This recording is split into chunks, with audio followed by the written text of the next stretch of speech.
Okay. Let's get all this set up. How's everybody doing today? How's the audio on the stream? Is the music too quiet? Am I too loud? It is a bit of a quiet song, so keep that in mind as well. Looks like the audio file's a bit quiet. I will turn that up a little bit, actually. See if that helps.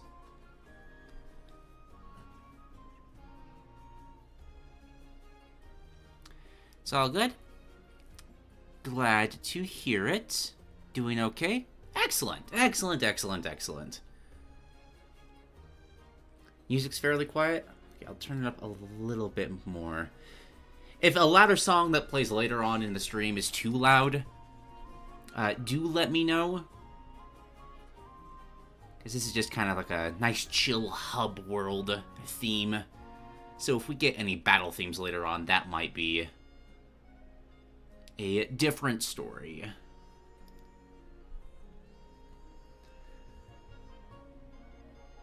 Alright, it's going to be an interesting one today. We got several new people. And a couple of ideas that... One in particular, that's a reputation has built up around it, and I cannot wait to read through. What game is the music from? This is the hub world theme from Monster Hunter World Iceborne. It's the Celiana theme. So the expansion area for Monster Hunter World. Did I see the new Alan Becker AVM animation? I haven't, but I've been meaning to. I'll probably watch that after this stream. If we decide not to do XCOM. Which for those that care, after this stream, I'm not sure if I'll be able to do XCOM. It's been easy to do after the roundtables, because I have a specific amount of time I spend on the roundtables. If this goes longer than what we've been doing for roundtables, I don't know if I'll have the stamina to jump to something else. But we'll decide that when things are nearing the end. All right. I don't know. I think let's just get right into this. So we have a couple of newcomers to Peasant's Perspective first. Starting with an idea by HolyCinderblock, titled Alternate Movesets in Smash. It looks like oh, this is just 2 pages. This is gonna be we're gonna start with a quickie. Excellent. Hello. I wanted to throw my head into the ring here in Peasant's Perspective for the first time to give an idea. One of the things that Smash Brothers can sometimes have a problem with is accurately representing the character. The older characters are especially bad, Ganon, the Lynx, etc., and the main reason is that these movesets, like Ganon's moveset, have become iconic in Smash. Too iconic to risk changing without feeling like something was taken. I personally love Ganon in Ultimate, despite his moveset still being extremely Captain Falcon-like. This problem has sparked many new moveset concepts for these legacy characters by fans, and something they all seem to have is feeling the need to keep the spirit of the Smash incarnation in some form, which I feel can hold many of them back. And I get it, these movesets are iconic, and many would be sad to see them go. Along with that, it would be a huge hassle for developers of the game to rebuild a character they already have a moveset for, just to make some people happy. It wouldn't boost game sales either, because the people who care enough about Smash to want Ganon or Link changed will already buy it, or have bought the game. So I wanted to give my idea for what I felt is maybe the best way to get a new moveset for those that need it, while keeping the original that everyone loves, and gives a reason for Nintendo to spend the time and money to make it. Alternate movesets as DLC. It would work similar to the Fighter's Pass, except it is for alternate movesets for certain characters.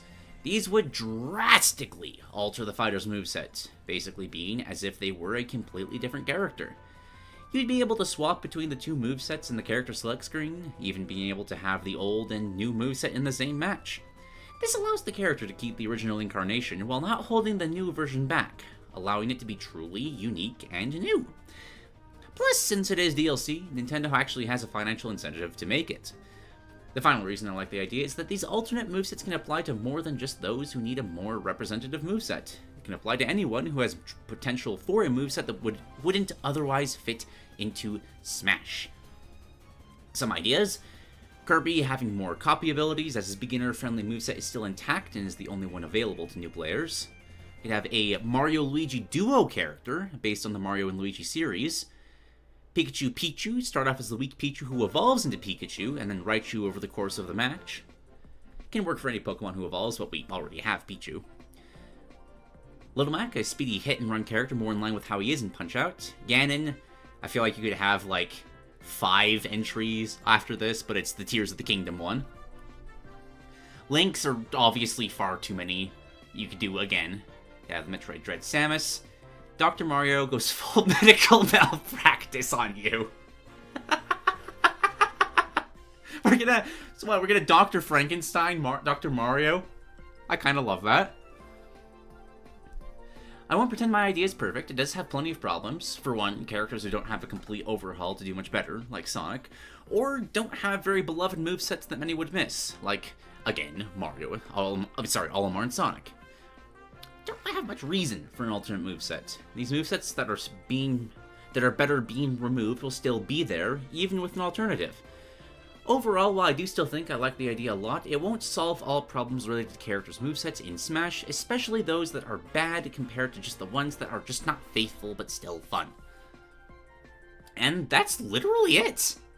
Very short, very simple first idea for the stream. And honestly, it's an interesting one. You hear so many ideas about how to rework characters, but the idea, this is probably the only way we could get updated characters in, like, an Ultimate sequel. Like, this is the only way you could do that, because they're not going to change what the characters already are in the game to a significant degree. There's just too much stuff in the game to start a precedent like that. But to encourage, like, money to be spent on them, like, that's... Gosh, it's hard to picture how well that would be effective in terms of, like, finance stuff, but it gets the brain going, at the very least. I appreciate that for that. Honestly, I kind of just want... I get this feeling with a lot of these shorter documents like this, but I kind of just want this to be further expanded upon. I'd love to see, like, an individual one of these grabbed and expanded upon, just to see what you could do with some of these, because that is really fun. It is a really fun idea to not be hampered by trying to keep the spirit of what the character has been before, and just go crazy with, like, hey, yeah, Pichu evolving into Pikachu. You can do a moveset like that. Yeah, short, sweet, and easy to remember. Thank you, HolyCinderblock. Oh, I forgot the... Whoops. I mean, it's only a page and a half. You guys literally read the whole thing. But for prosperity's sake, here are... How do I... Gavin Carell is asking how do I set up those little themed borders around the docks. It's just Photoshop. Like, it's just a couple of moving pieces. I grab a PNG of the artwork of Kirby. That's Great Cave Offensive in the background, and then I just cut a little window in Great Cave Offensive to display the document through. It's pretty simple in terms of what's working. All right, wonderful. One down already. Just 6 minutes in. Actually, no. Since it is a shorter idea, we'll give it a bit more time. I'm gonna ask everybody in the chat, just really quickly, what do you think would be cool ideas in this format? Like, if you didn't have to think about what a character has been previously in Smash Brothers at all, like, what would be a fun way to go crazy with specific characters? Like, the thing that jumps to mind for me is, you know, in Kirby Triple Deluxe, when DDD gets, like, a full-on halberd when he's being possessed by Taranza, that'd be a badass DDD moveset, just to be, okay, What does Halberd DDD look like? Would also especially love, like, a Grima-focused Robin. I think that would be amazing. Fat Bench.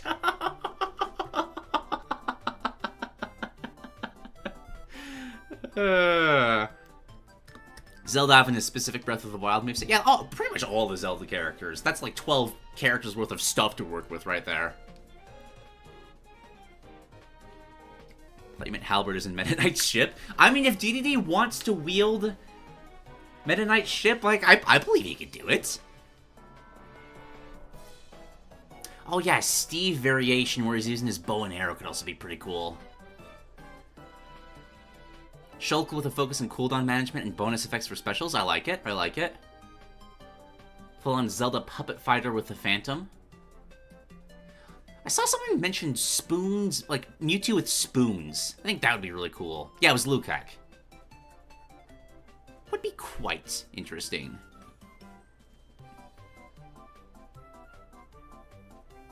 Fire Emblem characters with more pair-up mechanics like Robin and Lucina. Oh yeah, Inklings are another one you could do so much with. Skylanders, Bowser, and Donkey Kong. Yes!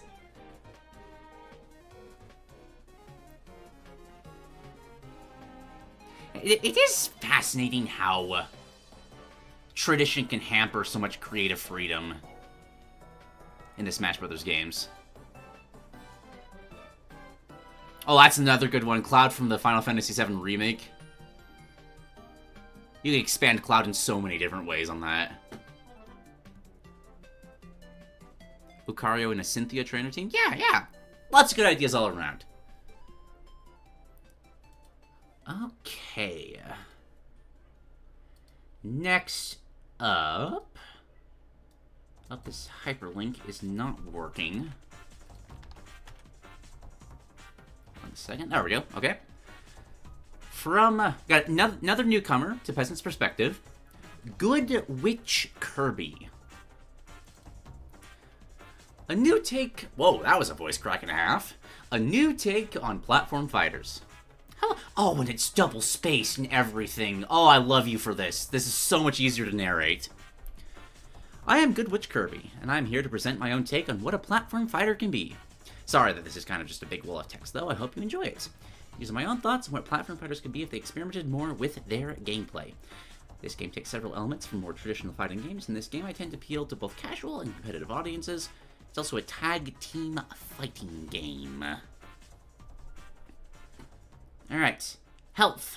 The main gameplay in my framework has one key difference from all other platform fighters. Oh, thank you, Hayadash. Thank you very much. I will share the link now. There you go. Appreciate it. More traditional health, what are the decreases? There are two kinds of health, normal health and gray health. So, multiverses style, like, kind of armor health. More health one has, the heavier they are, the less... Oh! Interesting. That's a fascinating... Like, you could design a platform fighter around this mechanic alone right here. Just have some kind of, like... I hate that knack is the first thing my brain's going to, but, like, imagine starting off as a knack-like character, but you're slowly whittled away and just parts of you are knocked off, so you constantly get lighter. Or like my old Ridley idea, where you knock off his armor piece by piece. Lots of cool things you can do with that. Being launched into the blast zone does not instantly kill you, instead 1/4 of your health is taken away. Interesting. Light attacks. You can press the A button in order to perform light attacks. Jab, forward tilt, neutral edge, just stuff you'd expect. Cancel each hit of your jab into a tilt and jump, as long as you're not performing the final hit. Turn around with your arrows performing the backwards facing inputs. It works like a platform fighter would. Heavy attacks, a lot stronger but slower. Serve a similar purpose to smash attacks. Most fighters have just every form of directional heavy attacks. They're going to be charged up. You can cancel light attacks into uncharged heavy attacks. And when used in the air, they start to rapidly slow it down. You're usually left vulnerable by using an aerial heavy attack. Okay. Dash attacks. two versions with A or B. Perform them, you can cancel a heavy attack on hits. They can go off ledge. This is something I really wish existed in Smash Brothers right now. Like, that would just feel good. Like, for example, imagine Link's, like, dashing jump attack, but if you jump off a ledge, you'll, like, do, like, a full somersaulting spin, and then you can, like, combo off of that into some other thing. Or the obvious answer, wow, English. The obvious comparison being Donkey Kong's dash attack and how that should just work like it does in his games. Would be a delightful movement option. Instantly perform dash attack, using for twice, and pressing A or B. Grabs, pummels, and throws. You can grab and throw in the air. You cannot down throw in the air. Simple way of balancing that to make sure you don't have easy gimps. Then for startup lag in the aerials, pummels do not exist. However, oh, okay, interesting. Instead of pummels, you can forcibly knock out the opponent that you're dealing with right now and force them to tag out their opponent. So, I don't know what it's called in Dragon Ball FighterZ, but there's something like that in that game where you just do a rapid-fire flurry of hits and he just kicks whoever you're fighting. Get rid of Frieza so you can fight Boo instead. Special moves, all four special move options as normal. Shield specials are here as well, as they should be. It's just fun. It's an easy way to expand on character movesets. Snapping, yes, that's what it's called. That's what it's called. Thank you, 3X.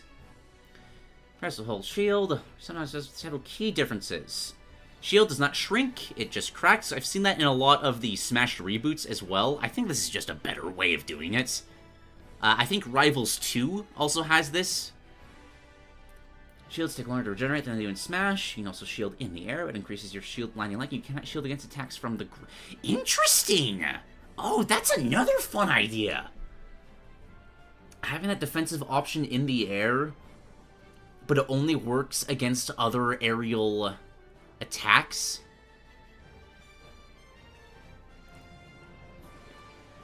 Oh, that just gets your brain whirring. I like that. Shield will have you lessen the amount of damage you take in that spot. Okay, so directional stuff, but it increases the defense of the shield.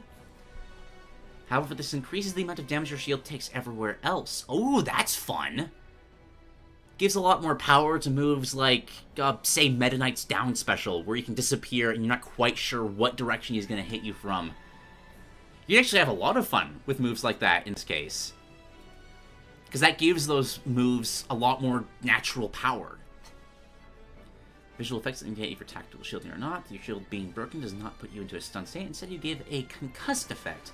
I think I've seen this in a couple of the roundtable things as well. Makes it so it's less of just, okay, your shield's broken, so now you just can't do anything. More of just a flat-out debuff, so it's a bit more interesting in how the shield break works. Which I like. I do enjoy this. Shield options, pressing A or B, or pressing left trigger as you perform a parry. Parrying a melee attack will have the parried opponent be stunned for amount of time. Depends on the strength of the opponent's parried attack. You can also reflect projectiles in the same way. Just makes defensive these two things in particular just make defensive options in platform fighters so much more interesting.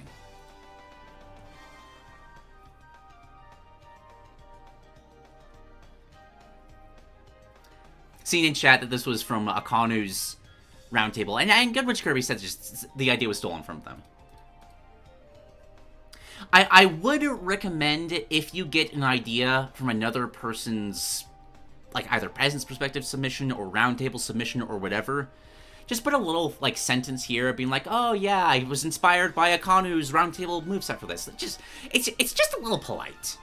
Like, not a big thing, but I think it goes a long way of, like, building a community around creativity, you know?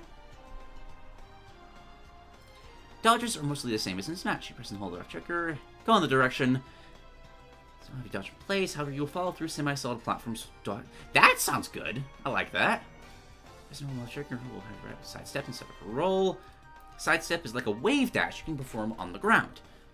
You will be able to cancel it into a jump or a sliding attack. but you will only have a few frames of invincibility during the start of the sidestep. Air dodges are mostly the same, but now wave dashing returns with a simplified input. Now you just need to hold the left trigger and the control cycle towards the part of this stage you want to dash out on. If you air dodge directly downwards, then you will only go 1/3 the distance of a normal wave dash. While doing the same input that you do for a sidestep while in the air, you do it in an air dash. Air dashes are basically a mid-air sidestep.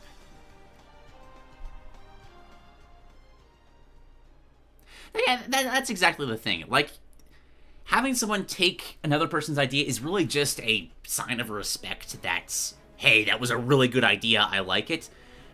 I just think it's generally better. Like, obviously, this isn't like a video game developer stealing an idea from another video game developer. Like, there's no legality behind this at all.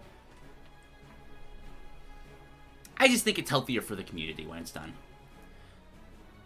We have super meters. Yes, please. Each character has 3 bars of meter and starts a match with half a bar already filled. Build it up by attacking, combos, edge guarding, KOing opponents, etc., etc.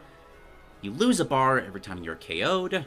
There are also several modifiers that affect meter gain, which are shown with arrows on the super meter itself. Arrows pointing up signifying an increase, and the opponent is true. Opposite is true for arrows pointing down. Alright, meter mechanics that passively encourage, like, more aggressive play. Or rather, oh! No, actually, that's the reverse. Playing defensively causes the meter to increase, while playing offensively will reduce meter gain. So you have to kind of juggle how you want to play to gather. That's interesting. Okay, normally it's the other way around.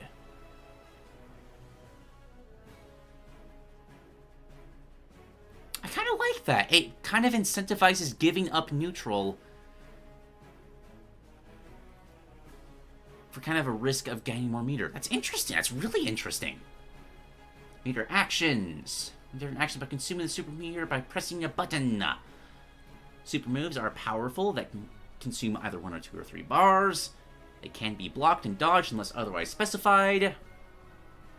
You have an EX super as well, empowered versions of normal special moves. Basically Street Fighter 6 stuff. Game ends with you KOing an opponent with a super instead of the game displaying the message KO. You get a super KO. Fun. Usually have 1 teammate. You can summon them as an assist, which can be hurt by enemy attacks but cannot be KO'd, and you can swap with that character as well, which does have a short cooldown. Teammates in reserve will slowly restore their gray health if you have a status debuff. Oh! Okay, I interpreted the gray health as like the multiverse's like extra health, but no, that's the health that regenerates in tag team. Okay, I'm following. Stocks work how they do in Subspace Emissary. You choose to play as multiple of the same character, but you will not have access to a partner super in this way. Certain combinations of characters will have special victory animations. Love stuff like this. More of this in everything, please. Personality will have you perform a tag special. Tag specials are special moves that the character can only perform while swapping with another character. Tag specials can include things like buffing the character you're swapping into, throwing your partner, doing some kind of attack before swapping, and more. Using a swap special comes at the cost of being temporarily unable to swap to the character you were previously using and being unable to call in their assist. Time it's lasts for depends on the swap itself. You can also combine abilities to perform a partner final smash. Fun. Every combination of characters has 1 partner super each, which is performed by both characters and remains unchanged no matter who is currently being controlled. I can't remember whose idea this was, but I remember this from the round table fusion ability. Like, stuff like, oh, God, and I like this so much too, but I can't remember details. Like, Link's Fire Rod plus Mario's Fireballs. Stuff like that. Which was a neat idea. Team battle, Smash with a teammate. Your teammate can then accept to do this. so it's able to be used in multiplayer arenas as well. Every fighter has at least 4 taunts, and they are all cancelable, as they should be. It was BC's of course.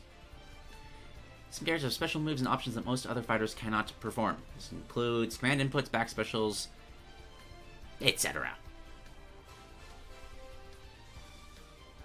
You have unlockable announcers. Another thing I just wish was in every platform fighter. Like, imagine being able to choose Hades to announce your Smash Brothers game. Or Edelgard, or Claude, or just... There's so much you could do with that.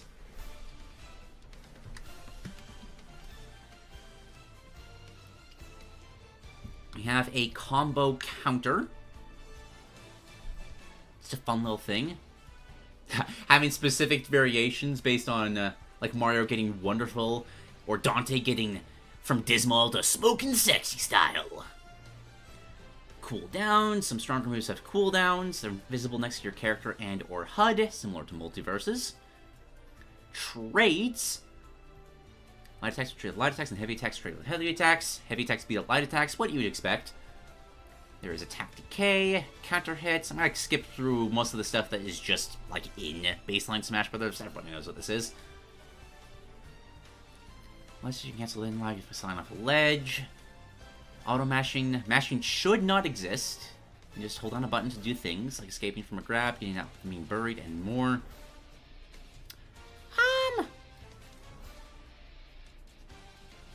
Conflicted on this, but I can see the argument for it. Dashing, turning, momentum, be able to have the control stick in the opposite direction while in the air to turn around quickly, while jumping when running. Your current speed will transfer into the air and will gradually lower to your normal airspeed. Alright, rising aerials. You jump, you can do both at the same time. You rise up while doing an aerial. Someone with an air reduces the end leg of that move. SDI does not exist. Okay. So you have scaling, combo scaling. Each hit of a combo decreases down to damage by about 10%. Scaling by exponential decay. And DI scaling. Each hit of a combo slightly increases how much the person being comboed can DI out. Fascinating. Sudden death. You pick one of your characters and cannot swap between them or someone assists. From a thematic standpoint, that's very fun. I like that. And status effects do exist. Characters / roster. I want each character in this fighting game to feel unique. While characters do fall under similar archetypes and playstyles, they should still have their own traits to make them feel special. Plenty of characters do have their own gimmicks, but the fighters themselves should not feel like gimmicks. All characters should be chosen based on designed around the systems in place for this game. More obscure characters would fit nicely with the mechanics of this game, should usually be chosen over more popular characters that do not fit this system. Categorization, balance, speed, power, range, oddball, and partner. All of these working how you expect, partner being that their abilities are suited to work with. Wow! Ugh! English is difficult. Having abilities that work well with others. Typical characters are to play are rated by 1 to 5 stars. Star system is a nice thing to have in these sorts of games. There are some fighters that are assist only. Equipping them just to be only assist. I mean, it's what it sounds like. To make up for the fact that these characters are only assists, assist-only fighters have their own special mechanics. They can either level up or change your current moveset. So I'm picturing, like, having a Pokemon that passively evolves as you fight throughout the match. You can get Donald from Fire Emblem Awakening. And if you can, like, properly train him up, he becomes an absolute monster. That'd be fun. Each character has 8 colors, costumes at the start, and 2 special unlockable costumes. Special aesthetics to customize your character with in addition to your costumes. Hats, swapping out weapons. I do wish that these games had more just simple aesthetic stuff.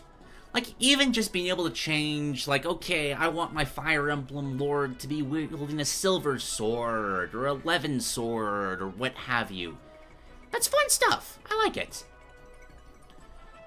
Half of the full roster of regular fighters will be available, and only a fourth of the assist fighters, not characters in many different ways, will each at least somewhat fitting of the character. Characters assist you at first access to will be on the less complicated side, so kind of unlocking the more difficult half of the roster. I like that. Every character has 2 themes, a standard theme and a boss theme. Another thing that I remember from a roundtable, I adore...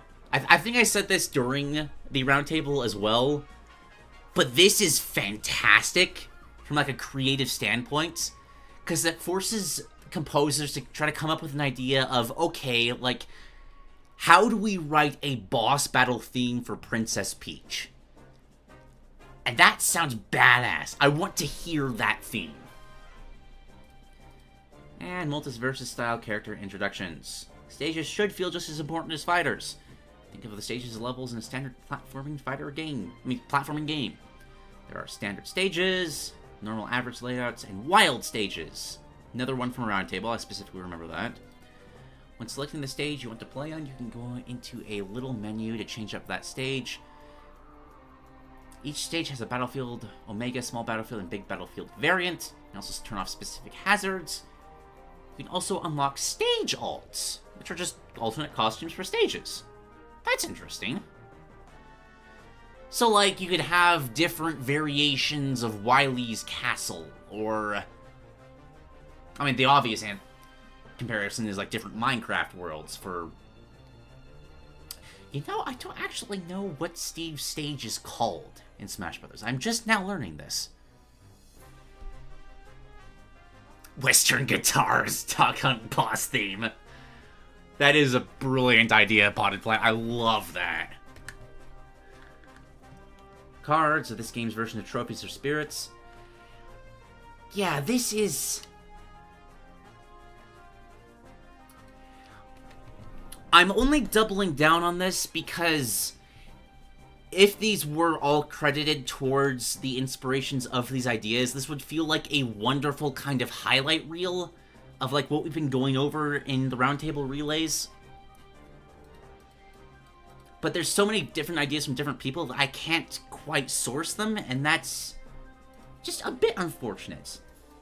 Although on that note, if people haven't been watching the roundtables, would highly recommend doing so. Normal cards and artsy cards, cards with unique art made specific. Ooh, that's fun.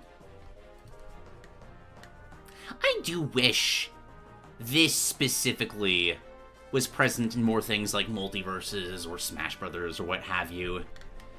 Just because you see little, like, the smallest morsels, like that one poster that was drawn when Cloud got added, or the one for Bayonetta. There's so much you could do with just bringing in a bunch of artists in the same way they bring in a bunch of composers, and just asking to have fun with this idea of what these characters would do with each other when they interact. I love to see it! Badges are items you unlock and can equip to your characters before a battle to buff or even debuff them. Badges depict different items and power-ups. The effects the badges have can range from simple effects like buffing move speed, game changes effects like a turbo mode, or silly effects like replacing all projectiles your character shoots at with mostly harmless fish that flop around on the floor. There are also badges that have character-specific effects. A lot of these act like custom moves. You only equip a certain amount of badges based on the amount of power your badges have. Equip badges to your different characters and save the different builds that you have made. Enemy design should have a wide range of enemies with their own unique niches. They should teach players about how to deal with different situations and strategies. Mini-bosses are much tougher than normal enemies, having more health and attacks. They are not susceptible to things like grabs, burying, and being stunned, but they can be stunned and made lighter and vulnerable to those things by filling up their stun meter. So, like, classic Souls boss design. And then boss design, and far larger stun meters, they have multiple phases. You can unlock bosses as powerful assists. Game modes, standard stuff. It's the standard battle. Squad Strike. It's what Squad Strike is in Ultimate. Basket Brawl. That's a great name. Use the characters as balls. Also spawning occasionally an ungrabbable ball that you can shoot into an enemy's goal for to score extra points. Okay, so taking like a classic Smash Brothers game and kind of just adding in the Kung Foot minigame from Rayman Legends. I like it. King of the Ring, just King of the Hill. I've been asking for this for like a decade at this point. It feels like such a no-brainer idea to have like a platform fighter and just have, okay, the left platform on Battlefield. Try to stay there as long as physically possible. But they just don't do it. And tournament special mode. There are arcade modes. Alright. Various break the targets, board the platforms, escape the maze stuffage. Campaign mode. This is the version of Classic featured in Smash Ultimate. Some have unique structures, like they do in Ultimate as well. There are also duo-specific routes. That's fun. I like that. Story mode, very different structure from Subspace Emissary. Big hub area you can explore with different fighters. You can be able to talk to different fighters, some assists, and other NPCs. You can access missions, story missions with large levels of platforming, and side missions with varying structures, accompanied with visual novel-style cutscenes. Okay, that's fun. Boss Rush is a boss rush. Patchwork Challenge. This version of Smash Run, instead of only finding stat buffs, you also find badges. You can also see and interact with other fighters during this mode. Large area. It's made up of different pieces of terrain based on stages. I think this is another one from somebody else's roundtable. Fishing. Everything needs to have a fishing minigame. Or at least like it does in Sonic Frontiers, but a bit more complicated. You can also see other characters fishing and or relaxing in the background. I would love to see more small stuff like this. I think this is one specifically isn't from the roundtable, but I've seen a lot of people suggest ideas of this nature, just kind of adding in a sort of Pokemon Stadium-esque minigame structure to go along with the main game. And that just sounds so adorable. I want to see all sorts of characters just doing random stuff like this. Classroom. This game's a version of a tutorial mode. Tutorials for the basic mechanics, each of the playable fighters, narrated by teacher characters, and sometimes the fighters that are being taught the lessons may talk back. Cute! I like it. Training is a training mode. Race Against the Roster is just all-star mode. Rage Against the Roster, I'm sorry. Honestly, a better name.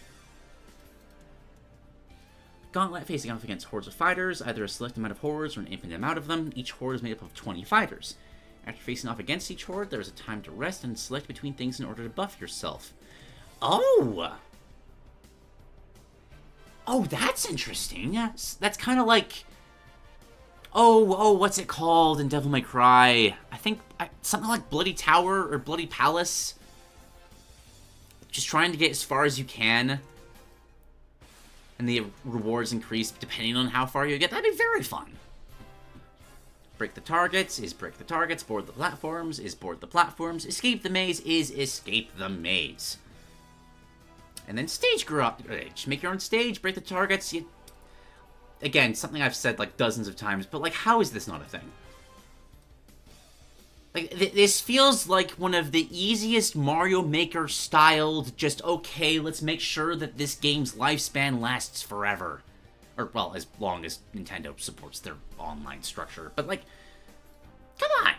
How is that not a thing? You can also make your own badges. Typical finding item online stuff, you can share stuff, all your creations. Ooh. I don't know if I've ever seen this. It's a simple idea, but it's such a no-brainer. Just having timed specific event matches. Just to encourage people to log back on and just try whatever new challenge it's going to be. Like, if they did this, but with, like, actual what event matches have been, maybe make a leaderboard for them as well, that could be fantastic. I love this idea. A shop is a shop. Board of rewards, like Brawl. I missed this. It was so satisfying.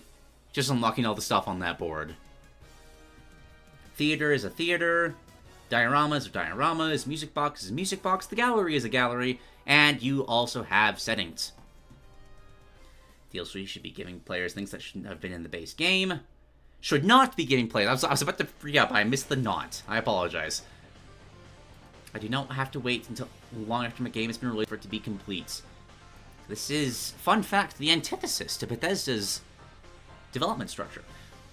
DLC comes with a multitude of different packs, characters, stages, items, music, cards, badges, and more. Every 2 weeks or so after DLC pack releases, you can access the new features the DLC offers for free in the training mode. I like this. That's a nice little freebie, letting people choose what they want, if it's something that they want to do. And that's it. So a very, very kind of generalized shotgun blast in terms of what a platform fighter can be. But again, there's a lot of good ideas here.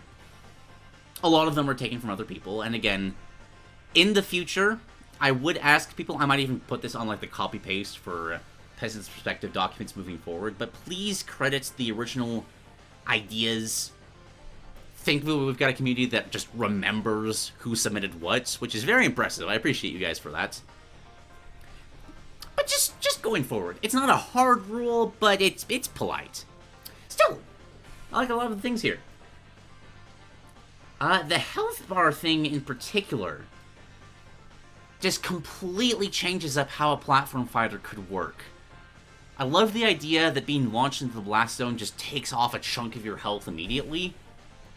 That's a really interesting way of still making the importance of a platform, keeping the importance of platforming in a platform fighter, but having a more traditional health bar system. I like it. Very cool, very cool. Thank you very much, Good Witch Kirby.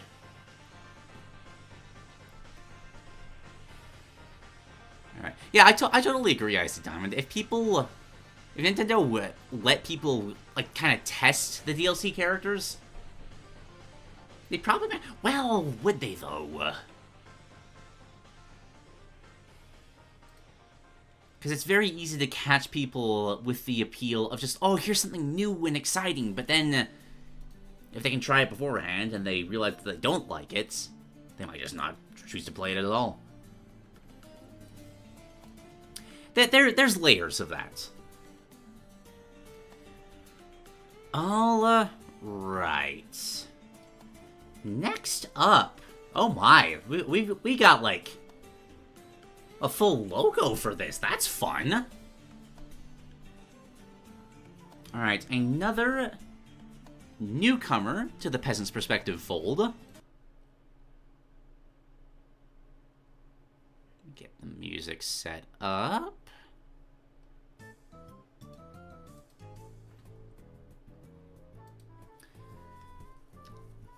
A Warioware spin-off.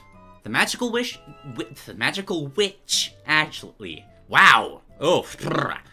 Metroidvania game concept by funtastic.tendo and oh my, gulopithecus. I think I said that right. Let's go.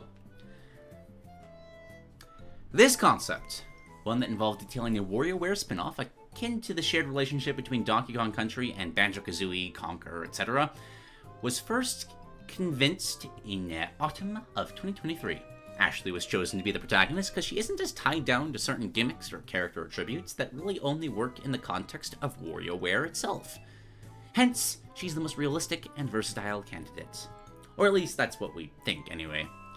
The infamous Crazy Galaxy April Fool's joke from Nintendo themselves also played a role in this project's conception, as it teased the idea of Ashley getting a solo game in the first place.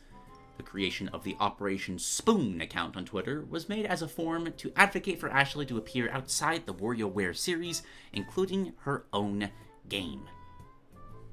While this hasn't happened yet, I, funtastic.tendo, was approached by a good friend about showcasing this project on this show. We thought it would be a great place to highlight this idea the two of us have been conjuring for a while. Having already been designing this slideshow prior, I thought it was great timing. We got to work. Gulopithecus. That is a very fun name. On the other hand, had a lot of his ideas from a trip he took to New Orleans about a year ago, hence he was responsible for a lot of the world-building details. Oh, god damn it, the link. 1 second. It's a bit harder to grab in the middle of a slideshow. I gotta open it on a different monitor. Where... Oh gosh, where is it? 1 second. Technical difficulties. We're fine!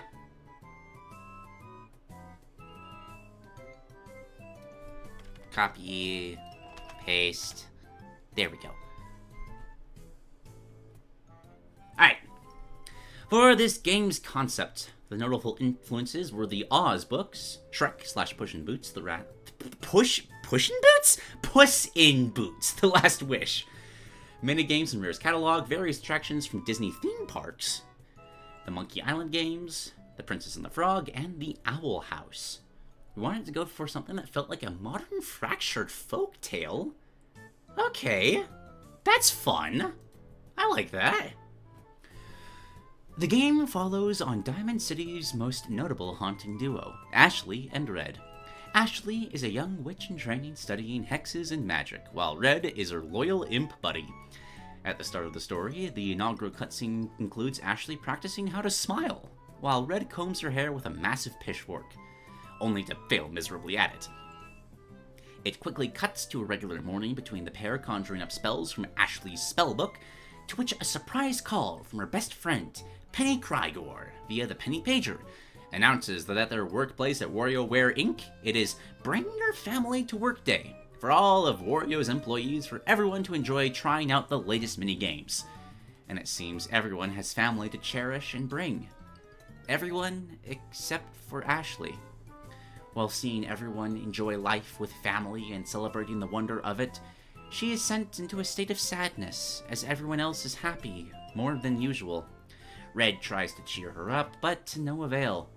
In the meantime, Ashley gets faraway looks about her past as she begins to envision herself in the role of everyone else present, where she remembers the brief but joyful moments she had with her parents before they left her. I was not expecting emotional exploration of Ashley's traumatic childhood to be the theme here, but I love it. She doesn't know if they're dead, or if they're alive, or maybe somewhere else. For almost all of her life, she's only had Red and Penny as close friends, or, well, the closest folks she has to call her friend. While initially hesitant, Penny encourages Ashley to find the whereabouts of her missing parents with Red. Leaving behind Diamond City and Warioware for a summer vacation, Ashley and Red find themselves in New Crescent Lane, home to some of the most mysterious supernatural history known to imp and witch. The journey to find Ashley's parents became one where she learns a little bit more about herself, understanding what happiness is, and the beautiful companionship one can have. Magical Witch Ashley, in concept, is structured like a Metroidvania title, as it is designed to be part of the genre. Hence, you constantly visit and revisit a variety of locations tied to a central hub area. The new locations are first visited in the game's story beats, and revisited later on too. Takes place in Crescent City, a historic location heavily themed to the real-world American Southeast, particularly cities like St. Petersburg, Florida, and New Orleans, Louisiana. As such, the locales visited often reflect these real-world inspirations and highlight the game's setting in general. There are a total of 8 locations. Crescent Lane, inspired by the real-life French Quarter in New Orleans, hub location which connects other parts of the world to each other. The Drenched Lands, a series of expansive swamps and bayous. This is your first real area of the game, with all the works, like new transformations and a boss encounter. We have the Burial Boneyard, Crescent City Cemetery, lying on the edge of a nearby pine forest and the site of a lot of recent grave digging, apparently. Go deeper into the forest to find out what's happening. We have Port Etouffee, a seaside shipyard and recreational beach at first, but dive under the sea to find things like a town of mermaids, a ship graveyard, and various undersea caverns. Underwater movement becomes a priority. Downtown, Crescent City, the seedy downtown, is home to a myriad of key locations, like a museum of antiquities, an abandoned ice cream factory, and the main entrance to the sewer system to the... This is so charming! Traversing tight corridors is the name of the game here. Carney Wood, supplies for the local carnival and parades are stored in this series of warehouses in the forest. The engineers often still keep them running for fun, though. Platforming becomes a big part of map traversal here. We have the Manoir de Boucher, the residence of the game's villain, Princess Boucher. No idea if I'm saying that right. A villainous aristocrat who wants to own everything she sees and erase what she doesn't seem to fit her ideal wonder world. And if that means raising an army of the brainwashed dead, then she'll do it. She might also have ties to Ashley's parents' disappearances. And the Land of the Dead. The location of the final boss, a straight gauntlet of everything the game has taught you as you free the afterlife and its residents from Boucher's control. Themed to a mix of Aztec Mexica and heightened voodoo afterlife concepts. Oh, that's fun! Oh, I love that. You don't see that a lot in video games. Movements. Walking, running, jumping, melee magic attack, range attack, Red's pitchfork. Used when mana isn't available. We have crouching, broomstick for faster movement and flight, but consumes mana. Potions replenish health, elixirs restore mana, charms used to transform. Like Odyssey, the game has two main currencies, one that's standard and one for cosmetics. Crescent is for the non-cosmetic, and pearls are for the cosmetic outfits. Right, exactly, Sandwich Bubbles. You can envision this game so vividly based on how it's being described. I'm loving this. These can serve a myriad of progress and side quest purposes a la the aforementioned Odyssey. They're sold by an operatic mermaid named Stella who accepts pearls as payment. Collect them all and wear them for various reasons or because it's cool. Transformations are one of the most important mechanics of the game, as your methods of control drastically change to more specialized forms. These are used situationally throughout the game, yet they're very flexible. Transformations use charms, objects that allow Ashley to take on the form of a being that's associated with said object. During the course of the game, you'll collect 12 main charms for 12 transformations, with the final 13th one, of course there's 13th, I love that, one being present only during the final boss. The amount is based on the common superstition in which exactly, it's because the number 13 is related to bad luck or death. Per the game's story, Ashley is taught by Red how to transform outside of her regular appearance as the quest outside Diamond City begins to show itself as one that may need more casting spells or brewing cauldrons to journey through. Initially hesitant at first, Ashley takes a leap of faith and begins to see her life through various perspectives unfamiliar to her. The surprise and wonder of seeing the world through another's eyes, yet maintaining one's heart, Ashley begins to see things differently. Oh, there's even custom artwork! This is the best! We got Ashley's stuffed bunny. The first transformation in the game, it allows Ashley to perform the following main feats of turning invisible, levitating, and scaring enemies. Invisibility allows you to travel through certain solid objects and avoid any and all direct damage, outside of light sources, which bring you back to your normal form and do slight damage. Your elevation can be controlled as you levitate, but you do so slowly, and it costs mana. This is primarily used as a way to climb up vertical areas or traverse across gaps or floor hazards. Your only method of direct attack is a scare, which can stun enemies for a while and even damage certain ones. That being said, while useful, it's often situational, and has a lot of end lag. Oh my god, this is gonna be so and there's 13 of these things! Oh, this is gonna be so much artwork! I'm so excited! The second transformation in the game, it grants Ashley more vertical movement options, allowing her to climb walls and various poles. This is the cat collar, by the way, if the adorable artwork didn't clue you in. You also have a scratching attack that, while not the strongest, is very fast and good at distancing enemies from you in tight spots. As a cat, Ashley inhabits a few familiar traits, which manifests into her temporary animal instincts that make her fluffy but lazy. Your run speed also increases in this form, and while it's risky, you can take a short cat nap to restore all of your health and mana that may be missing in action, but try to do so in a safe spot. If not, be prepared to lose a lot more. Oh my god! I cannot stress how much I love this! The Owl Feather, the third transformation in the game. It allows Ashley to have controlled powered flight, as long as there's enough mana. It can also pick up objects in its talons and fly, but that drains mana further. Your only form of offensive capability as an owl is a flying drop kick. It's slow but fairly powerful, yet is at a diagonal angle, though dropping objects on an enemy from above also works. You can also perch and walk on thin platforms like branches or flagpoles, but you walk somewhat slowly. Sunlight causes you to fall asleep since you're a nocturnal bird of prey, which, while it does heal you like the cat, it also makes you vulnerable to any attacks. We've got this... the Cemetery Flower, the slowest moving transformation in the game, but also the sturdiest, doubling your health meter regardless of how you leveled it up. While slow, your attacks hit hard, and one of them allows you to bite enemies to regain health.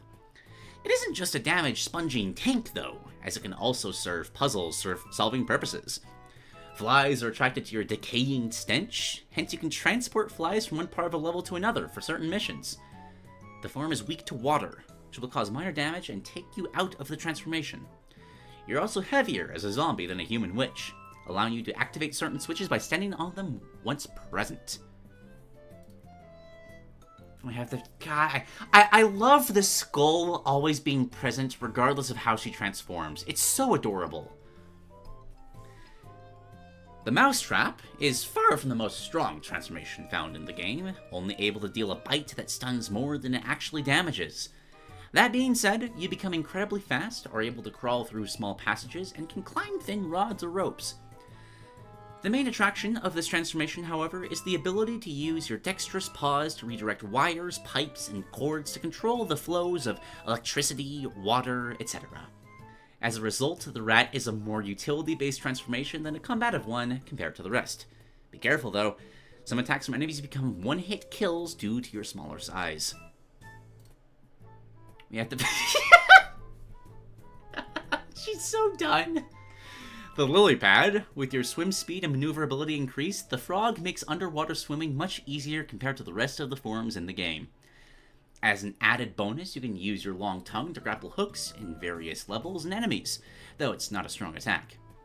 The frog can also jump higher and gives you the better ability to angle and position where you land, which makes the grappling aspect all the more important depending on your current objective at the time, allowing you a lot of aerial mobility towards where you'll go next.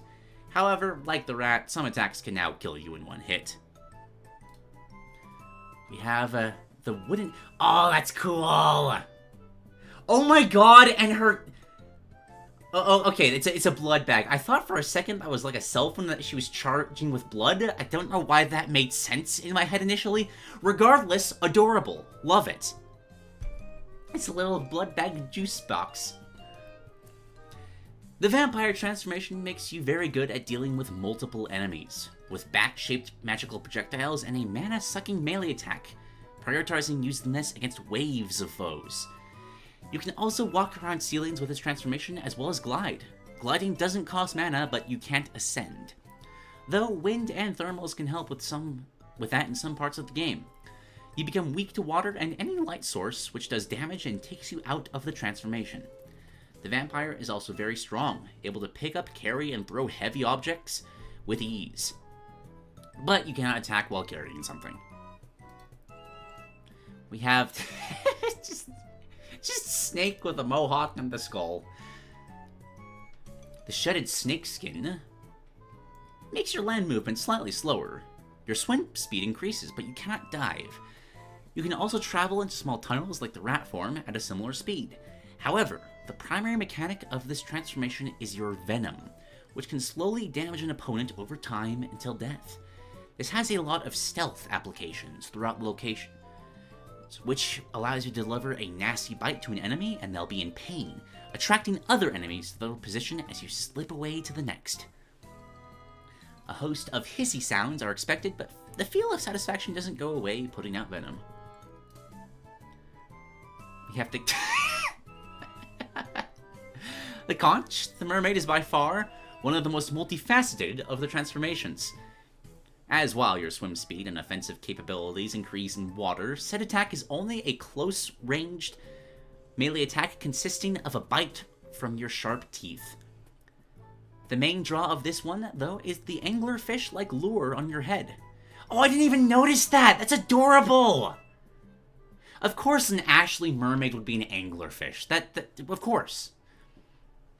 Which can illuminate dark areas, but at the cost of mana. The initial input can cause a stunning flashbang attack as well, which means the mermaid can deal with multiple enemies, but without damage. Vampire and owl, but leaves you vulnerable to attacks unless you spit the object out at an attacker. On land, you can't move, but you can bite and light the place. I think there's a missing half of a sentence right here. I'm assuming it's like a projectile like the vampire and owl. Cool, I like it. I have an armadillo. Lovely. Curls up into a ball, which means you cannot move or attack, but are indestructible to most damage. That being said, the true purpose of this is to roll down angled slopes or tubes, picking up speed as you go. This is your main method of attacking, too, as the rolling can damage enemies and break open certain barriers. There are also sections where you need to navigate tight tubes and corridors in this form as well. Likewise, you can also jump high, but only straight up, no angling. Finally, you can also dig burrows to uncover hidden items or tunnels, and your running speed increases. Gun. A hypodermic needle is the nurse transformation, the most unorthodox of the bunch. This is obtained seemingly as one of the cosmetics you can purchase from Stella, but it's actually a transformation in disguise, making it odd and quite humorous. It allows you to see the health meters of enemies and bosses, as well as diagnose their own weaknesses. As for combat, your massive needle is a fast and powerful melee weapon, but that's your only attack. The needle can also drain an enemy's health and mana, restoring you completely if you pull off a successful multi-hit combo. Likewise, this transformation also makes slippery floors no longer a problem. Healing background plants and animals is another thing you can do with it, meaning it serves further utilitarian purposes, allowing you to traverse areas and solve puzzles. Oh, did I skip one? Oh, there's 2 10s, okay. We have the Ankh for a mummy. She's just taking a little snooze, it's fine. The final main transformation is multi-layered, with a trifecta of primary uses of possessing an enemy controlling sand and mud physics, and sliding down rails and slopes in a sarcophagus. Your main method of attacking is to grapple enemies with your bandages, pulling them close or throwing them elsewhere. Possession of an enemy will take control over them, but Ashley becomes immobile and vulnerable. It allows attacks as said enemy, or adjust them for your liking. You have the power to control the flood of sand and earth, allowing for diverse physics puzzles. You ride on a sarcophagus like a toboggan, down rails and slopes applied in various stages of auto-scrollers. Alright, number 13 is the Grim Reaper, the final form Ashley takes through her adventure to find her parents. This is the most powerful transformation in the game, but is only used during the final boss. Without going into spoilers or detail about the game's conclusion and where it leads to, this makes the fight doable and more easy to win, with scythe strikes, and the ability to fly around the arena. Red takes the form of Ashley's own scythe, while Ashley temporarily becomes a skeleton. This untimely end towards them who fall victim to Ashley's wraith will not be treated with kindness. It is quite possibly the most deadly form a witch girl can take for themselves. She literally becomes death. Gameplay. The general gameplay of the game follows that of a Metroidvania. Player controls Ashley, flying on her broom to explore through a series of locations inspired by the supernatural history of New Crescent Lane, the game's hub of a Louisiana-esque setting that anchors the melancholic, gloomy tone and atmosphere of the story. It isn't New Orleans exactly from our world, but more akin to something like New Donk City from Super Mario Odyssey. The whimsy is as sunless as one gets in this modern comedic fractured fairy tale about a witch and her imp sidekick. It also carries an iota of folklore influences as well. With the help of Red and her spellbook, Ashley is able to take on various transformations outside her regular form to shake up the gameplay, which are all based off of the various monsters and oddities she encounters. Each transformation can be upgraded through a skill tree with a trio of mandrakes hidden in each section. Each transformation can be upgraded twice, getting stronger but costly to have. There are a total of 13 unique transformations, while the upgrades expand that to twice the original amount for most.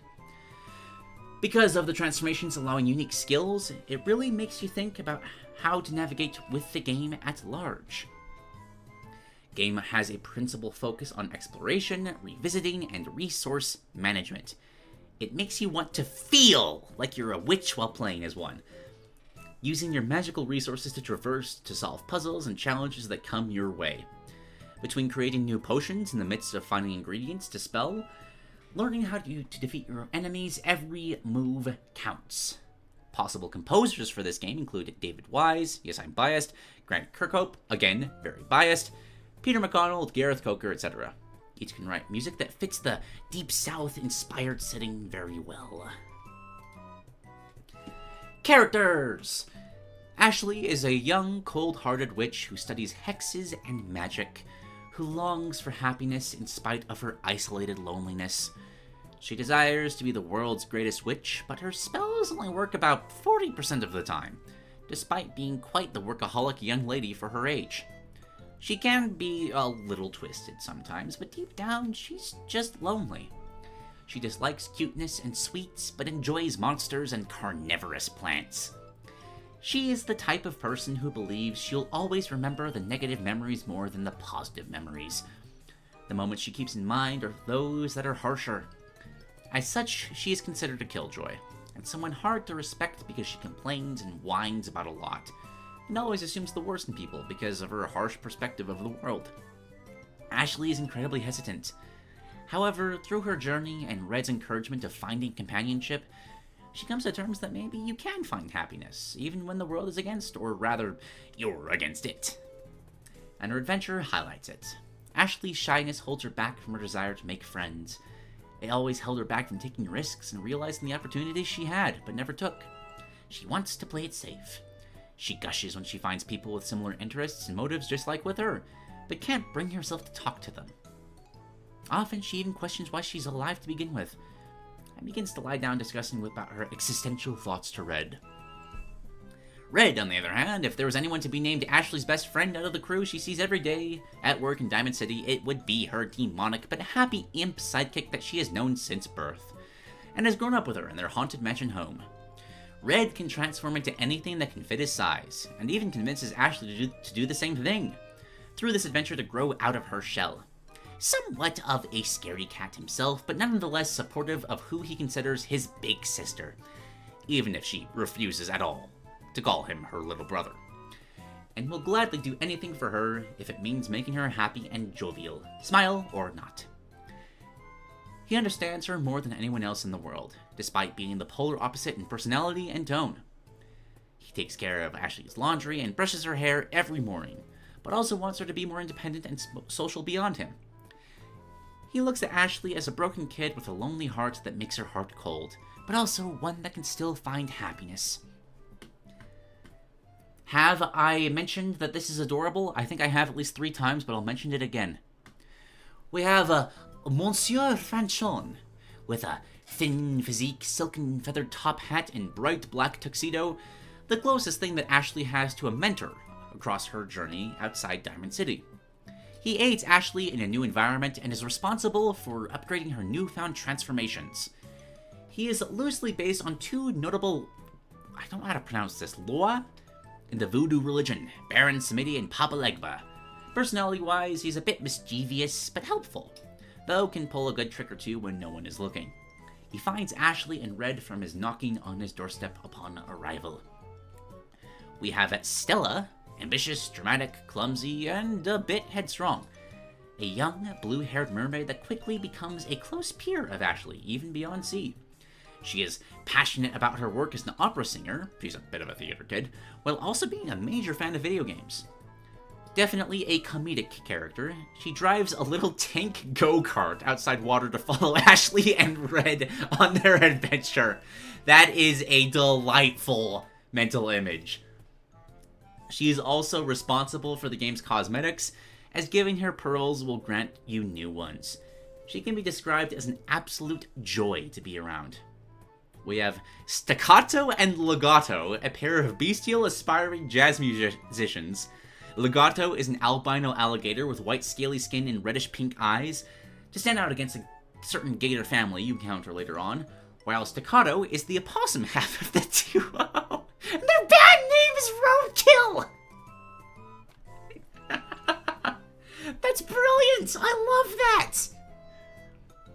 Per Ashley's quite sarcastic suggestion, and they are determined to find success. We have Princess Eloise Boucher V, the main villain of the game. A villainous, spoiled aristocrat who wants to own everything she sees and fit everything into the image she sees fits best. She desires for all and everything to be her own birthright, and wants to get a hold to infiltrate the paranormal realms, with the afterlife as a primary target. Those that don't fit her bill are eliminated. Over the course of the game, her bratty nature slowly becomes less comedic and more genuinely scary, especially since she may have ties to the disappearance of Ashley's parents long ago. Her princess demeanor can't hold back an otherwise immediate set of insanity that drives her to go after those she despises. We also have Servant Flesher, Boucher's servant. He is rather mysterious in nature as a silent character. He expresses himself through verbal communication, but follows the orders of the Boucher fairly well. He utilizes a crossbow to shoot down those that oppose the ideal world that Boucher dreams of having. Sent out by Boucher personally to track down those she dislikes, he appears as a mini-boss between chapters to fight against Ashley and Red. We have the Dread Admiral Antonio, first encountered in the ship graveyard in the 3rd chapter, a middle-aged, heartfelt ghost pirate skeleton that is curious about the modern world, with his side missions involving him taking to various modern locations so we can experience a bit of what it is like to feel young. We have Madame Evangeline, a sweet, old, elderly, dark-skinned witch with a vulture named Carrie as a familiar, which is a play on Carrie. Oh, that's adorable, as vultures do eat them. She can be seen in her own titular general store back in Crescent Lane, Evangeline's, where she sells consumable items as methods to upgrade or magical goods. Got Janine Gator, another witch, an orphan raised by alligators, who begins to idolize Ashley. She has a curious look and enjoys to draw. Her outfits are composed of common patchwork material, and her adopted family consists of her father, Erasmus, her mother, Gertrude, and her little brother, Zeke, who runs an airboat service and bait shop. There's so much just effortless charm throughout all of this. I love this so much. The Night Flyers, a trio of biker vampires that are somewhat bumbling delinquents, who are always trying to get a rich, quick scheme done just to get mayonnaise? Sure, why not? Bella is the scheming yet short-tempered streetwise leader. Max is the enforcer, artistically minded if clumsy member. Bradley is the rather bookish and neurotic one, abstract to Max's logic. They will sometimes rope Ashley into their nonsense ordeals, much to her dismay. Just biker vampire trio on the hunt to get mayonnaise. Like, how do you come up with that? That's the best thing ever. Basic enemies. Zombies are slow but strong. Ghosts are slow but strong but in the air. Wraiths are fast but weak in the air, and wights are fast but weak on the ground. Ghouls can climb walls and jump very high and far. Liches are ranged attack units, and revenants are fast and strong ground troops. And of course, all of these have several variants that change up gameplay, such as healing each other, draining health and mana, elemental status effects, etc. It was inspired by Ed, Edd and Eddy. That's even better! Oh, Ed, Edd and Eddy as vampire bikers that desperately want mayonnaise. God, that's so good. That's so good. Conclusion. And there it is. The overview of our concept for an Ashley spin-off game has been shown off. This is, for the first time, either of us has done something of this caliber, and we believe the results turned out splendid. I remember the day we first started to openly discuss this game's hypothetical existence and how many ideas we started to write down between each other's suggestions. This was a very good experience on both ends, and while an official Ashley game would definitely not look exactly like this, I hope someday we get to do something worthwhile with her we do get something worthwhile with her in the lead role. Ashley is a character with tons of untapped potential, and we both very much wish it will eventually be explored, as unlikely as it sounds. But in the meantime, this was a joy to make together, and we hope those that come across it will enjoy it. Cheers for later.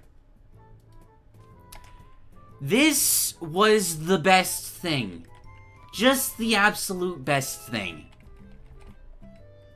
There's the sheer creativity, the adorable artwork. I can perfectly picture this game existing. Like, I can vividly picture a Nintendo Direct where this gets announced as a fun little, like, indie-inspired Metroidvania platformer, and this is just a game that exists. And I desperately want this game to exist. This is so adorable.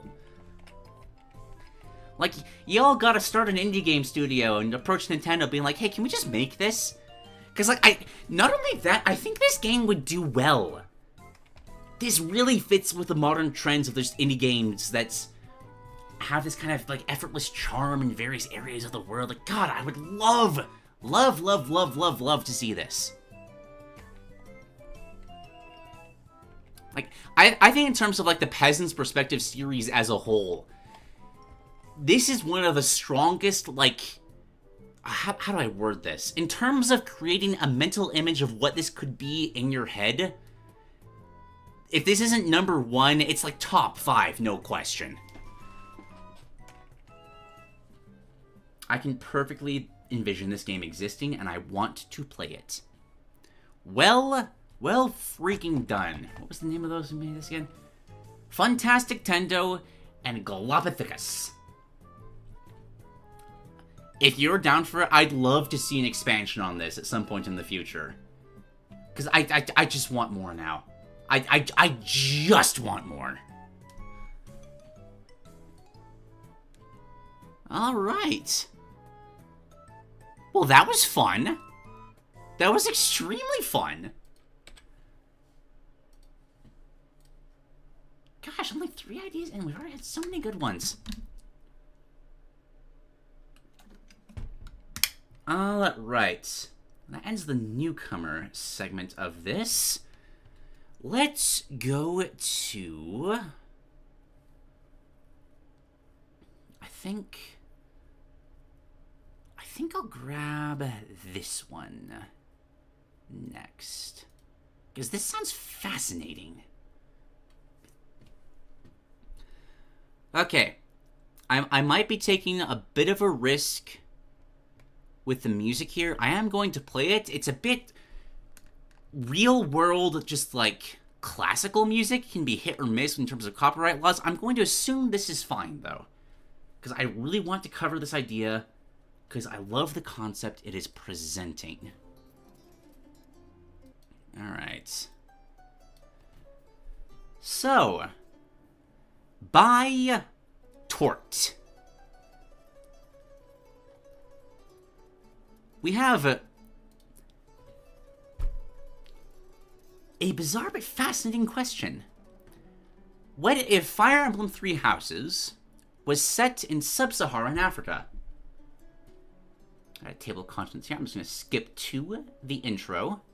Case in point, I think this is going to be a deep dive of, like, historical inspirations, and I cannot wait to read this. Now, this is going to be a very, very different style of moveset entirely. Instead of going off and making a sort of creepypasta-esque moveset of a pre-existing character, or making a character for a series in Smash, I'm doing things very differently by effectively revisiting a character's inspiration and changing it. Oh, thank you for the reminder of the link. Thank you very much. But why am I doing this? Well, back in March, me released this video. One of the ideas mentioned in this video was rebooting Smash to base it off of a theme, rather than specifically representing the characters in their home games. One example given was Disney's Mirrorverse, which saw Disney characters getting redesigned and reworked to be more combat-focused. Another image that inspired me was seeing Mario in a traditional samurai hat. But what does this all mean?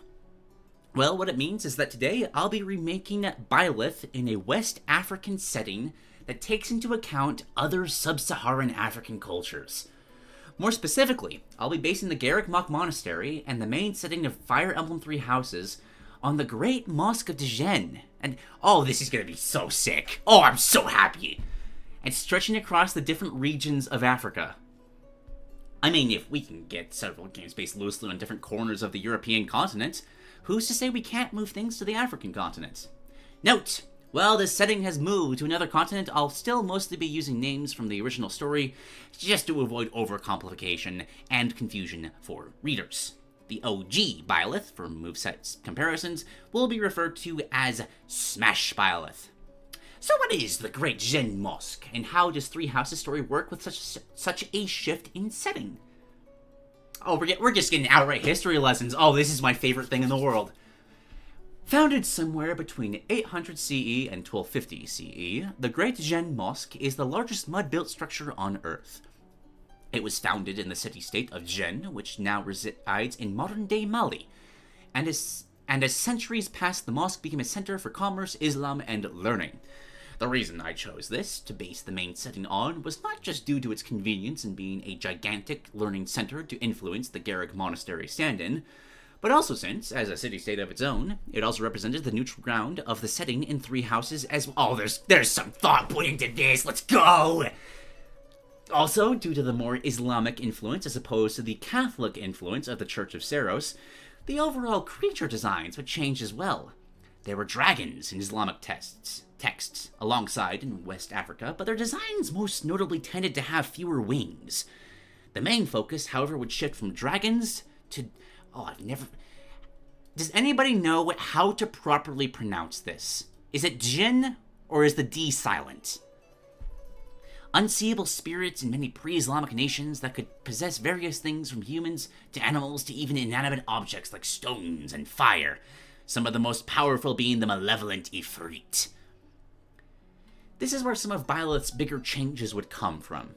Instead of a deity known as Sothis inhabiting them, Byleth would have been possessed by a powerful and extremely malevolent Ifrit from birth. In this version of the lore, various powerful creatures were hunted by the ancient ancestors of the royal families, including the most powerful Ifrits. Mortally wounded, Sothis sets up a 1,000-year-long plan to save her soul, and use the story version of Rhea to create a viable host in the form of Byleth for her to eventually hide within. Sothis is more important than in the story, and definitely than in Smash, as the relationship between the two begins with Sothis failing to fully take over Byleth. As a result of this, the two learn to trust and get used to each other over time, with Sothis going from an active antagonist to a supportive ally, albeit one who doesn't want to admit her fondness of the main character. Overall, there are many changes I could get into, but for the most part, this mainly serves to set the stage for later details in the moveset. Oh, and here's the design for this version of Byleth, taking inspiration from the Ghana Empire, the Mali Empire, and the Tuareg nomads of northwestern Africa. While historical accuracy is important, there will have to be a bit of bending here for parts of the story to work. This is fine. So long as the spirit is in place, I think sacrificing historical accuracy for more of a... to give a more recognizable comparison, like Viking helmets, or just the traditional Viking berserker kind of setup. I think so long as you get the general trend of, like, Ragnarok and the Norse pantheon and all that, you can have a bit of fun with where the idea is coming from. Design philosophy, the weapon triangle. The weapon triangle is perhaps the most important part of Byleth's moveset, as it defines their moves and also ties to each rising emperor. But what if things were changed up a little? Amir Edelgard's axe would instead be represented by a Congolese Ikakalaka, or a Konda sword, easier to pronounce for me, a powerful behemoth of a blade. This was used by the northwestern Mongol people of what is now the Democratic Republic of Congo. This would represent the down direction. Eridbar, Dimitri's spear, would instead be based on the Iqaluwa, short spears from the Zulu tribe of South Africa that came into practice with Shaka Zulu's reign, where the timeline bending starts to set in. These were used for extremely close combat and featured in the famous bullhorn formation. This represents the side direction. Fail Not, Cloud's bow, changes hands as it is now the weapon of this version of Byleth. It's based on the importance of the bow in the Mali Empire founding, as Sunjata Keita, the founder of Mali, is said to have defeated his rival Somoro Kante with a poisoned bow and arrow. This represents the neutral direction. This leaves us with the Sword of the Creator, which instead would be an axe, and given to the Claude. Oh, Claude with an axe, dude. Axe weapons were difficult to find, but in Fire Emblem, weapons like hammers and clubs have been substitutes for this weapon, so the Sword of the Creator would instead be a club. I know, based on a combination of the Nobkri, which was used in southeastern Africa, and the Rungu, used by Swahili people in East Africa. Not only could they be used for throwing at animals during hunts, but this also was a status symbol among wielders. With this and its construction, the club gives a sense of sturdiness and immovability. This weapon represents the up direction. Miscellaneous theme, Three Houses theme, alternate costumes, generally the same idea, split of genders in different colors based on the varying important characters and factions. One notable difference between the styles of alts is that for their Sothis fusion alts, Byleth will have darker clothes alongside flowy, bright orange hair, reminiscent of a burning flame. Taunts and animations, similar to Byleth's animations already with a few differences. Up taunt looks longingly at their hand as Sothis briefly appears behind them, placing their arms on Byleth's shoulders, cackling to herself. Down taunt is about to get on their knees as flames from Sothis sprout around them in a rectangular format. Side taunt will see Byleth threateningly point an arrow at the opponent before twirling and notching the arrow in their bow. And if using the Sothis fusion inspired skins, then Sothis doesn't appear, and instead Byleth will slightly chuckle for an up taunt, and their eyes will glow to make down taunt's flames.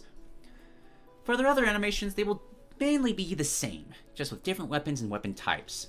Byleth's general attitude has changed in this version, alongside their attitude in correspondence to specials of a specific direction. Neutral animations will come across as more guarded and reserved, as if ready for a sudden attack. They also seem closed off to other people in general, with their body language shifting away from others. I will admit, there's a huge part of me that just kind of wants to explore the Three Houses version of this and not care about Smash Brothers. But this is still really cool. Its animations are very fierce and rapid, giving an almost beautiful sense of brutal efficiency. What Byleth does is definitely going to hurt and make weaker people hurt. But they're a professional. They're used to this stuff. Up animations have a sense of grace and poise to them, look more floaty and effortless, as if Byleth is moving with the wind itself. And down animations are slow and measured. The flavor in here is based on the idea that Byleth is committing to a powerful option that will leave them open, so they're making sure they're on topic. Also on a bit more of a heavier note due to stereotypes associated with Africans, while many moves are definitely on the more brutal side, Byleth is meant to come off as brutally efficient, not savage. They're a mercenary after all, so these moves will naturally do a ton of damage or seem painful. But this is calculated and intentional on Byleth's part. A big theme of this moveset, and arguably Fire Emblem as a whole, is resourcefulness. And Byleth is sure to come up with the most creative and effective manners to achieve their task. This creates an interesting question, which is actually probably worth discussion. I think people too heavily worry about this, because when you do, you get times like, say for example in Spider-Man 2, where it feels like they're too afraid of having Miles be angry at the guy who literally killed his dad, that there's not like a satisfying narrative payoff for that. Like, if you're in a war, there's gonna be violence. Come on. Sage is the great Jim Mosque. This stage is effectively a reskinned version of Garreg Mach Monastery, but themed after West African cities such as Djinn and Timbuktu, with traders, students, and guards in front of the mosque. Attributes. Pretty much same as Smash Byleth. I actually don't know that, because I can't compare with numbers. I don't like reading numbers, so I'm just going to leave the numbers on screen for a second. As such, Blaze Style. Naturally, this version of Byleth is similar to Byleth within Smash, but where Smash Byleth is more of a zoner powerhouse fighter who has slow speed but makes up for it with their long reach and kill power, this version exchanges range for pure speed and mobility. Byleth, in this setting, is about using resources to guarantee they can get in best and obliterate the opponent before the opponent knows what hits them. While they do engage in spacing, they prefer to hang around mid-range before ultimately going in and defeating their opponent. They use a lot of dangerous mix-ups and predictions, so if Byleth gets his right, you perish. Moveset, I'm going to skip over this stuff, because again, it's not fun to read frames and damage percentages. Down special, downward slam, checks the ground around them. Aerial and grounded. Aerial version is similar to Falcon Kick and Wizard's Foot, where you can dive while using it. On the ground, it seems to be the same as Byleth's regular downward special. Oh! Hang on! No! This is Mortal Kombat 1... is it Shao Kahn? I think it's Shao Kahn. If you slam the Wendy down, it becomes stuck there, which removes Byleth's downward moves and replaces them with punches and arm swings instead. Oh, that's sick. Oh, that's such a good way, too, of making it so Byleth still has that kind of fisticuff moveset while keeping the current design. Oh, that's sick. Get staying down in the background until an opponent runs into it. If they do receive damage and get knocked back, meaning that you can effectively use the sword as a wall for your own combos. And upon interacting with other specials, you can be used like an enhancement to said specials. One day can be picked up from its current position by simply moving it to its position and pressing down specials again, or moving it into using side special. The hurt box also is subject to stalling after a few collisions, so Byleth cannot pull off an infinite. If 30 seconds pass, or Byleth presses shield special, then Moende will sink into the earth and reappear in Byleth's hands. Good ledge option. Using it in the air increases Byleth's ledge grab hurt box. Cool.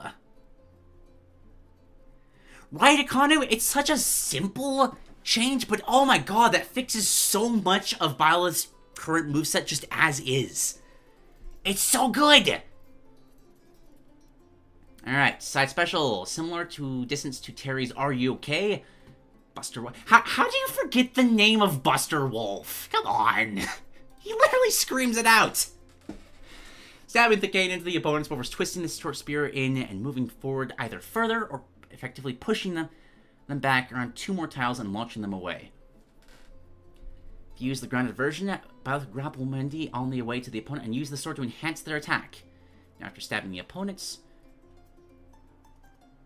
there's a combo attack utilizing both Wendy and Thakane in a flurry of swipes that result in an attack from both launching the opponent away. Sick. Gain special armor akin to Wonderwing if you grab one. So, oh, okay. So if you grab the sword, like if the sword's on the ground as you use this, moving forward, you'll grab both and dual wield. That's sick. That's so sick. Alright, neutral special. Sundiata, using a poisoned arrow, shoots the opponent with Sundiata.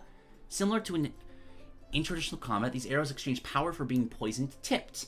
The initial hit pops up opponents at fixed knockback, so they're somewhat similar to Young Link's neutral special with poison effects, afterward added to the attack. Unlike Young Link, however, the arrows are floaty and on the slower side, traveling a great distance whilst allowing Byleth to run after one to score a confirm. One special feature is that when shot, arrows will be stuck in the opponent's back or chest, and if Byleth press the grab button, they will grab the opponent by the arrows and pull them in, effectively having the arrows be an extended hitbox solely for grabs. Interesting! If an arrow hits Moendi, it will bounce back in the opposite direction at one point. God, the setup with the sword is so sick. Oh, I love that! It's a fun way of, like, further exploring the tactical side of Fire Emblem through gameplay in a way that's not just the traditional, like, okay, counter hits represent counter-attacking. It's another way of actually doing tactics, which is so cool. So I don't know why the scrolling is now just keeping this where it... Oh, there we go. That was weird. Don't try to spam. They're too slow moving to be good pressure from afar. Sick. Up special is the Nando, the Sword of the Creator. Almost as if being powered by the wind itself, Byleth twirls upward before snatching the opponent up by Nuendo's end before spinning around and throwing them into the ground. This airborne command grab can throw people diagonally downwards behind them or directly below, depending on what direction the player holds during the animation. While normally, Byleth would be going to special fall after using this move, if the attack lands, similar to Captain Falcon or Ganondorf, Byleth gets an extra up special to use. The beginning of this attack has invincibility on it, so Byleth can even use it as an out-of-shield attack defensively. If an arrow is nearby on the ground, in the air, or stuck in the opponent when Byleth uses this attack, said arrow is collecting and can be used again with Sundiata. This doubles the attack's power, and picking up an arrow also makes Byleth fly up higher during the move. Sick? Oh my gosh. You guys can't see this on the stream, but there's artwork beneath this. I think it's the victory screen.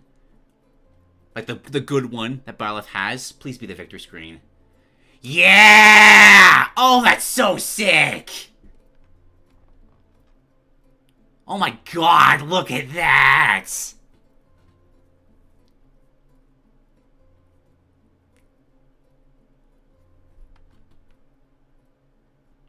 God, that's just wallpaper material right there. That is so cool.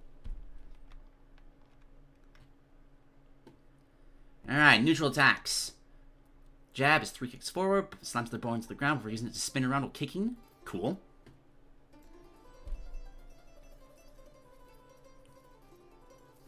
Dash attack, basic dash attack. Land the ball and reeling it back, smack some sense into the opponent, hitting them away. F-tilt, palm strike reminiscent of a grab into a shanking with the short spear. 2-piece combo. Up tilt swings the club overhead in an arc, which pops opponents grounded or in front of Byleth. Up and knocks those above them behind and into the ground. God, just the wall of chat, just like, hell yeah, oh god, go so hard. God, that was so cool. Down tilt, starts the mighty sword forward into the ground, knocking off a cloud of dust forward. Forward smash. Seemingly stepping back, Byleth's silhouette flickers before they burst through a cloud of dust that stood where their body once was. This fake out grants them invincibility on startup, and their lunge forward goes a decent distance. Sick. Absolutely sick.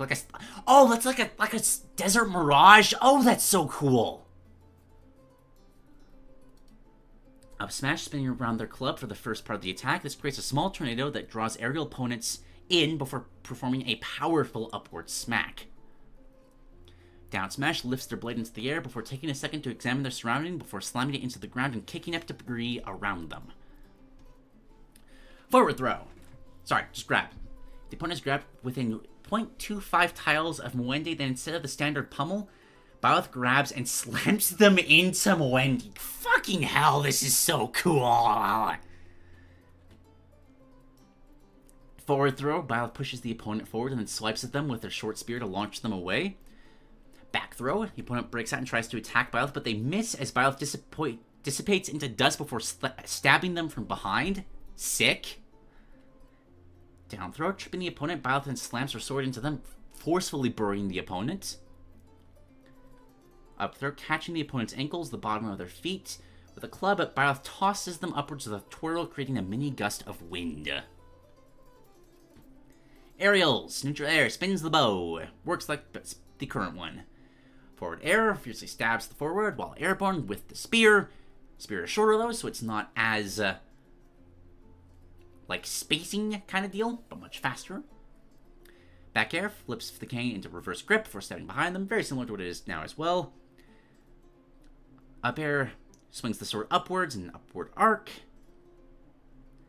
Down air, gripping the blade, hilt of the blade, Byleth has a quick and sharp flash downwards as if making a swift execution of the opponent. Oh, there's more artwork. Alright, hold on. Breathing in deeply for the final smash, Byleth places a hand over their chest as it begins to light on fire. The camera zooms in to their front as Sotha's laughing figure appears behind them. Wrapping her arms around their shoulders, together the duo utter 2 frightening words. Look at that Sothis though! Oh my god! Oh, that's so sick. Just having the lower half of the face and the nose going upwards, but everything else is just fire. God, this right here is why I really wish there were more cultural inspirations in video games. This is why I'm making those videos. Because if you just show people that, holy shit, the other parts of the world are cool, that's all you really need to break down boundaries. People get excited about this kind of stuff. Because it is so fucking cool. Divine Pulse. The screen goes a mix of red and black as the sun and moon move across the sky at rapid speeds. Byleth loads their bow as Sothis cackles, "Destroy the world, my child!" A flaming tornado appears below the opponent and burns them before launching them into the sky.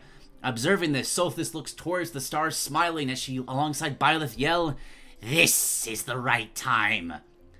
Before a large glowing arrow empowered by both Byleth and Sothis shoots through the opponent and splits the moon in half behind them, mimicking Muhammad's feet within the Quran.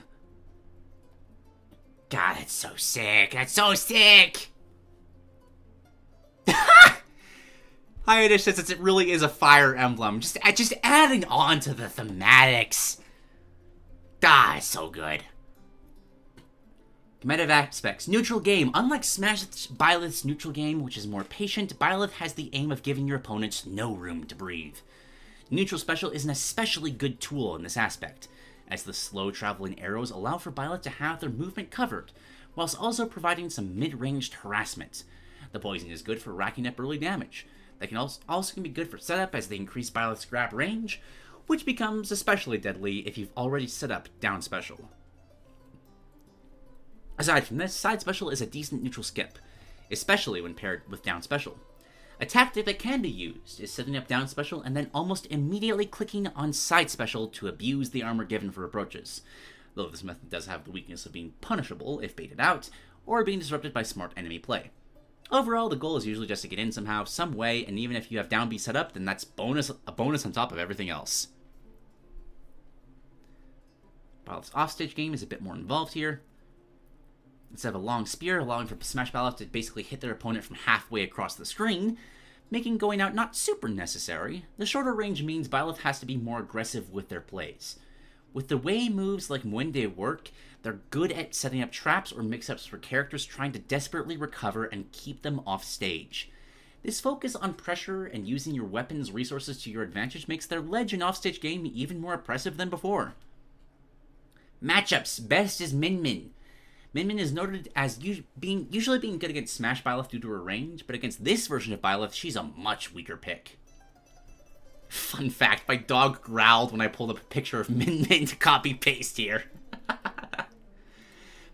Byleth has a lot of good cheese and options for approaching, and while they can theoretically be shut down by Min, that would require a much more offensive playstyle. Min can't even really rely on reflecting projectiles because Muende could arguably just shield Byleth, and it'd give an opening to get in. Byleth's good approach options, and their ability to call out Min's recovery make them really good against her. Worst is Shulk. Shulk is a very interesting case, and I think they're a bad matchup due to their overall higher range and also their ability to easily surpass the speed of Byleth with Monado arts. Shield also is really good for dealing with kill confirms in general. I think that Shulk just has really good tools overall and lacks any hard vulnerabilities or weaknesses that Byleth can take advantage of. I do quite like I kind of want to see this in more movesets going forward, like specifically thinking about what would be good matchups against this character. It really helps in visualizing how this character would function in a game like this. Trivia, names, origins, and renames. Ooh, this is fun! Naturally, these names wouldn't fit the setting, so I integrated the original names of the characters and why they were named that way, and decided I'd put what they'd be renamed more fittingly here. Byleth, or Beretu Beresu, is named after Byleth, a mighty king of hell who appears in Christian demonology. Islam doesn't really have this same type of demonology, and Jinn tends to be named more so by type. So I looked to more traditional West African religion and came up with Baida. Baida, God Baida, or the Black Snake, is a tale from the Ghana Empire of a gigantic deity-like snake that demanded an annual virgin sacrifice for prosperity until one day He was cheated out of the sacrifice by the victim's fiancée and brought a draught to Ghana. It even starts with a B as well. So this is where things get interesting, and for this, I'd rename her to be Sigui. I think Sigwi's the right way to say that. This name comes from a religious ceremony by the Dogon people. Sothis refers to a Greek deity who is a personification of the star Sirius, and the Dogon people, who are famous for having advanced cosmological knowledge without the advent of telescopic devices, held the Sigui festival for when the star Sirius appears between twin mountain peaks. Edelgard means noble protector, so I decided to go with Kuyana as a female name of the Congo Kingdom, which essentially means a person who supports something comes to protect something. I was not expecting the etymology lesson, but this is rad. I'm loving this. Dimitri is a different story altogether. While his name means Earth Lover, and it also means follower of Demeter, I focused more on the Earth as in land part and added on the name Zuelek. There's no way I'm going to pronounce that right, I'm sorry. Referring to land in the context of a country. Claude's name, rather ironically, means lame or enclosure, though it does come from Claudius, which means strong-willed. Deciding to go with the origin of his name, I settled on Jabali, which meant a man strong as rock. Garrick Mach is taken from Carrig and Bach, which effectively translates to Little Stone Monastery, but I felt Djembe on its own fit better. It's probably djembe, that D is probably silent there too, as it's a traditional West African hand drum. So the Great Djembe Mosque would be the title of the setting. Extra gallery. Some designs I'd made that aren't directly related. Oh, that's sick though! Redesign of the demonic beast to make it more elephant. God, that's so cool though! Oh god, the next one's even better. That's Edelgard. Oh, the next one's even better than that! Hang on, I'm gonna have to zoom out even more, but hold on. It's just hard to get on screen all at once. Look at that! That's so cool, though! God, can you make a sequel to this idea that just talks about the Fire Emblem side of this? God, I want to see more of this. Or, alternatively, keep up this trend and just make a Byleth for, like, China or India or, like, the Mesoamerican civilizations. And just take this idea and retranslate it for different regions of the world. Oh, and there's a transformation variant. Oh no, that's Sothis. Oh, that's so cool, though.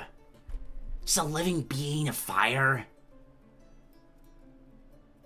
Dimitri with an actual jaguar. God, this is so cool. I love this. Guys, I love this so much.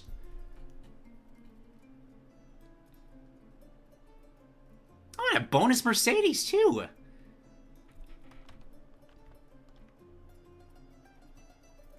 Conclusion. What initially was just a small project meant to reflavor Byleth and their context within Three Houses whilst creating some cool art, this turned much bigger than expected and took me down a pretty cool journey. I have no idea if I'll ever revisit this African retelling of the Three Houses storyline, but if I do, I'll try to be more organized and knowledgeable. I had a lot of fun with this, and I really hope those who are reading did as well. And as a final moral, if one could be gleaned from this moveset, don't be afraid to look into new topics. Even if they're things you're nervous to delve into, try your best to find what you can. Along the way, you might come across something you find intriguing. Humans are a species with tons of variety, so never try to limit yourself to just what's familiar. Sometimes diving deep into the unfamiliar can help you come out with a better understanding of the world around you. Amen! Hell yes! We got a bibliography here as well of just where all this information came from. This might be one of my favorite ideas we've seen on this just series overall. This is taking like everything I like taking all of my favorite interests in the world and just slamming them all together. Tort, I don't know if you take recommendations, but god damn, if you can expand on this more. I want to see artwork of just all the Three Houses characters translated into this style. I want to know how the story would change. Oh, and the creature designs. Like, God, this is so fucking cool, though! Is this a hasty highlight? Oh, you bet it's going... Well, I don't really have time right now to make any content at all outside of streams, but if I ever get that, this is very high on the list to get a hasty highlight. And I already have so much artwork to work with. God, this sword, though. Look at that sword, though. That's so cool. Ah, man. Stuff like this is why I want to make those culture videos. I say this admitting that I don't think I'm going to get to them for a very long time. But, like, this right here, this is how you do it right. So much of what our, like, modern culture is centered around trying to be, like, get more voices into media.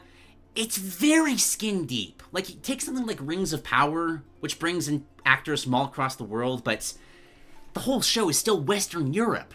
Imagine for a second, like, what Tolkien elves could be like if they were themed in like a sub-Saharan atmosphere like this idea is. This right here, this is the way to do it. This is how you celebrate more areas of the world by just diving in and trying to get as much out of them as you possibly can. Oh, I'm so happy. I am so happy. Thank you so much, Tort. I love this. I love this so much.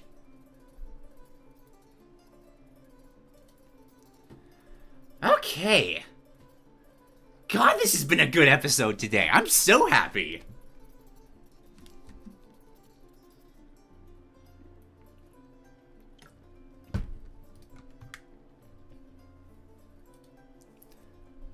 Okay. Also just throwing this out there, though. Like, I would love to see other takes on this. Like, if somebody sees, like, a game and just wonders how this would work if it was themed on a different area of the world, please go for it. That'd be so cool. Okay. Next up. I think it's time for this one.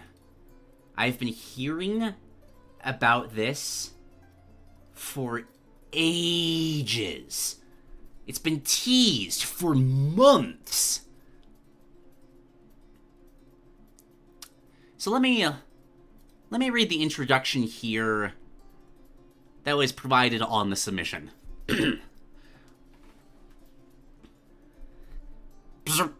Greetings, Mr. the Duke of Dorks. Thank you for your purchase of the PIKMIN Representation Restoration Program. We at HolyCinderblock Freight believe in giving our customers the most convenient experience as possible, so we have taken the liberty of automatically billing your account of the necessary 30,000 Pokos. What the fuck? Okay. I've been robbed. But guys, it's time. And God, just starting off, holy look at this. Like, I'm not surprised. It's Sandwich Bubbles. Of course, the artwork is going to be amazing. Sandwich drew the XCOM thumbnail, and everybody knows how that turned out. But look at all this. Look at it. It's so good. Also, Pikachu with fur. I don't know if I've ever seen a Pikachu with fur like that. That's interesting. Oh, looks great on Pichu, though. I like that. The PIKMIN Restoration Program. That is much louder than I was expecting. I'm going to turn that down a little bit more. A Super Smash Bros. Moveset outline brought to you by HolyCinderblock Freight, HolyCinderblock's most reliable long-haul shipping company. Greetings, members of the Super Smash Bros. Ultimate fan base. Are you tired of fighting a bland, boring fighter with no personality? Maybe you're tired of Nintendo's most absolutely incredible franchise of all time receiving poor representation in one of the biggest crossovers ever made. Or perhaps you just wish to experience more of that ever-popular plant-plucking goodness within the realm of a platform fighter. If this describes you, do not fret. HolyCinderblock Freight has the perfect solution for you. Introducing the PIKMIN Representation Restoration Program. This program sets out to improve how the Pikmin series is presented in Super Smash Bros. By filling it with the charm and wit that made the series prominent in the first place. Mr. President, would you like to continue? Oh gosh, what's a president voice? Yes, hello. I am the president of HolyCinderblock Freight. Our Pikmin Representation Restoration Program comes in a single glorious package. A fresh, all-brand new fighter to join the legendary ranks of the Smash Bros. Roster. Ho ho! I believe you will find it quite satisfactory. Yes, quite. This document outlines what you can expect to receive from the program. With that, Mr. President, would you like to introduce our new fighter? Oh yes, please, dear reader, take a look at this. Boop. Snap.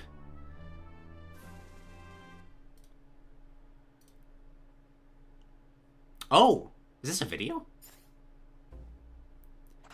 Shut up, you didn't. Oh, it's just that. I was about to be flabbergasted. But no, it's just the little intro video. Oh, but this is a storyboard. Oh shit. Are we rolling? Gee, it sure is boring around here. Zert, Captain Olimar, you have been invited back to Super Smash Bros. What a glorious day. Ah, alas, I shall not go. Fighting alone becomes far too lonely. But, Captain Olimar, I have 2 invitations. You may bring a friend to accompany you. Oh, what splendid news! Who shall I bring? I know! I shall bring my most trusted companion. I love him like a brother.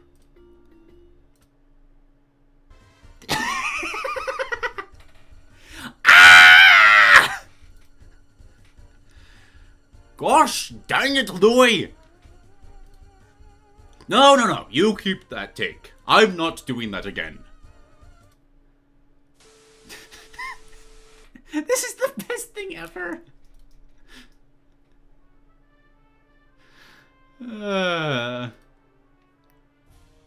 They blast off. Land at Battlefield. Ah, I have arrived at Super Smash Bros. To duke it out with legendary heroes. Wahoo! It's me, Mario. I'm gonna fight you. Where's... Oh, wait, that's the president!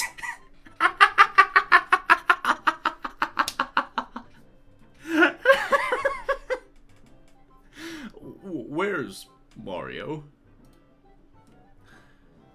Do you have any idea how expensive celebrities are? Uh-huh. Right.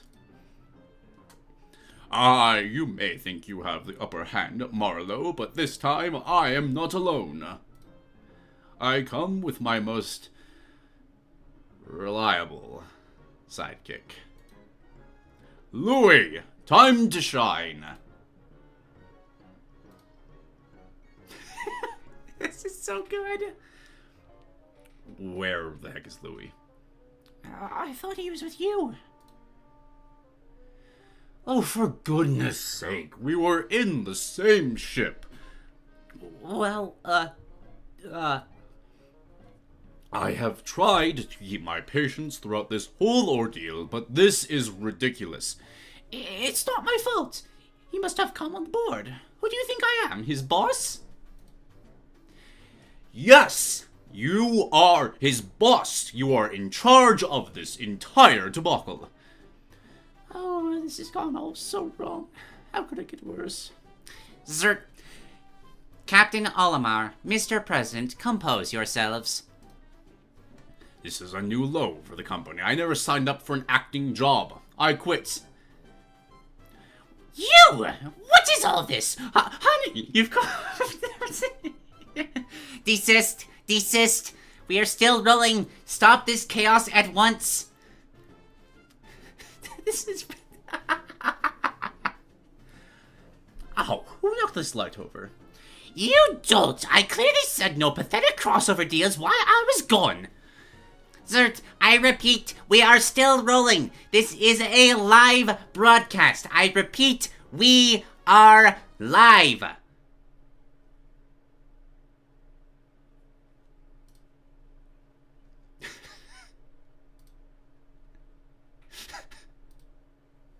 Ah!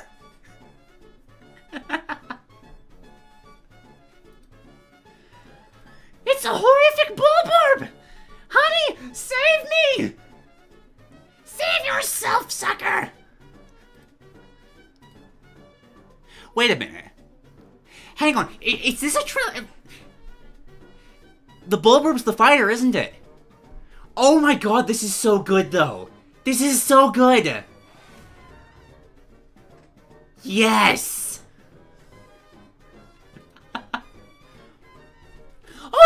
Olimar, help me! Oh, would you look at the time? That's the end of my shift. See you in the morning. Olimar, you dolt! Zert, no, this is not correct. Louis was supposed to be our new fighter. Oh, we're going under. Yes, we're finished. We're through. Mr. President, I have just received an emergency email from a Sandwich Bubbles, who has created a document in case of this exact scenario. Oh, put him on. Wait, is it still recording? Cut the camera, cut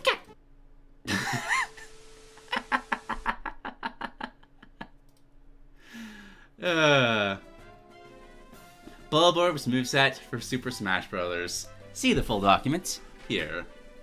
Let me change up the overlay real quick.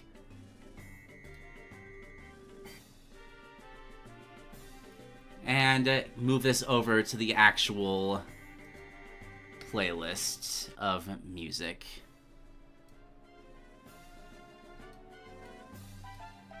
There we go. Okay. Ha!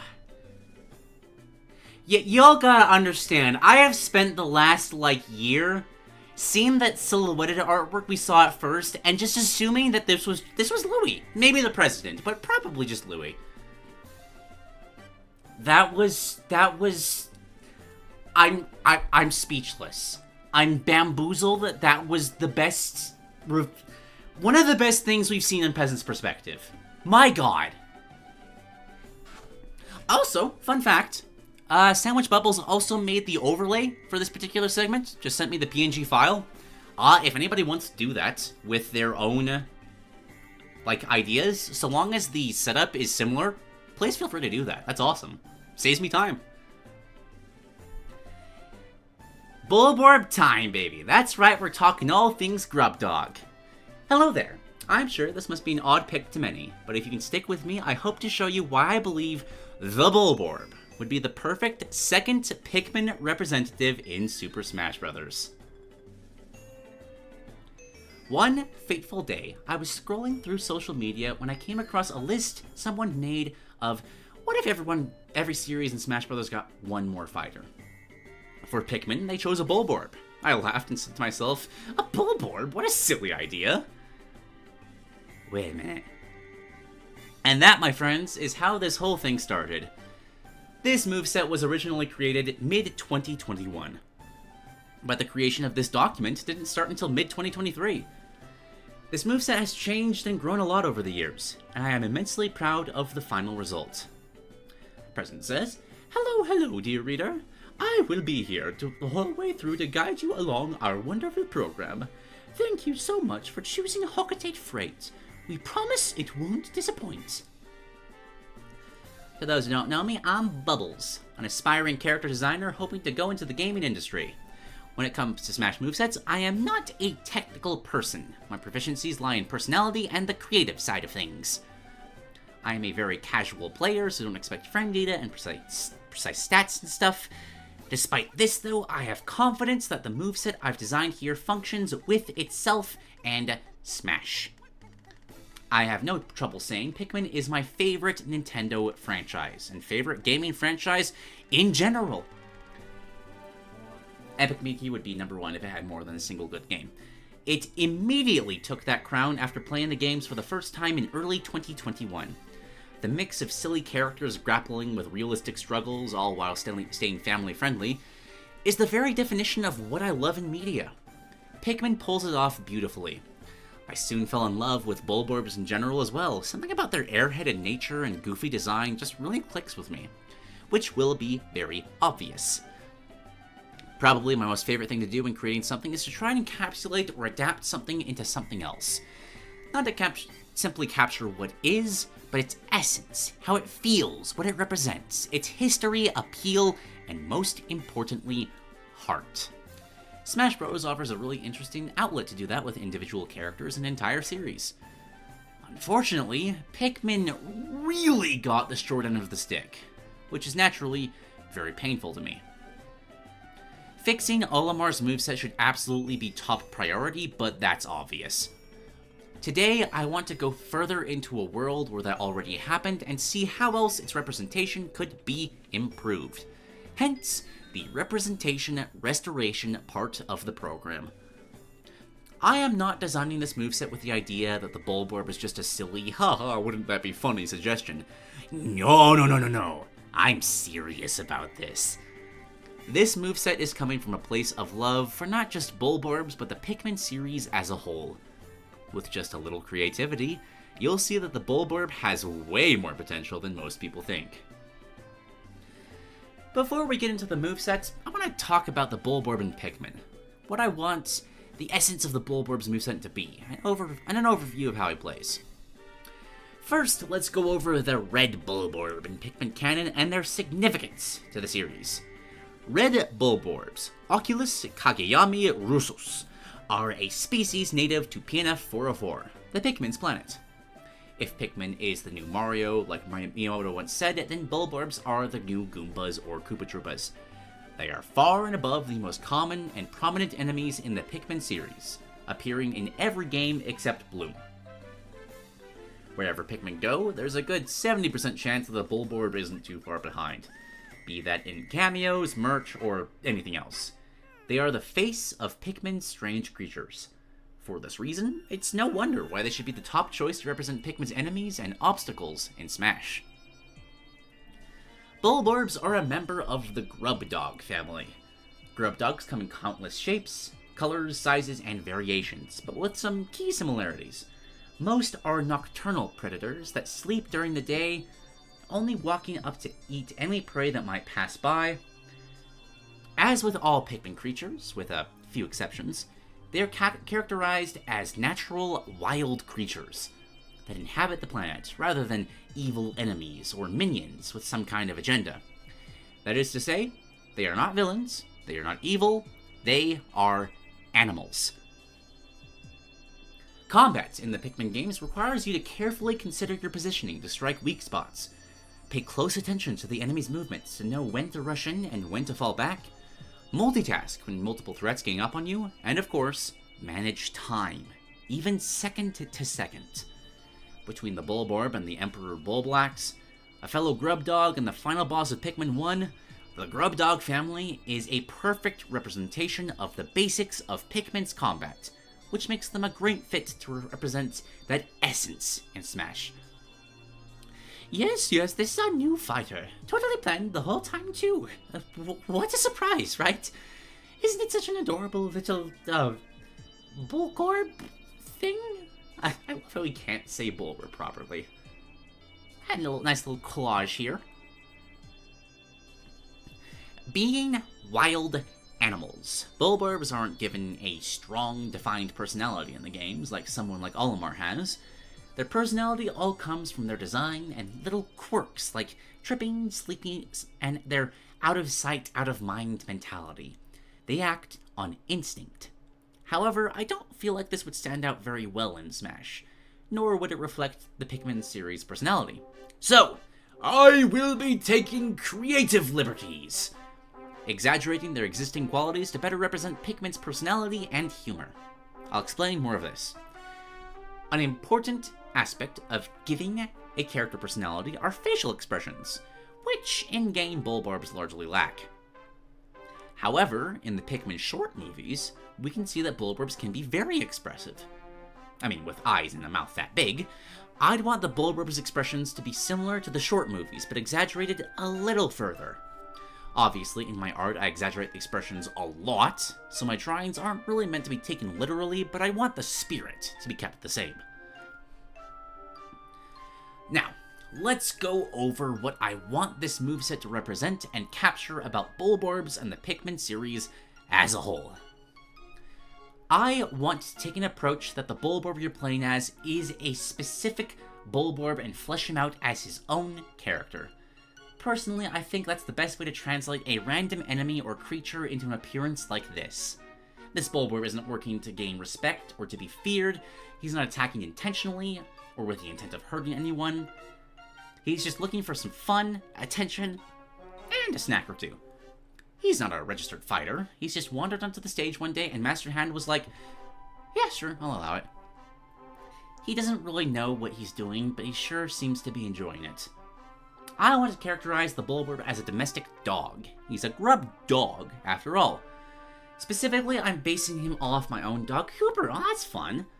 Unfortunately, during the creation of this document, Cooper... Oh, no. Also, it's Copper, not Cooper. I'm sorry, I misread that.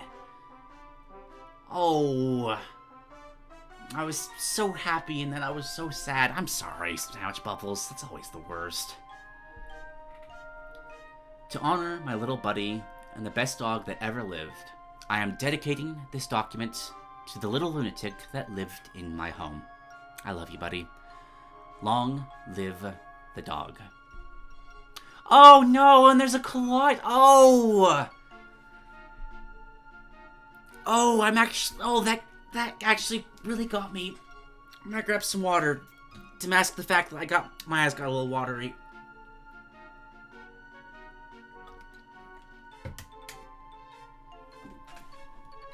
I will say, as a, dedication goes, this is fucking beautiful, man. Absolutely gorgeous. Copper, if he could understand video games, would be proud. Being a golden retriever, Copper was naturally extremely friendly. His concept of physical space was completely non-existent. He was a complete glutton, food was always on his mind. He had the attention span of a toothpick, probably the IQ of one too, and was also a total coward. He's not a tough guy. But that only made him all the more lovable. These are the aspects I want to translate into the Bulborb. He's just a big puppy. I had a little puppy dog too once. I miss him sometimes. Man, I've never even had a dog, and that... I'm trying very hard to keep my voice from breaking. I was gonna say sorry for that sudden shift, but I think that's perfect for Pikmin. I respect the hell out of that. Well done. Okay. Gonna compose myself for a second. Another huge inspiration for the Bulborb's character actually comes from Miitopia. In fact, I'd say this is where my love of Bulborbs truly started. One day, I made a Bulborb me and liked it so much I thought I'd add it to my party as an air-headed imp. Well, as it turns out, the air-headed personality fits the Bulborb beautifully. In Miitopia, air-headed Miis are cheery fellows, bumbling around the battlefield unfocused and unfazed. They fall asleep mid-battle, start dancing with the enemies, mix up their attacks, all with a big ol' smile on their face and their mouth slightly ajar. The imp class also gave his personality a slight ego, something Copper had too, which was just the cherry on top considering his stupidity and cowardly nature. Miitopia did such a good job at making your party members endearing. I can't imagine a Red Bulborb acting any differently now. Oh sure, when I was busy doing my important mayoral duties in Green Home, Olimar and Louie were off goofing around with some Bulldorp. Typical. To sum up, the Bulborb wants to be a part of things. He wants to be at the center of attention, he wants to have fun, he's totally oblivious to the issues of the world. He thinks he's pretty cool, and doesn't really get why other people are weirded out by him getting up in their faces. But it doesn't bother him too much.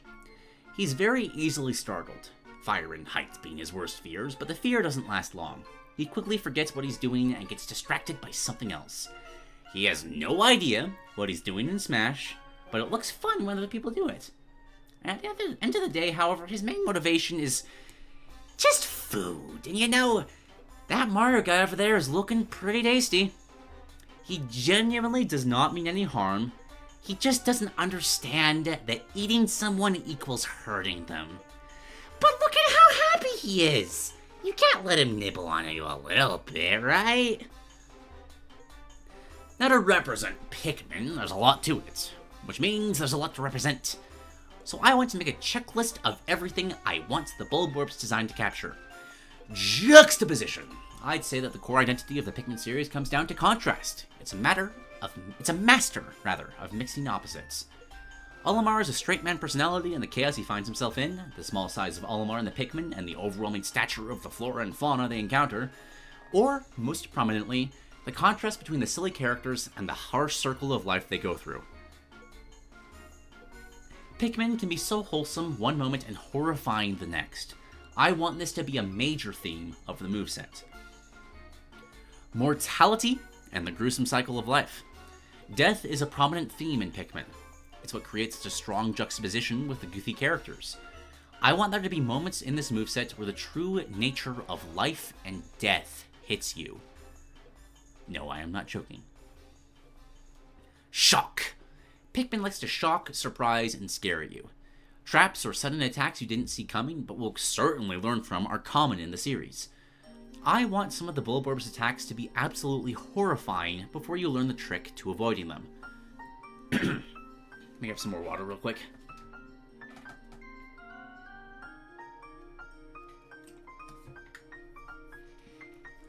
Wit, humor, and silliness. Despite all this talk of death and mortality, Pikmin can be very lighthearted. It's a funny series with a lot of dry wit and clever, well-written humor. Although this would normally be done through text, I want to translate it into the Bulborb's animations and character. I want this moveset to be funny. It's a Bulborb, for goodness sake. Pikmin's cursed nature... Pikmin is weird, in case that wasn't already obvious. It's got this uncanniness and surrealness to it. It's the kind of thing that just leaves you going, what? There's a reason why there are so many Pikmin memes out there. Which again, contrasts its realistic treatment of death and its clever humor. Since this is usually accompanied by weird designs of creatures, this is pretty easy to translate over. We gotta have the basics of Pikmin combat. Moving away from presentation, Pikmin combat relies on careful examination of your opponent and the battlefield. You need to check for little cues that an enemy is about to attack so you can get any Pikmin out of their way. Every second counts while fighting enemies, and often, even a single mistake can be devastating. You have very little control over these enemies, and given their size, you need to play smart and fast, and whittle them down. Fighting Bulborbs, they're best fought from behind or above. Their mouths can't reach back there, and giving you time to attack while they turn around. It's also best to attack while they sleep, or bait them into tripping. All of these will be bought over. Acting like a Bulborb, obviously. I want this moveset to encourage players to take on Bulborb characteristics. Sleeping whenever the opponent leaves, trying to eat anything they come across, shaking off opponents when they get overwhelmed, etc. The feeling of fighting a giant. To emphasize a point I already made, I want the Bulborb to feel like an immovable giant. It takes very little effort on his part to absolutely squash you, but it's going to take a lot of effort on your part to make a dent in him. You cannot power through the Bulborb's attacks. You cannot stop him. The only thing you can do is simply avoid them. I want you to feel helpless. This reflects how it feels to fight bosses in Pikmin. Most Pikmin enemies aren't threats on their own. Taking out a Bulborb is easy. Taking out two when they're right next to each other? Significantly harder challenge. It's so easy to get overwhelmed by enemies, obstacles, and hazards. It's when multiple things gang up on you and back you into a corner that you really get in trouble. This will sort of be the crux of the Bulborb's game plan.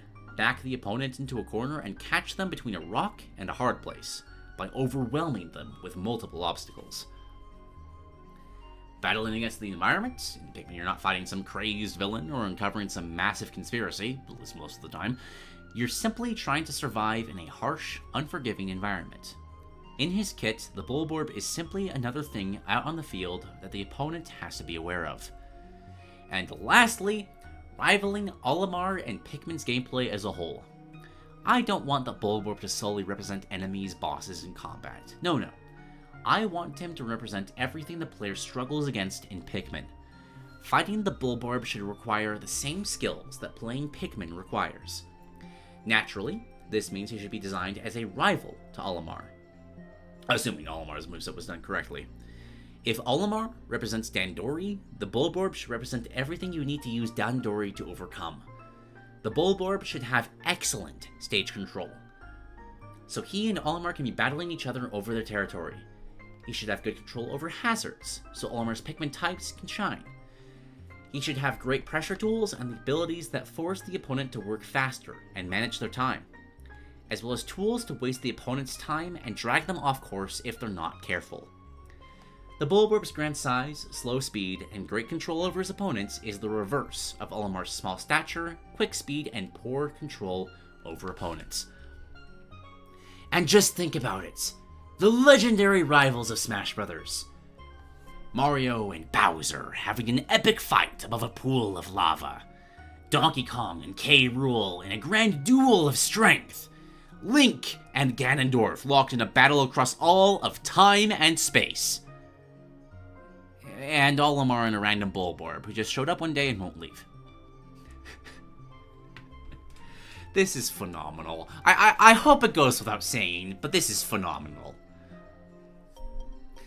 With all that out of the way, let's finally go over exactly how the Bulborb should play.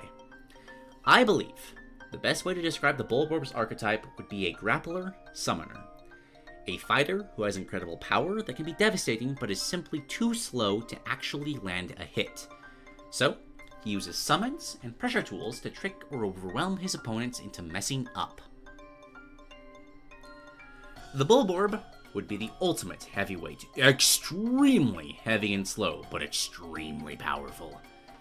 It takes only 1 or 2 mistakes and you can kiss your stock behind. In order to circumvent his easy-to-take advantage of slowness, his specials give him help. The Bulborb has a plethora of abilities at his disposal. From hazards to Bulbmin to dwarf Bulborbs, he's quite the versatile fighter.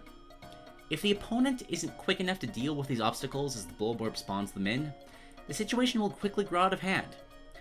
Manage your time well, be efficient, and you'll be fine. With all that weight, the Bulborb naturally struggles to get in the air and stay in it.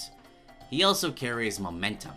If the Bulborb runs and jumps, he's gonna go far, and there's literally little he can do to stop himself. Unless specifically mentioned, his aerials don't stall him in the air. The Bulborb has to commit to what he's doing. The Bulborb has some glaring weak spots. As mentioned, he struggles to reach behind him, or above him. His back air, turning speed, are pathetic, and his upwards attacks are only situationally useful. However, he excels from the front and below. To really drive this home, I want the Bulborb to have Bowser's tough guy mechanic, but only on the front. Small attacks will simply bounce off his face, encouraging players to attack him from behind. I really appreciated how Pikmin 4 textured the Bulborb in a way that their backs look like they have thinner skin than their face. It's a nice detail. To flesh out his moveset, the Bulborb will use the abilities of other members of the Grubdog family, functioning like Piranha Plant in that regard. There's so much to pull from, actually, that narrowing it down was a little tricky. I opted to limit myself to only Grubdogs and Grubdog adjacent creatures, as I think letting him pull from any enemy might make the moveset come off as a bit unfocused. Obviously, though, making sure moves fit the moveset was top priority above references. Not having arms, hands, or any magical abilities mean that for some basic animations, you'll have to get— oh my god, I just saw the— there's gonna be more artwork throughout this whole thing, I'm so excited! For his ledge grab animation, his mouth gets stuck on the ledge, poor guy. For his carrying, he pulls from Duck Hunt, simply keeping stuff in his mouth.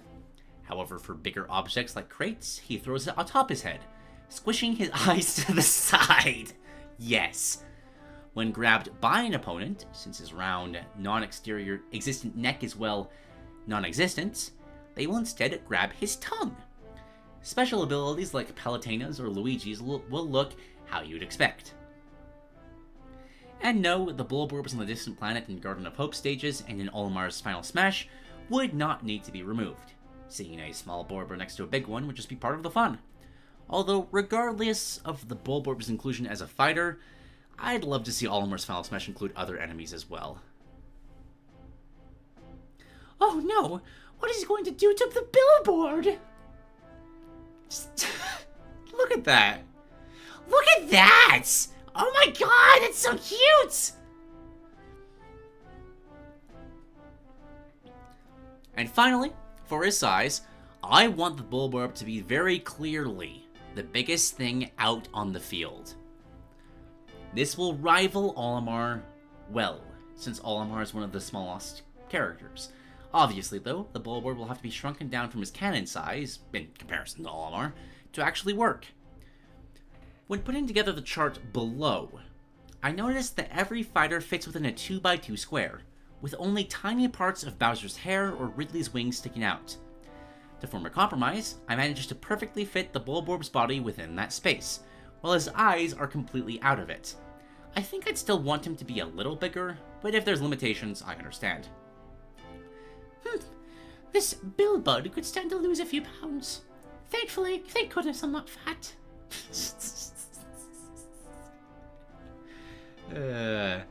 Lovely. Overall, the Bulborb's immense power and versatile kit make him a terrifying force to reckon with, while his slow speed and easy to exploit weaknesses make him possible to manage. The Bulborb takes good Dandori to both beat and play. Regardless of what side you're on, if you can keep a cool head and plan your strategy, you'll have no problem.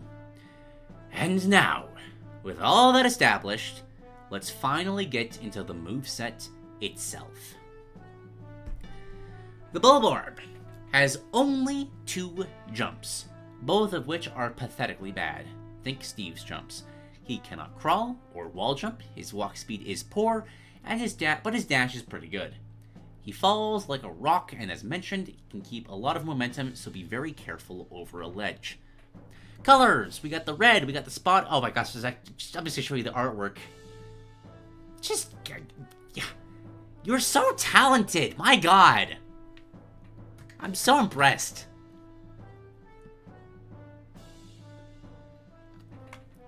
Oh, so many colors. Isn't nature beautiful? That is the Red Bulborb, the Spotty Bulbear, Orange Bulborb, Emperor Bulblax, Whiptongue Bulborb, Water Dumple, Frosty Bulborb, and the Eye Stalker Bulbeal. Yes, that's right, the Spotty Bulbear also joins the battle. Expressions and voice lines will be changed to suit the grumpy, hot-headed, territorial Bulbear. Unlike the Bulborb, the Bulbear is very clearly attacking intentionally, but in actuality, she isn't that much smarter.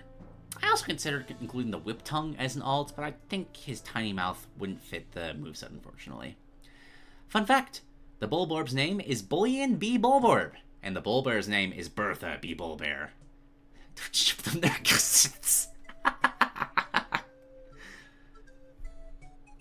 There are so many other options to pull from, Grubdog or not. Bulborb Larva and the Hairy Bulborb barely didn't make it in as a color. I'd also love to have a Breadbug or Ochi alt, but oh well. Bonus, I like to imagine the announcer's call for the Bulborb sounds super confused. Like, Bulborb? He's not supposed to be here. And the Bulbear's call should sound more scared than confused. Due to the Bulbor's sluggish speed, these quick attacks will provide quite useful as we get to the normals. Jab, eyeing the competition. The Bulborb uses his eyes as boxing gloves. Yes, I know, very silly. Credits to the legendary Jason Lupas for the idea. Link to his Twitter at the end. He's a super cool artist. This is a 2-punch jab that can be spammed. Doesn't really tie into the moveset at all, and I know it goes against the whole not intentionally hurting people thing, but when I saw it, I could not include it. Upon getting a Dwarf Bulbear from his down special, which I'll explain later, the Bulborb unlocks a rapid jab. The dwarf bull bear will overwhelm the opponent by biting over and over in very rapid succession, all while the bulwarp stands to the side going, "Get him! Get him!" Remember, kids, treat your eyes with care. You don't want to get glasses. Only nerds wear glasses.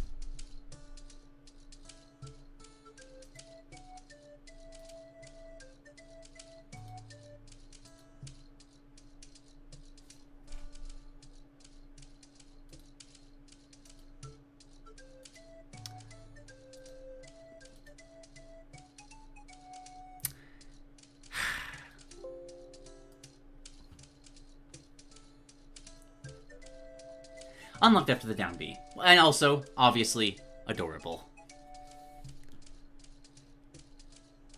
Side tilt, whipping whip tongue. The bulwarp flings himself forward as a very long tongue whips out and smacks whatever's in front of him. Like a, well, whip.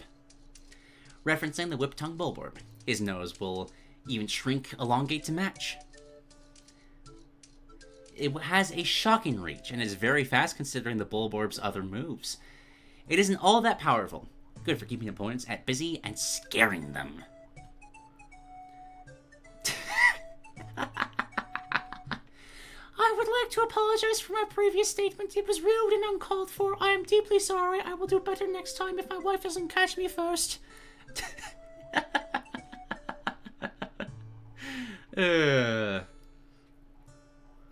Oh, even the little animation thing at the bottom. Oh, I love that, though.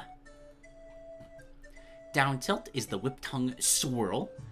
The bulwarp spins around the same tongue directly underneath his snout. Referencing the whip tongue's melee attack, his snout shrinks here too. This is a quick multi-hit attack. Good for catching opponents off guard. I love this artwork so much. The opponent will not be knocked away, leaving them wide open for attacking again if they can't escape quick enough. I'm in my closet now. She can't find me in here. Up tilt, fly swatter. The bulwarp flings his body upwards and then down again, referencing an animation Pikmin 3 used to shake off Pikmin. A very weak but fast 2-hit attack, it flings opponents that are above, down in front of him, getting them to where they need to be. Covers a good area too. Darn, I need to use the restroom. Dash attack, watch your step. The bulwarp trips and slides along the floor. How far he goes is dependent on momentum. Opponents caught under him when he first hits the ground will be buried. This is a very powerful attack, really throwing his weight around. It also has immense end lag, it's easy to see coming, so be careful with it. Look at that fool getting crushed by a falling bulwarp. Imagine being that stupid.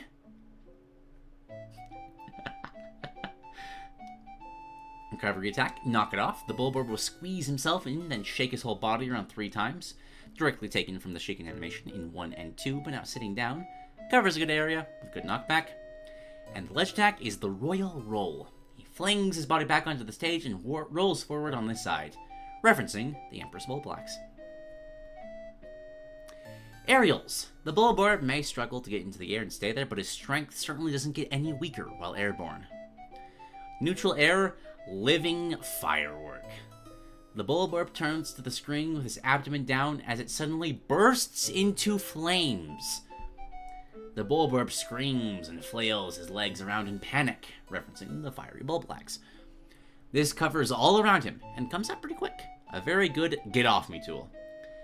It covers, oh my gosh. It covers more beneath him than it does above, and if an opponent is directly beneath him, as soon as the flames come out, they will be spiked. The bulwarp will be bounced up a little from the burst, and his horizontal momentum will be slightly slowed.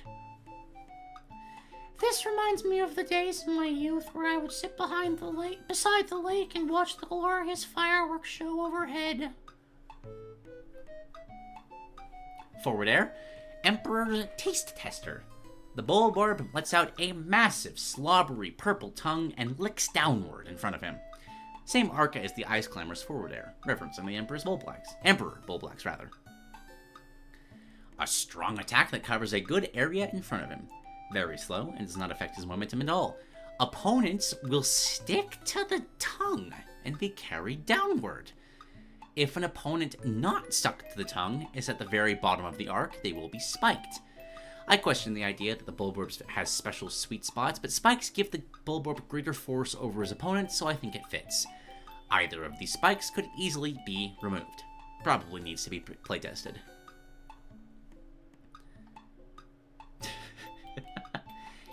Yucky! Somebody teach this Bingdorb some... Also, just realizing, I've been so engrossed in how delightful this whole document is, I completely forgot about the link. So let me drop that in chat really quick. Also, for anybody that just wants to keep perusing artwork, because there's so much good stuff here. Back air. Chronic hair loss. The Bulborb is startled by the opponents coming from behind, causing white hair to shoot out from his abdomen, referencing the hairy Bulborb and how its hair falls out when it's startled. This attack is fast, but pathetically weak. It's just fuzz, after all. It can be helpful, as it does reach behind him, but you'll probably only want to use it if you're forced to. Lacks all kill potential, and really only pushes the opponent away a little. I wish I had enough hair to shoot out of my head. I used to be so hip back in the 80s. Down air, wherever the wind may take you. The Bulborb freezes up in fear upon realizing how high up he is. He squeezes himself together and lets gravity take its course. This move is dependent upon momentum, as he uses his whole body as a weapon. The Bulborb cannot cancel this until he hits the ground, so you must be very careful. Even if you're not above a ledge, your momentum could still carry you right off to your death. This move is incredibly strong. Anyone hit by the falling Bulborb will take massive damage and knock back. A fun use of this move is to create a mini shockwave and deal bonus damage when you hit the ground. In this way, you could use it as a makeshift down smash. Just hop in the air, use it, and the Bulborb will immediately come crashing down on any opponents beneath him. Which could also be a reference to the Old Emperor Bulblax's little hop attack. I'm sure this could really catch opponents off guard. It should probably bury opponents if you fall from high enough height too. Obviously, the end lag is ridiculous, but the startup is very quick. Hawkatate Frey does not...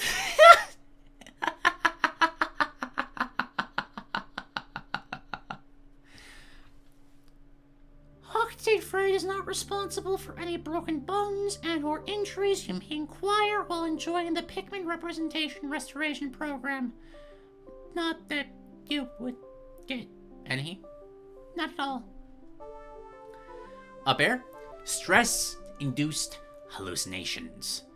This is one of the Bulborb's strangest attacks, and one of the most obscure references I've pulled from his moveset. The Bulborb's dream comes true as the coloring on his abdomen pops out into an umbrella. He's momentarily bumped up and stalled in the air, admiring his new ability, but then reality kicks in, causing the umbrella to break under the weight of the Bulborb, sending him crashing down. Referencing a scene from the PIKMIN Shorts movies where the Bulborb falling to his death dreams his coloring will become one of an umbrella and glide him to safety. It did not. So scared his eyes become round, right?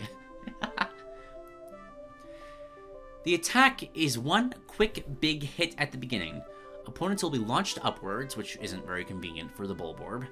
The quick startup and good kill potential could make this move actually pretty useful in certain scenarios, and at the very least could be used as a get-off-me tool. It also completely halts the Bulborb's momentum. However, the end lag is ridiculous and is practically a death sentence over a ledge.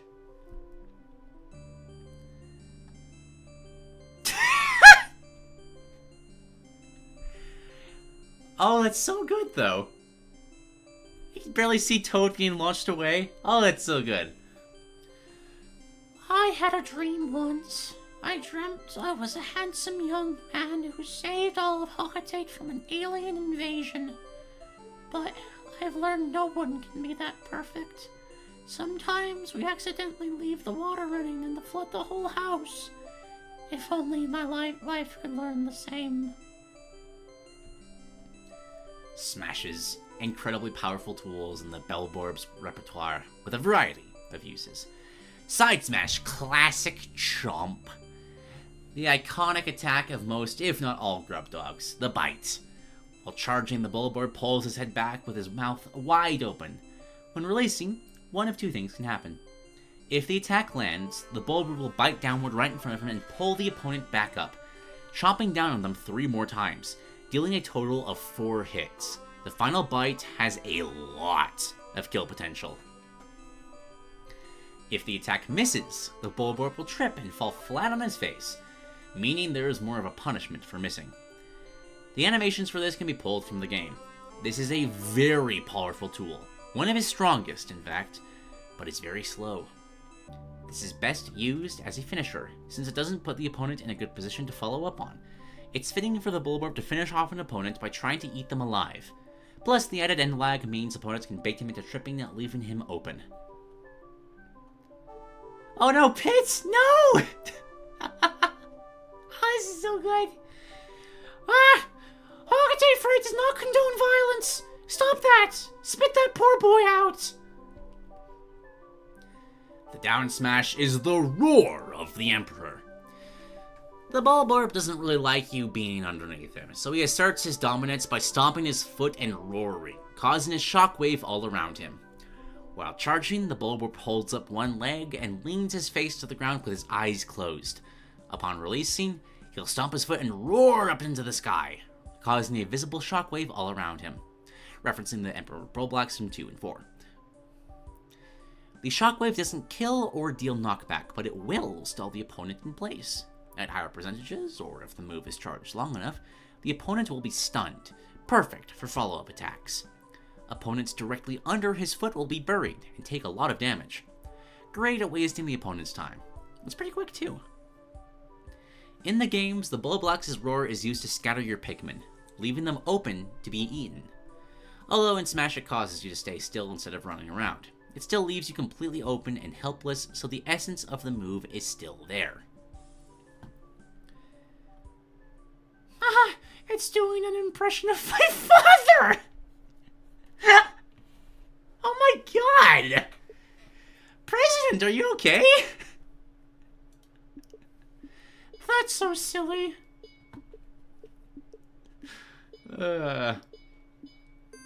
Up smash is frosty allergies. The Bulborb's abdomen becomes coated in a thick layer of ice in a sudden flash. He takes a deep breath in as he violently turns to the screen. He'll suddenly go achoo as he throws his abdomen to the air and ice shoots off of it. Afterwards, he sniffles with a relieved sigh. The allergies this season are crazy. Referencing the Frosty Bulborb from Pikmin 4, the sneezing is also a reference to one of Ochi's idle animations. The ice that shoots off his back will freeze whoever gets hit for a good amount of time, but the initial attack doesn't deal a lot of damage. The knockback's great, but it has little kill potential. It's got a lot of startup lag, but very little end lag. The animation of him sniffling is cancelable, so it won't slow you down. While the opponent is frozen, it gives the Bulborb a great period of time to do some of his time-consuming specials without the opponent interrupting him. Speaking of those, I sure am glad this closet has so many blankets to keep me warm. he's still in the closet.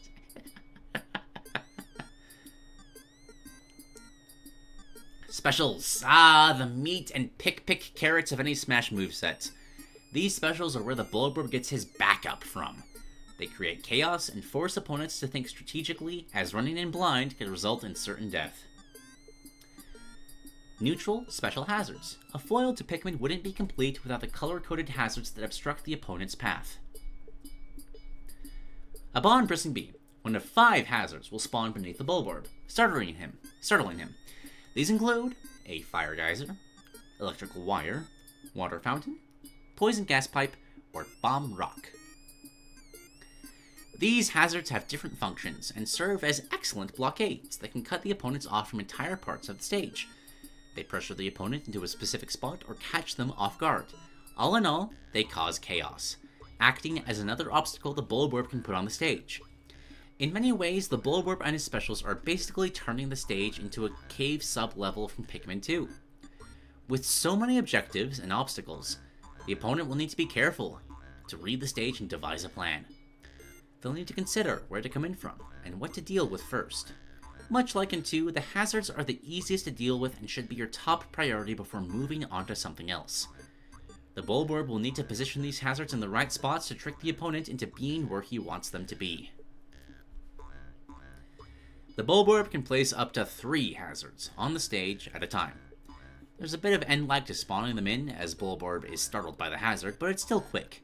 Simply pressing B will spawn them in a set order, the order mentioned above. However, with special simple inputs, you can control which one you spawn. This way, new players can just spam hazards, but if they want to get really good with a Bulborb, they'll have to learn the ropes of the move. Oh, that's so cute. Oh, that's so good, though. Just having Robin dealing with all the various things. Oh, that's so good. Oh, time to put my superior writing skills to good use.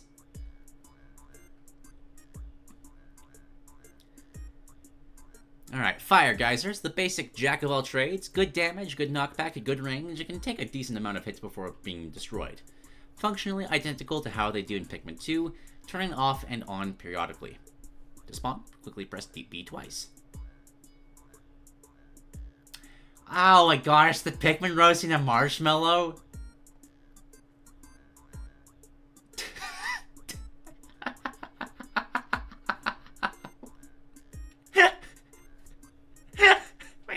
I just noticed. Hang on. This art has been embellished ever so slightly. Just a bit.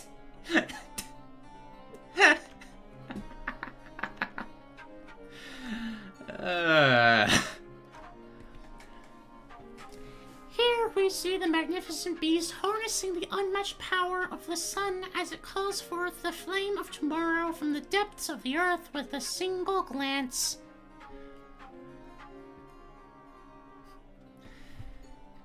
The electrical wires has a little more to it. On its own, some small sparks will occasionally fly out and briefly stall opponents. However, if 2 or 3 are placed, they'll connect together to create a stream of electricity, just like how they function in Pikmin 2. This allows the Bulborb to essentially close off whole sections of the stage. The wires are fairly fragile, and needing to place at least 2 of them to work means you can't use other hazards as well. They also aren't always on, just like the Fire Geysers, but there's no limit to how far apart they need to connect. Yo, that like gameplay perspective, like the rest of this has been fantastic, phenomenal. I love all of it. But like pure gameplay move perspective, this could be so funny.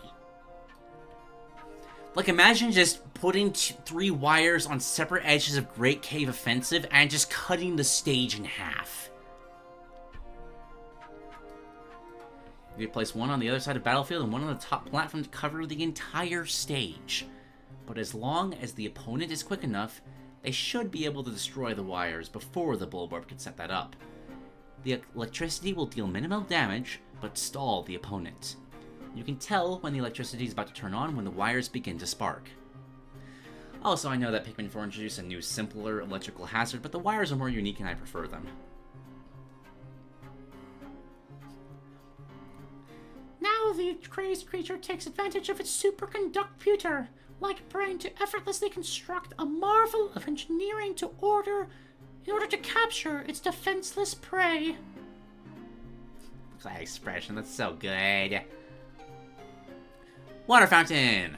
This water covers a good vertical distance, but is very thin, so it doesn't cover horizontally very well.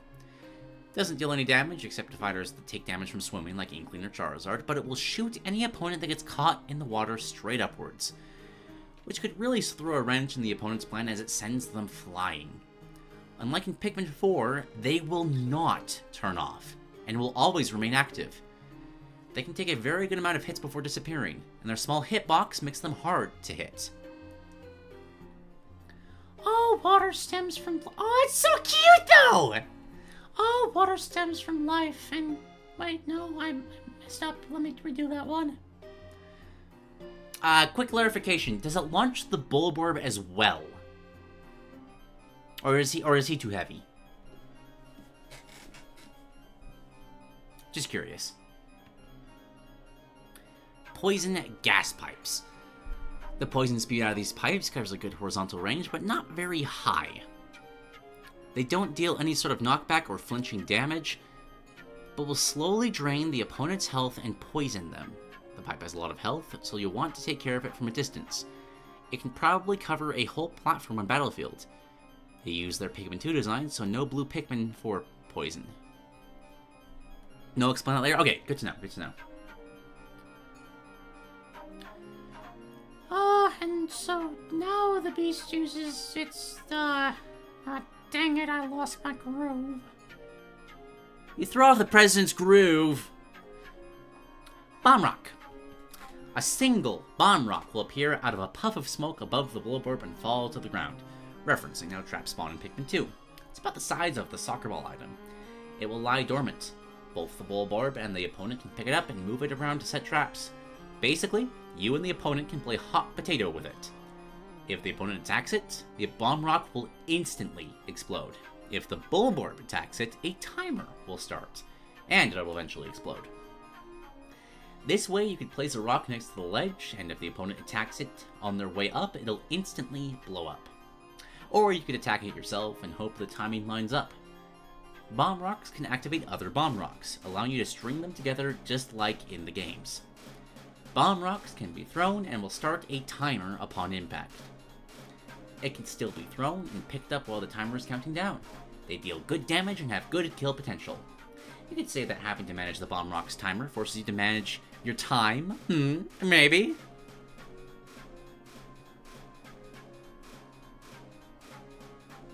White Pikmin. Do you see the white? Oh!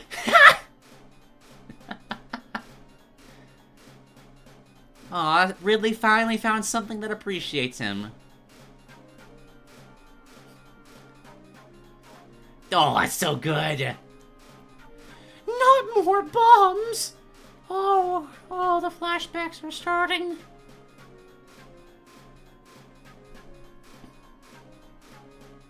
Properties. As I mentioned, the hazards can be destroyed, but not by the Bulborb.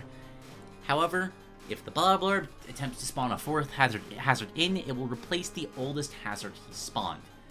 This way, placing a hazard in the wrong spot isn't the total end of the world, but you still need to be methodical about it. These hazards do not hurt the Bulborb, except for the bomb rocks. When they take damage, the health wheel from the Pikmin games will appear above them to show their health, show the timer for the bomb rocks. All hazards will disappear if the Bulborb is KO'd. Fire is the best method of attack. Electricity traps opponents. Water is a blockade for protection. Poison is best used for area denial. And bomb rocks are incredibly versatile as a pressure tool, trap, or attack. The different hazards encourage players to carefully consider what strategy is most effective against what hazard, emulating the need to consider what Pikmin type is best to use against what in the game. Hazards are a very important aspect of Pikmin. For a character that's meant to represent Pikmin's obstacles, the hazards are a must. Gimmick! Eating! This is a good time as ever to mention a very small gimmick. The Bulborb can literally eat things. Various moves allow him to eat small items. Things like food, weapons, explosives, maybe even certain projectiles. It's a lot like Kirby's Inhale. If the Bulborb eats an explosive, it'll deal more damage to him than if it was just thrown. Eating helpful or neutral items will heal him, varying on the nutritional value. This way, the Bulborb is always trying to gobble down everything on the stage, and the opponents are constantly trying to use that behavior to their advantage. Includes the side tilt, down tilt, forward air, side smash, and grab.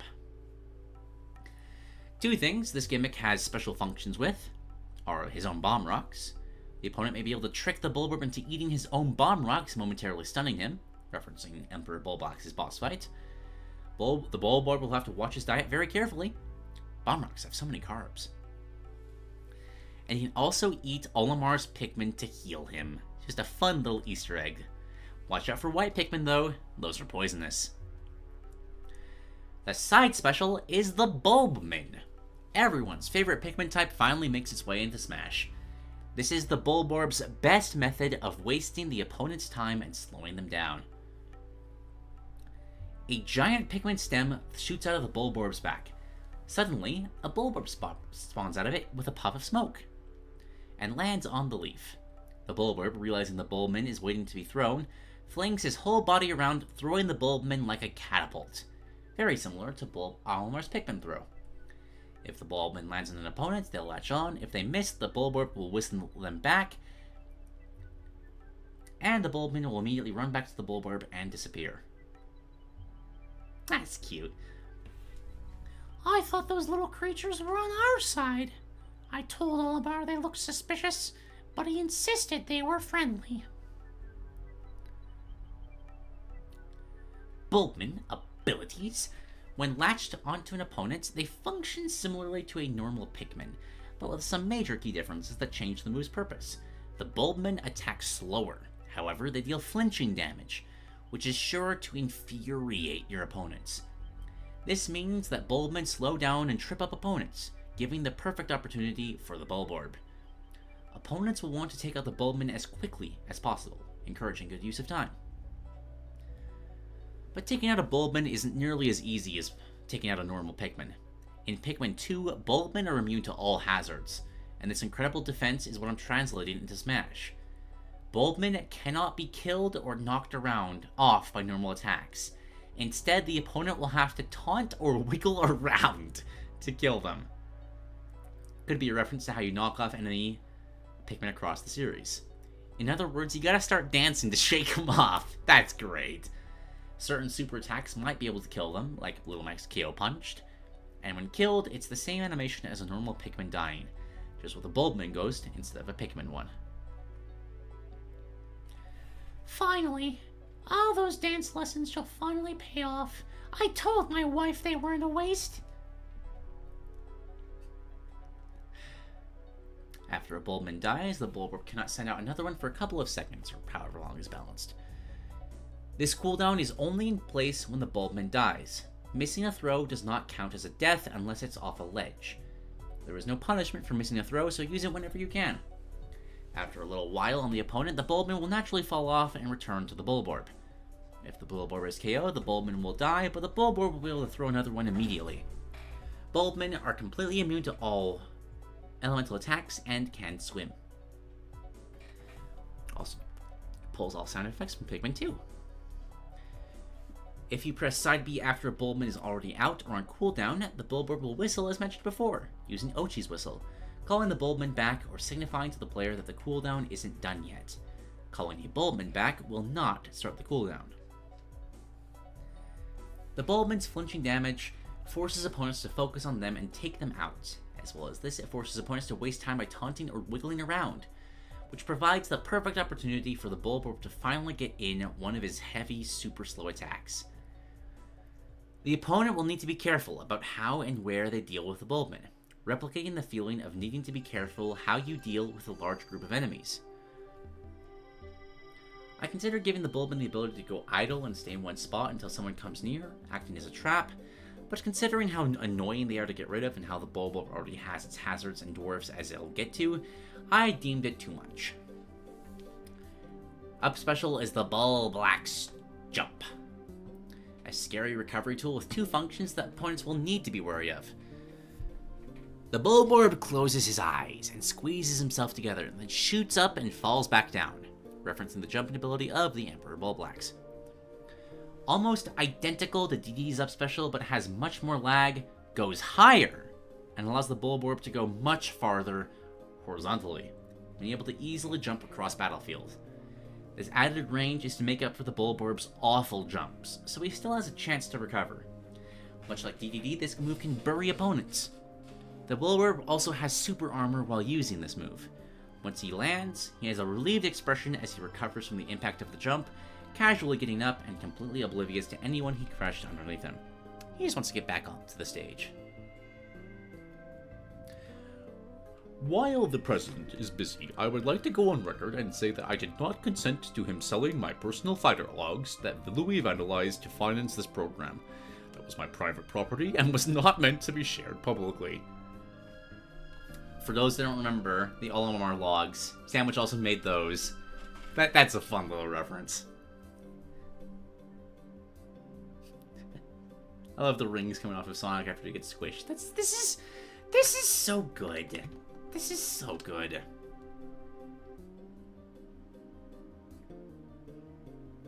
We also have triple jump. The Bulborb squeezes himself together even more, this time with his eyes wide open, looking as if he were about to burst.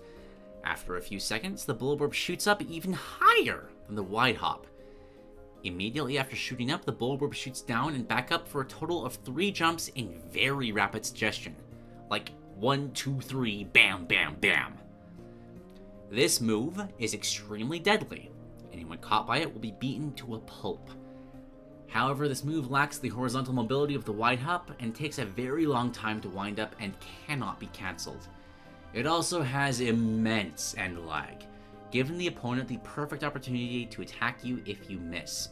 Opponents will be buried by the first 2 jumps and knocked away by the third. The Bulborb has super armor while charging and jumping, being able to take damage but cannot be launched or flinched at all. The opponent has no power to stop the Bulborb when it starts charging, and all they can do is run. When he tries getting up, he looks dizzy from the impact, almost as if he was going, completely oblivious to anyone he crushed beneath him. I would also like to apologize to some of the fighters who were offended by my notes. I'm sorry, Bowser, you're right.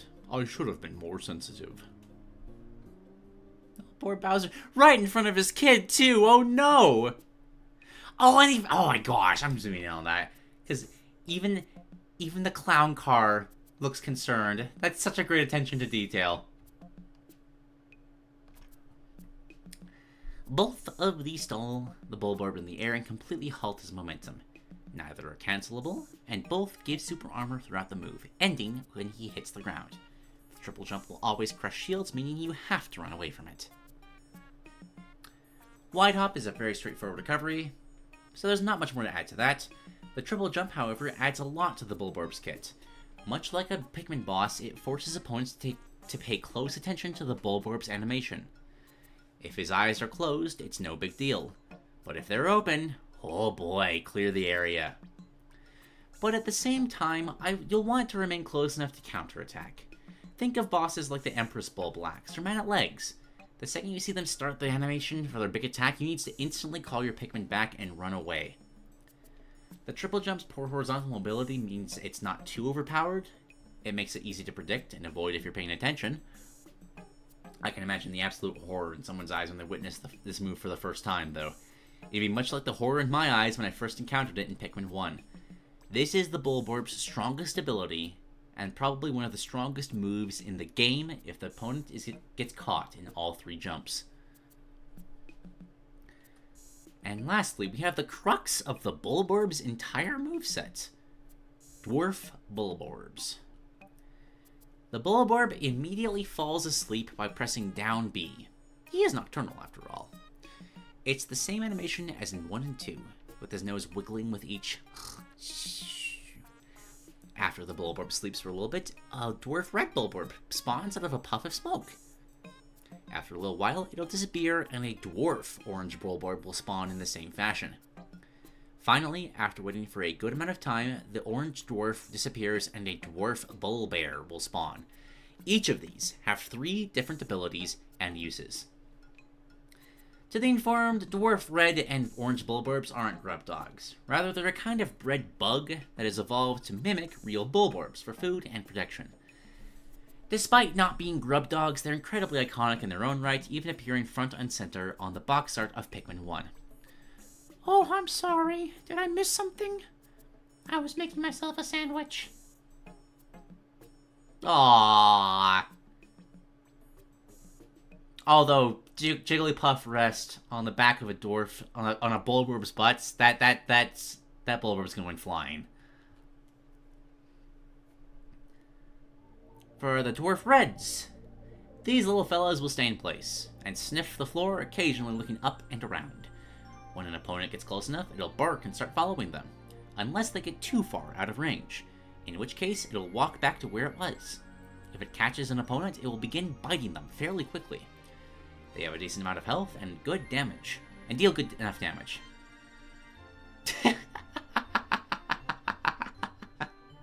He's not even mad, he's just disappointed. He's got muscles of steel, that's not hurting him. He's just annoyed. What a slacker. He's completely unaware he's being eaten alive. Pitiful.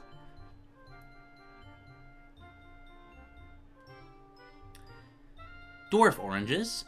These ones, unlike the red ones, will walk around and will not stay in one spot. They can even jump around to get on or off platforms. Besides that though, they're just an upgrade of the red dwarfs. They have an increased radius for noticing opponents, referencing the ability of the orange bulborbs. They're slightly faster in both walk and biting speed, have more health, and deal more damage. My, I once took out a whole room full of these monstrosities, and this child cannot even take out one. What are they teaching kids in schools these days? Dwarf Bullbear. Listen closely now. We're at the most important part of the whole moveset. The Dwarf Bullbear will follow the Bulborb and attack alongside it, turning the Bulborb into something of a duo fighter. Dwarf Bullbears are a deadly addition to the Bulborb's attacks. When one spawns, watch out. They'll do a quick bite every time the Bulborb presses A, dealing okay damage but causing the opponents to flinch, leaving them open. The opponent won't get knocked away, so as not to knock them out of the Bulborb's reach. The Bullbear will always attack towards the nearest opponent. Think of them like a hand you can use to snatch opponents anytime they get close. The dwarf runs and jumps, and even joins the Bulborb in his shield. He'll run on top of the Bulborb when he uses his up special. That's adorable. And as mentioned in the beginning, it gives the Bulborb a rapid jab. Unlike the red and orange ones, dwarf bullbears are true juvenile grub dogs, and they're more than willing to join their bigger first cousin once removed or mother out on the field. This is referencing how dwarf bullbears in the games will follow the mama bullbear as they patrol around the area. There's two of them? Run for your lives! Call the military! Prepare the nuclear warhead! Somebody get me out of this place! That's so good. It's the best. Dwarvalth. All three types can take damage and potentially die if the opponent wails on them too much. They have a decent amount of health to allow them to actually be used as an obstacle, but you'll still want to be careful and protect them. As mentioned, each type has more health than the last. When they take damage, the health wheel from the Pikmin games will appear over their heads. While the Bulborb is sleeping, the health of the dwarf will begin to refill. So they essentially have even more health while the Bulborb is sleeping. When a dwarf is killed, the Bulborb has to start right back from square one on getting another. If the Bulborb is sleeping as one dies, its cry will wake the Bulborbs up, referencing how dwarves could wake up big Bulborbs by crying out in Pikmin 1. After a dwarf is finally killed, an enemy ghost will rise from its body, and their corpse will remain on the stage, like in the Pikmin games. These fallen warriors can be picked up by the opponent and tossed around like trash. Horrific, I know. They function like an item, disappearing after a certain amount of time. Think of them like a heavier Mr. Saturn, but without the shield-breaking ability. The Bulborb cannot pick up corpses. Instead, he'll look like the screen with a sad face. The Bulbear will begin to loudly sob. She just lost her child. I don't want the Bulborb to get any benefit from losing a dwarf. You might be thinking, man, this went from wholesome to tragic in a fraction of a second. Well, that was precisely my point. In the beginning, I mentioned I wanted to represent that gruesome aspect of Pikmin, and this is one of the main ways I've tried to do that. Oh, the poor Bulbear. Oh, it's dead. Oh my. Properties. This move is a toggle, so you don't have to hold the B button the entire time. Falling asleep is pretty instant, but waking up is slower, making the move more of a commitment. Only one dwarf can be on the stage. Corpses do not count. A new type of dwarf will always spawn next to the Bulborb, not where the last type was when it disappeared. You cannot hold the charge in between dwarf types. The Bulborb can pick up living red and orange dwarfs and move them around the stage. He just carries them in his mouth when the dwarf flails and wiggles around trying to get free. Dwarfs do not have a weakness to their back like they do in their games. They're too valuable in this moveset for that to work. If a dwarf is being overwhelmed by an opponent, it can shake them off and knock them away, hopefully giving the Bulborb enough time to come and save them. That aspect sort of mirrors having to desperately run around the stage to rescue a lost Pikmin before nightfall in the Pikmin games. I guess Olimar and the Bulborb aren't so different after all. This move gives the Bulborb another tool to control the stage. It also showcases his nocturnal nature in a pretty clever way. If I may say so myself, by encouraging the player to act like a Bulborb, whenever the opponent is gone, the Bulborb should be sleeping, just like how they act in the games. It showcases dwarf Bulborbs, which are iconic enemies in their own right, and showcases the circle of life Pikmin is known for through the corpses. It's silly, it's charming, it's goofy, it's a little depressing. It's Pikmin's identity stuffed into a quite frankly unusually complex ability. As I stated at the start of this move, it's kind of the crux of the whole moveset. The Bulborb should always be trying to make time to take a nap so we can get a dwarf Bulbear. It's the main ability that makes the Bulborb stand out among the cast of Smash, as any properly represented Pikmin character should. The fact that waking up takes a bit also makes it a good strategy for the opponent to attack the Bulborb while it's sleeping, just like in the games. Another way you could view this move is that whenever the Bulborb falls asleep, suddenly the opponent is put on a time limit. If they can't wake the Bulborb up in time, well, sucks to be them. Do you take a risk and use that time to clear out as many hazards as possible without the Bulborb on your tail? Or do you play it safe and go straight for him? If your Dandori skills are good enough, you might be able to do both. Don't slack off. And last, but not least, Final Smash Left Behind. You may have missed your ship leaving for the night, but don't worry, you're just in time for lunch at the Grub Dog Jamboree. This is a cinematic Final Smash. First, I'll give a quick description, then a little storyboard to fill the gaps. The Bulborb stomps his foot with joy, or fury for the Bulbear. He flings a giant purple tongue out of his mouth as he licks all the way from underneath him to a little above him, covering a very large area. Any opponent caught up by it will stick to it and be brought into a cinematic. Facing the screen, with the moon in the background, the Bulborb roars as hundreds of other members of the Grub Dog family run out from behind him. In this case, the roar is a reference to the Pikmin short movies. These grub dogs surround the opponent in a feeding frenzy as they rapidly fight to get in as many bites as possible. Suddenly, a large shadow looms over them. They look up at the screen in horror and flee the scene. The camera flips around to show a giant Emperor Bulblax with his mouth wide open. The Bulborb, dwarfed by comparison, scrambles to escape from the Bulblax's tongue before the Bulblax's tongue shoots out and smothers the screen. Once out of the cutscene, the Bulborb is tossed to the side, a little dizzy from the craziness. Those in-laws, man. And a storyboard! He looks so happy, he gives a lick. Fighter falls down, gets absolutely swarmed. And suddenly, the shadow appears. Everything scatters. And they get nommed. Olimar's freaking dead!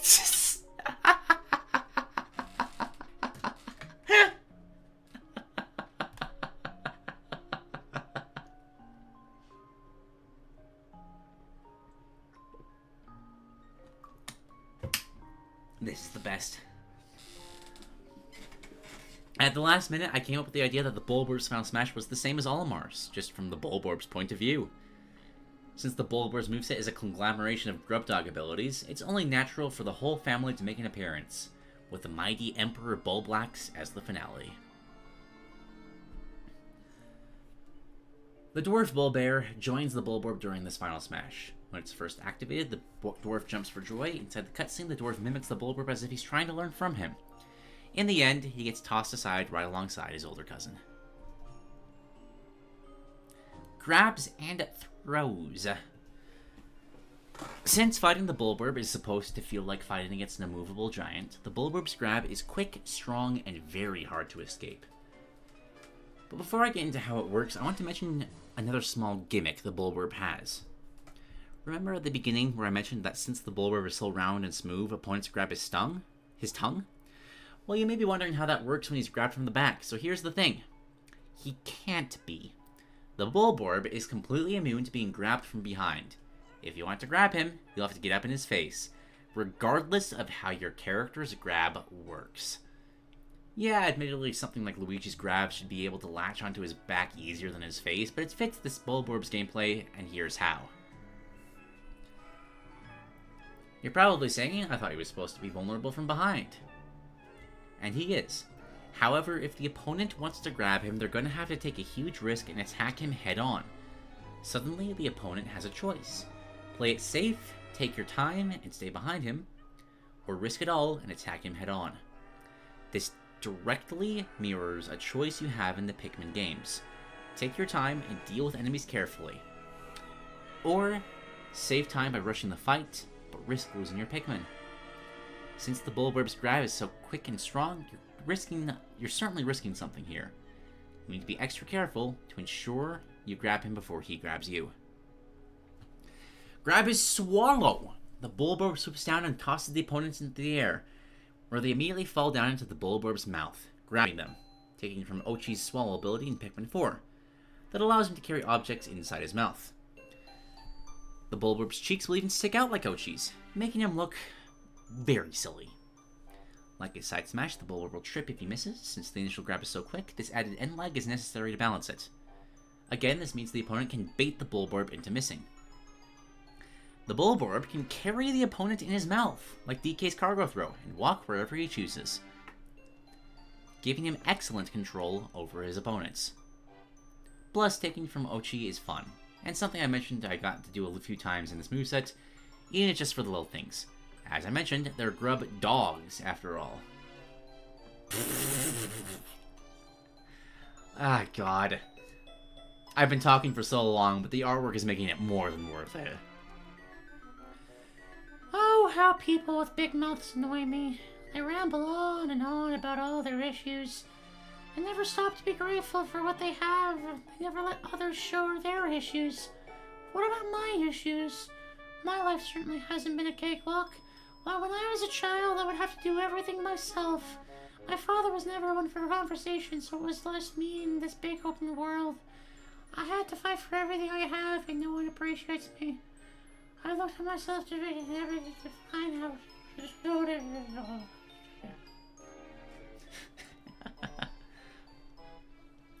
Pummelless Chew. He chews, really thinking about the flavor, trying to get a good taste. The Bulbear looks a bit more skeptical. Forward throw. Disgusting! The Bulborb is disgusted by the taste of the opponent and spits them hard into the ground in front of him. Afterwards, he holds onto his tongue and wiggles it around, trying to get the taste out of his mouth. This move has incredible strength and great kill potential, but it sends the opponent quite far, so you can't follow up on it. Spam says, come watch the #1 movie in the world. Tickets on sale now. Buy them before they're gone. Interested? Just go to... God, do I risk it? Oh, I can't hide. Ah, I'm curious. Hold on a second. Also gives my voice a break. I see you be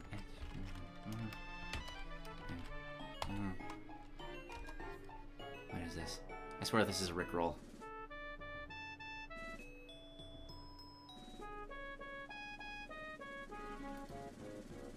Video isn't available anymore, damn it! Oh, never mind. I typed it wrong. Nah, it looks like the video isn't available, I can't access it. Huh. Oh, maybe I should, like, copy the whole thing. That might be important.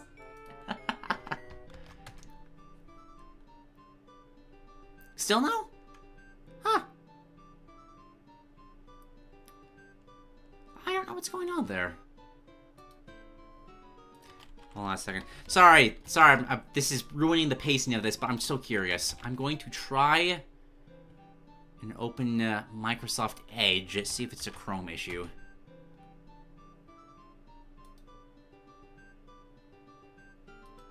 Oh no, this is wholesome. Hold on a second. Pause the music. 10 Reasons Why Dogs Are Cute. Sandwich Bubbles Productions.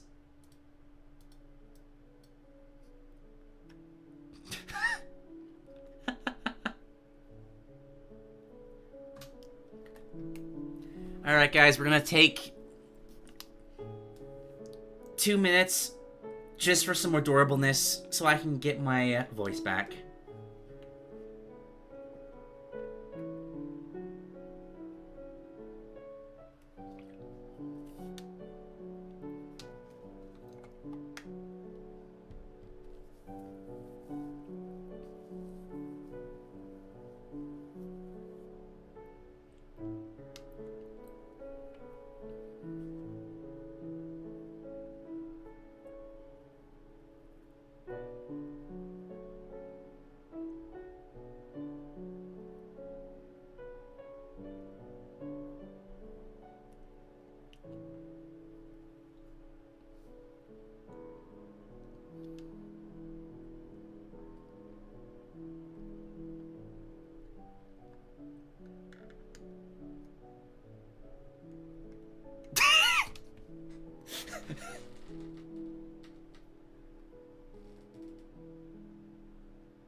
Nice. I like this.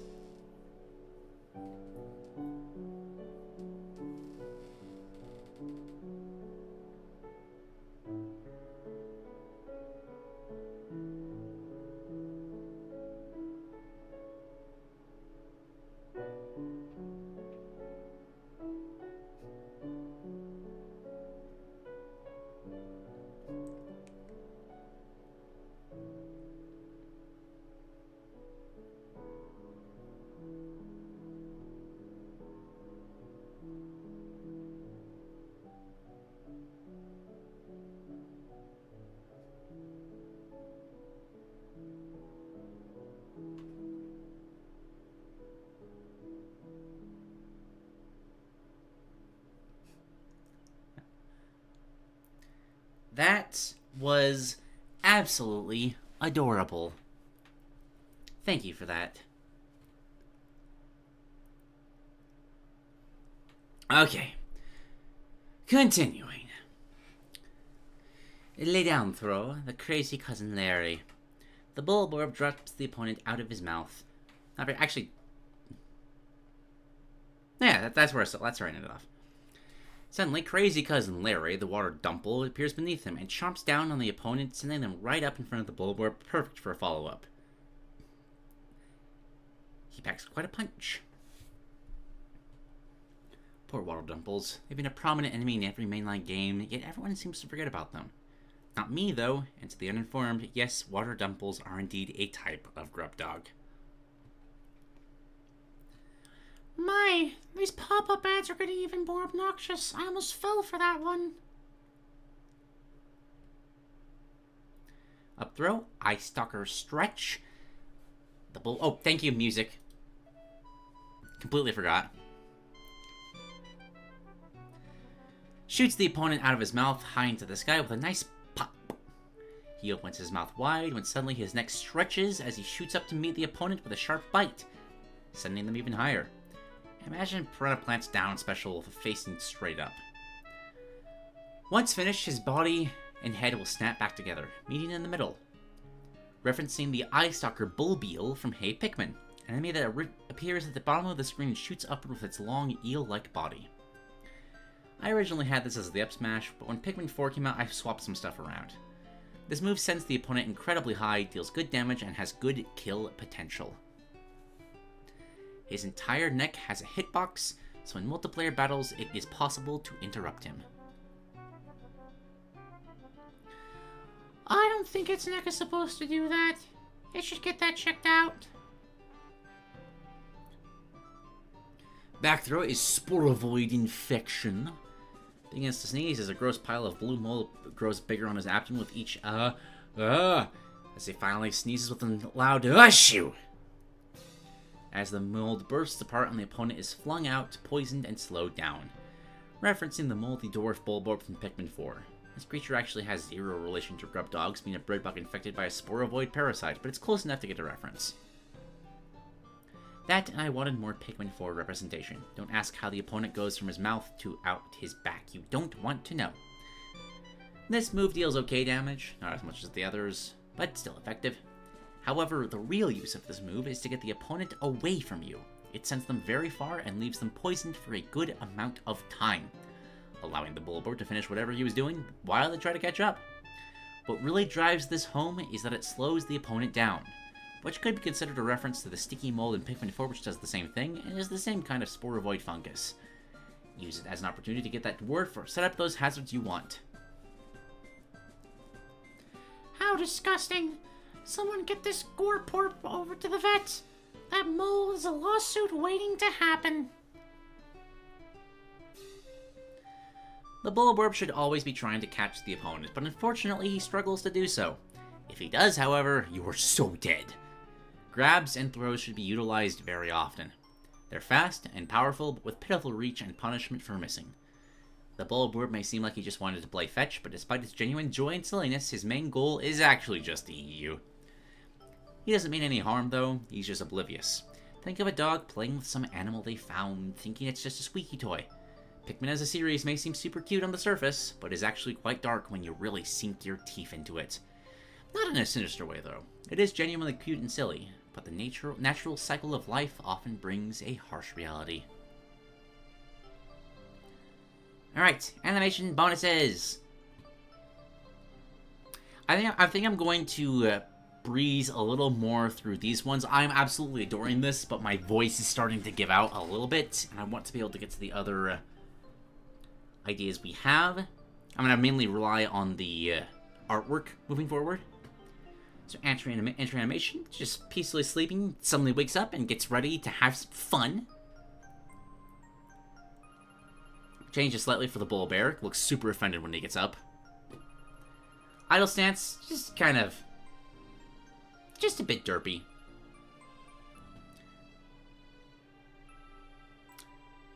Necessary but cute detail is if the Bulborb's eyes followed the opponents. That'd be fun. Like that.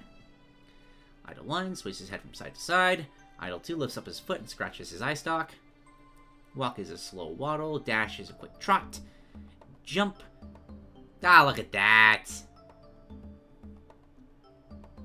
Flailing jump legs with a second jump. He sneaks around by slowly tiptoeing. Look at that. And on ledge, he just looks absolutely terrified. Eyes darting around frantically. Crouch, he sits down like a good boy wherever he is. Sleeping, falls over and lays on his side. Stunned is the Emperor Bulblax's stun animation after he eats a bomb rock. Oh, that's so cute though, too! Ah! Was there a present thing? I missed the present thing. 1 second. Ah, running is a great way to improve your health. See, we're a great influence on kids. Is one up here? No. I suppose the gup isn't all that bad. Swims, he's perfectly buoyant. Love it. That is also just an adorable Lucina. Star KO, the voice line of defeated roars. Easter egg, when the Bulborb is KO'd, an enemy ghost will rise up when he died. Love it. Shields by leaning his nose towards the floor. Oh, that's so cute, though! Oh, right. I'm supposed to be trying to sell this. Stingray Elias, Oculus Kageyame Russus, or Oculus Terribly... Oh, that's so good! Using the Piccolopedia stuff. Ah, that's so good! Classic mode is the Hungry Grub Dog. Oh, yes! Just Hungry Caterpillar through this. Horde battles of specific enemies shrunken down to represent Pikmin and to make the Bulborb feel closer to his actual size. The stages are meant to represent areas in Pikmin, such as Brinstar Depths being a cave, or Living Room being the hero's hideaway. Against Incineroars, Pichus, Squirtles, Donkey Kongs, Mewtwo's, Robs, Jigglypuffs, Ice Climbers, Palutenas, and it ends off against a giant Olimar just for the fun of it.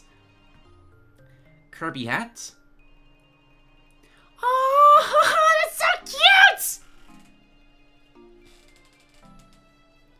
After the horrific atrocities it has to endure, this living piece of bubblegum has disguised itself as a grubblid in order to infiltrate its lair and exact its revenge. And a Palutena's guidance, sure. Always know me how lackluster Olimar's guidance was, and they even say his names just so they didn't have to make a separate one for Alf. Even though the Koopaleen's got... That's true! What the hell? I didn't even realize that, but that's just true. Rude. What the heck is that? That's an Oculus Kageyame Russus, a species in the grub dog family. What? They're red Bulborbs. They're a native species to PNF 404. You're saying a lot of words, Brady, and I don't know what any of them mean. PNF 404 is the planet where Captain Olimar first discovered the Pikmin. Bulborbs are a common creature found all throughout. By the way, Pit, here's another fun fact. Much like how Pikmin were named after PikMiN carrots, Bulborbs were actually named after Olimar's own dog, Bulby. Many people don't know that one. Aw, that's cute. Why is this Bulborb even here? He's way outside of his ecosystem. He's not even a registered fighter. Not to mention, they're supposed to be nocturnal. Guess I'm interrupting his nap. He doesn't seem to mind. Probably because he's eyeing those tasty wings of yours. Wait. He wants to eat me? I thought he just wanted to play. Hey, look on the bright side. If you win, I hear roasted Bulborb is very tasty. Ooh. Spit roasted whole over a nice open flame, accented with an elegant slice of lamb and a slab of bacon. Oh man, my mouth is watering. What is wrong with you two? An angel is not a Bulborb's natural predator. Well, they are now. Rub dog steak, here I come. This is so good. This is so cute. I am flabbergasted about how much quality is behind every little piece of this. Boy, this Bulborb could use some weight. Pit! How dare you insult a woman's figure? What? Ha! What? I'm just messing with you, Pit. That's a spotty bullbear, a close relative to the red Bulborb you met earlier. Yes, but this Bulborb does happen to be female. Uh-oh, she looks mad. Bullbears and Bulborbs are incredibly strong creatures. You need to be extra careful around them, Pit. They may be slow, but they never work alone. You may find yourself stuck between a rock and a hard place. If that happens, don't panic. Examine all the hazards on the stage and put a plan into action. Oh, got it. On a different note, here's my fun fact. Those dwarf Bulborbs you see running around aren't actually a type of grub dog. The dwarf Bullbear, however, is a genuine juvenile Bullbear. Gee, why'd they call them dwarfs, though? Because a certain captain was too prideful to admit his mistake. Here's a link to the fighter logs we covered on a previous episode of Peasant's Perspective. These are sublime the whole way through. Obviously not going to go recheck them, but they're good. They're fantastic. Oh, we get logs for the Bulborb! Yes! Ah, the Bulborb. The most geographically diverse species on PNF 404. So diverse, in fact, that I managed to find one here, too. Just when I thought I had escaped the Pikmin's planet finds its way back to me. That's my life, I suppose. Oh, but I don't mind. They were the first species I discovered aside from the Pikmin. There's a special place in my heart for them because of that. My son wants me to bring one home, but I don't think that's a good idea. Finally, a proper meal. I may have an odd soft spot for the vanilla red bullboar, but spotty bullbears are a different story. These ornery grub dogs have a habit of popping up out of nowhere. Their Indefatigability? Nope, that's not coming out of my mouth. Makes them especially frightening, as running away becomes far more difficult. I don't hold it against them, of course. They're simply defending their territory. Granted, though, this one is interrupting the match. The skin of a bullbear is far too thick to eat, and in seemingly green color it turns when cooked is enough to make me lose my appetite. It's best to peel it away before cooking. Be sure to properly kill one before bringing it into the kitchen, though, or it may wake up again. Alright, just taunts and victories. We're almost there. Up taunts. Big ol' roar. And now the Grubderp is fighting against a strange man. It's a fight for the ages. No battle shall ever compare. Yeah, that sounded cool. Side taunt is a squag. What?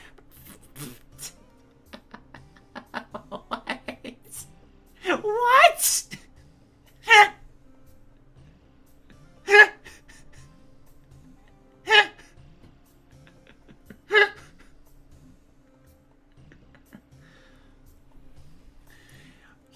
Yo, dudes! Isn't this hip new presentation straight up lit, dog? We at HolyCinderblock are pretty chill with all this funky lingo. It's signing toilets, you rapscallions are reaching no cap. Tell your parents how cool we are. Please?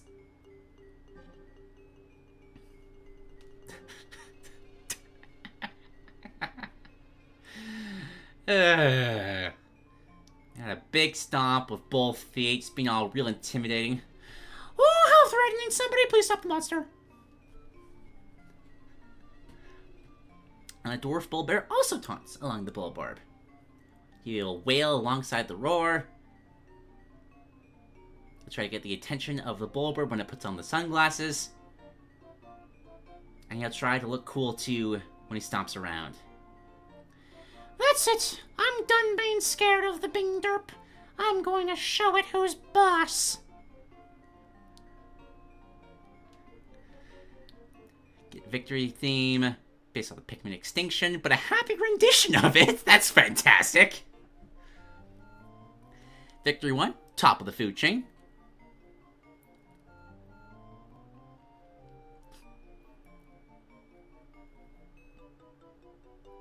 Just takes a pause, and then goes to sniff the camera. Oh, that's cute. The bullbarb succeeds and eats the opponent, and the president is speechless. A random item from the opponent will land on the ground, signifying that they dropped it before the bullbarb gobbled them down. This could be stems, empty Pokeballs, various items or weapons. That's fantastic. Victory 2, all in a day's work. Gives a nice loud roar. Wait, no, go back! Did it just eat Mr. Mario? Read the first victory. I'll read it fully.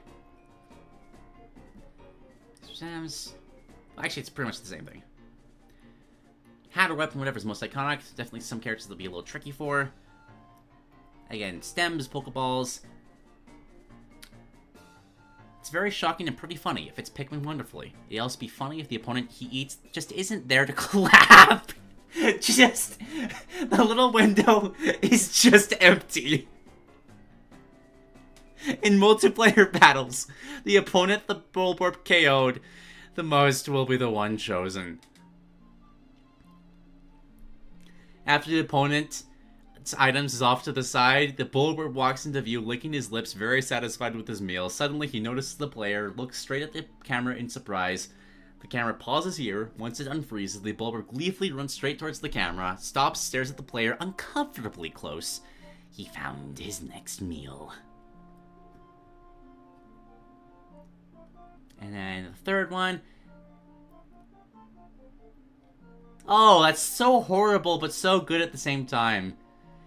Catches Pikmin. The victory splash is focused on the Pikmin's panic right before they get eaten. Lovely. Oh, I have no idea what's going on anymore. This dingle burp makes no sense. Aw, that's sort of cute when it's sleeping. It claps, it just does the big sleep. Oh wait, no, it's dead!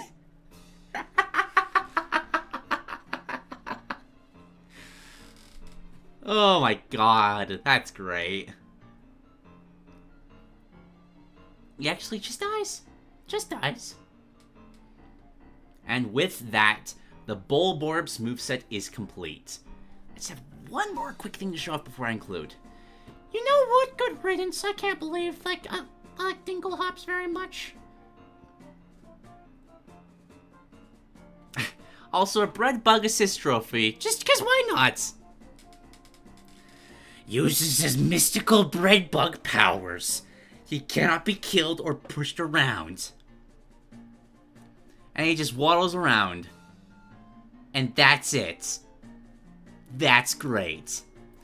In conclusion, going back over all the checklists, we got the obvious juxtaposition. Happy demeanor, he's trying to eat you.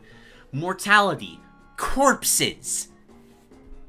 As well as the victory animations and clapping. Shock, up special, down smash, tide tilt. Immense power, hurts tremendously. Wit, humor, and silliness, he's got plenty of silly moves.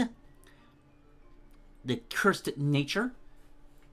Design brings it on its own. He's just kind of weird. Stretching neck, eye jabs. Great. Basics of Pikmin combat. He's a tough guy. Hard to kill. Places hazards that you have to respect. You gotta respect what he brings to the table. You want to meet him on his own terms, you gotta put yourself at risk as well. I like it. Can't push this guy around. He has pathetic turn speed, poor backup attacks, and lack of tough guy armor behind him. Makes it very resemblant of fighting a real Bulborb. He acts like a real Bulborb because he's asleep all the time. Feels like fighting a giant because he's big, he's got armor, and he hits hard. Not much of a threat on his own, but he summons dwarves to help him. You have to battle against the environment because he brings the environment to you. And he quite nicely rivals Olimar and Pikmin's gameplay as a whole because he has his own summons that he has to manage. They both have a little buddy they need to protect, which is great. So you think I accomplished all the goals I set for myself? Do you think there's any other aspects of Pikmin I should have included on the checklist? There's always room for improvement, so I'd happily accept any constructive criticism you have, even if it's just minor tweaks. Regardless of that, however, I hope I was able to showcase just how much potential the Bulborb has. I don't even think this is the only direction to take the character. You could pull from other enemies more from Ochi, or heck, you could probably just make up new moves to accomplish the goal. You could lead into the wild animal approach more, rather the goofy dog approach. Make more of a documentary thing, maybe. I think what makes the Bulborb such a great candidate for Pikmin Rep is that he's flexible, able to represent the entire Pikmin series rather than just one aspect. But you may be saying, well, that's all fine and good, but there's better choices for a Pikmin Rep. Well, I disagree, and here's why. Let's go over the other potential characters. When it's not just to make Alpha and Echo, he should have been. There's really only a few characters people suggest. But before I get into them, I want to make it incredibly clear, this is not an argument against these characters, this is an argument for Bulborb. First, Ochi and the Rescue Corps. Ochi could represent everything Pikmin 4 added, as well as take a different approach to the idea that Olimar's moveset represents, to better represent the player side of Pikmin. but that would just be the player's side again. The Bulborb form a complete picture of Pikmin's gameplay. The Kobites fall into the same thing. So I want to talk about someone else to represent the Pikmin villains, ignoring the obvious one for a moment. How about the Plasm Wraith? People mention it now and again. It certainly has the ability to represent every obstacle you could possibly encounter, but I actually think it's too creepy. Like, it gets Pikmin's dark side, but there's no cute side.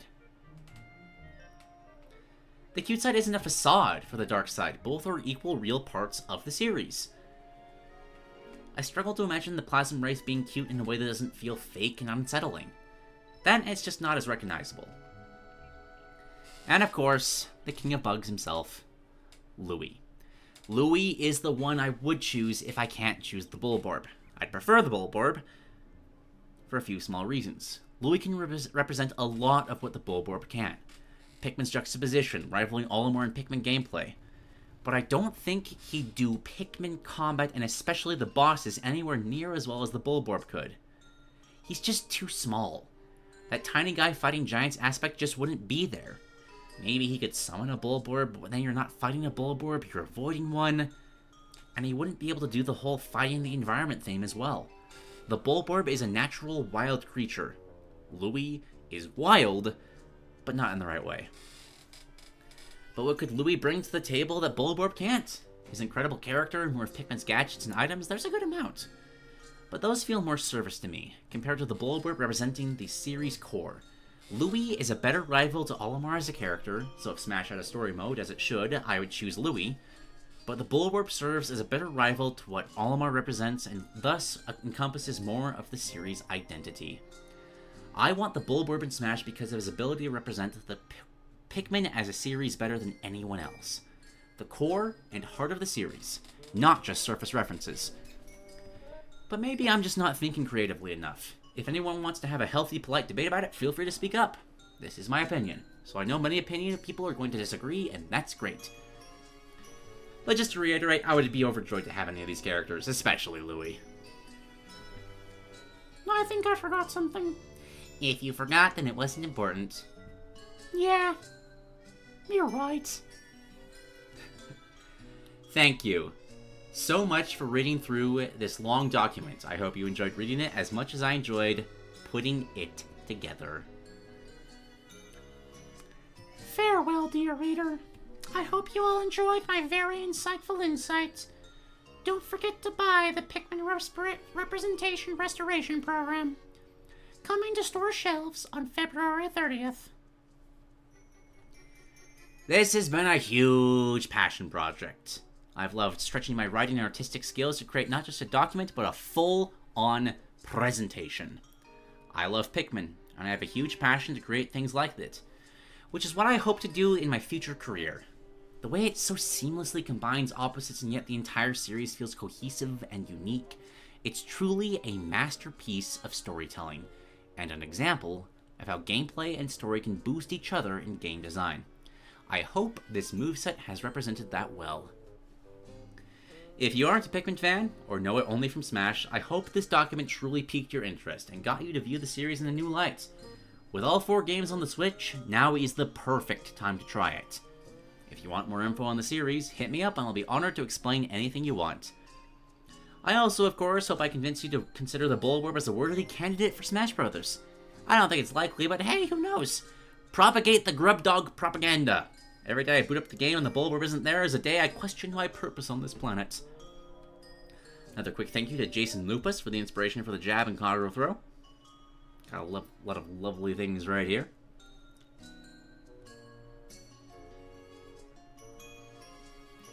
Big shout out to me! Yay! Also shout out to Pirate Kong of designing for everything I just said applies to him too, but he put the Bulborb in D tier on the Pikmin enemy tier list, so I'm legally obligated to give him less of a fanfare.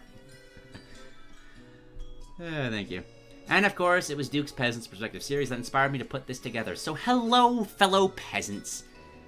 That's where you've been experiencing this from. But thank you to everyone who submits to this series. You've all been massive inspirations as well. I've put way too much time and effort into the submissions. Far more than any sane person should. I don't regret it. I've grown a lot as an artist because of this, but oh boy has it taken a long time. I will not be putting this much effort into future submissions. I have exhausted myself, and on this one, though I do plan to make future ones. Something Epic Mickey, something Fire Emblem, inevitably more Pikmin, who knows? And finally, I hope you enjoyed my artwork throughout this document too. It really helped me learn to draw quickly, something I really struggled to before. If you like my art, check out my Instagram. I post all my art there. I'll even be posting all my artwork from this, with some behind-the-scenes stuff and tidbits. I'm also going to be opening up commissions real soon, so look out for that if you're interested. Oh my god, look at all that! Look at Raymond! It's so good! It's all so good! This is glorious. I also love the Bones Troop there. That's great. Now, with all that said, remember, kids, the moral of the story is, be more like Bulborbs. Good boys and girls, sleep a lot, believe nothing exists outside of consciousness, not racist, and only pee on the couch sometimes, and are very sorry about it. It's Bulbover. Well then, I think that's probably going to go down as the most time spent on a document, but can you blame me? Like, how do I give feedback on this? I don't know. I genuinely don't know what I could possibly add to this that isn't already here. Both hitting the mark and raising the bar while it's at it. Like, the simple fact that this all started with how many slides was this? With a full 61 slide, like, storyboard of a reveal trailer. And then we got to all this? Wow! Wow, wow, wow, wow, wow, wow, wow. I got nothing. This was amazing and perfect, and I enjoyed every minute of it. That said, that took a lot out of me. So, I'm going to leave it. I'm going to leave the screen on this wonderful artwork for a second. I'm going to quickly grab some more water or use the restroom. I'll be back in, let's say, 2 minutes. Just give me a bit of time.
Okay.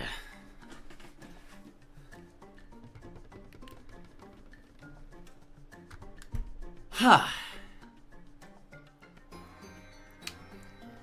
I am very... You can start to feel my jaw muscles cramping up a little bit. That was... Whew, that was a lot. Also just noticing that Dedede has fur too. I guess these are feathers, but... Makes him look like he has a blue beard. That's fantastic.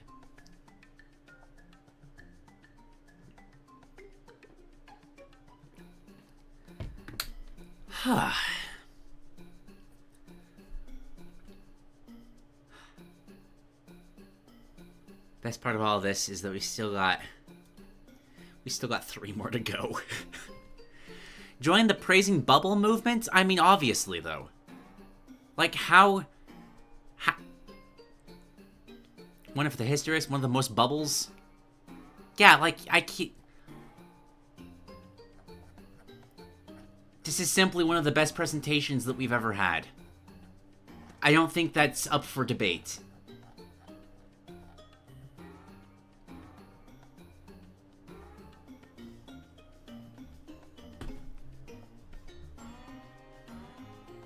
I wish I could add more to that. But that's the beginning, middle, and end of the thought. It's just a 10, a slash, and then another number 10. Well done. Well done indeed. Okay.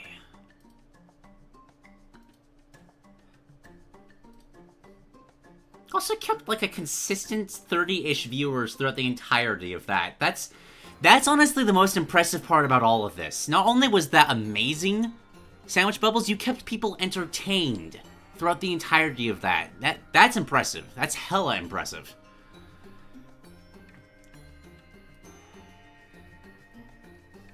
Okay. Moving on to the next one. Let's bring down the vibe a little bit. Something a little calmer. Something a little otherworldly. Because we did have one submission from a lovely member of the channel that I want to get to now. Wait a second.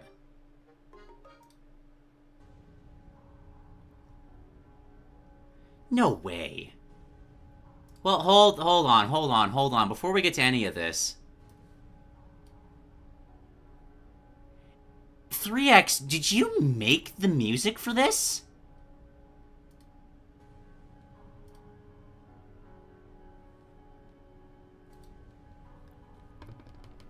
Okay, by 3XHS is making a moveset originally intended to use as part of the Smashworks Showdown we did a couple of episodes ago. But I'm having a hard time focusing on that because I'm looking at a... Hold on, I'm just going to put this on screen as well. I can't position it properly.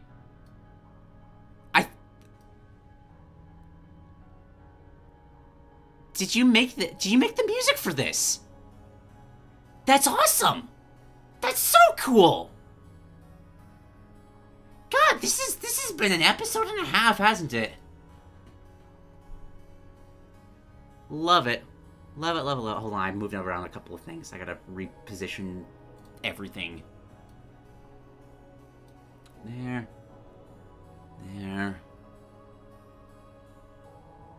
Is it this one? Yeah, okay. Alright. Greetings. I go by 3XHS, and I'm here to share with you all a moveset I've made for a character from a story I wrote. The moveset itself was originally used as a part of Smashworks Showdown. So rather than making a new document, I've elected to link the original here, rather than copy the entire thing into a new document. Included below is the character's moveset as a playable character, which is the most important part of the submission. If you want, I've also included her boss fight as a bonus. It is not by no means necessary to read since it's an extra 8k words, but if you have time, I'd recommend giving it a look. Normally, I'd also spend some time talking about my goals with the design, but in this case, I would prefer not to spoil any part of the moveset itself. So after going through the moveset document and boss fight if you have time, scroll down to the next page and I'll go over those. Okay. Content warning. Horror elements. Death, transmutation, disintegration of human bodies. 1 is a resource-based mid-range character who relies on unique character-specific options to pressure opponents, control their movement, and mix them up. Having access to long-range throws and command throws, as well as extra long-range pokes, are difficult to challenge, and her ability to show you the end of existence makes her a monster when she forces an opponent to block in mid-range. Her defenses are very poor, as she doesn't have access to traditional jump and vulnerability or any particularly fast options out of block.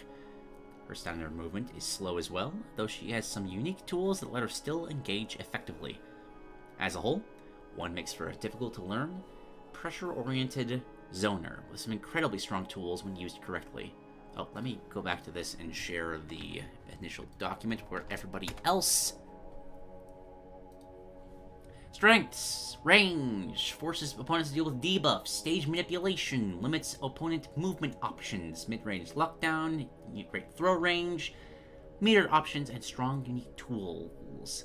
Weaknesses, learning curve, very much so, slow movement, inconsistent kill options, difficulties escaping disadvantage, doesn't have access to metered options, uses a lot of meter in general, slowest throw startup, large unorthodox hitbox, fairly high time to kill, high execution required. You play this character if you want a strong mid-range character with unique win conditions, if you enjoy stressing out your opponents, if you want one of the best supers in the game, or if you simply don't vibe with the concept of playing by the rules. Character notes.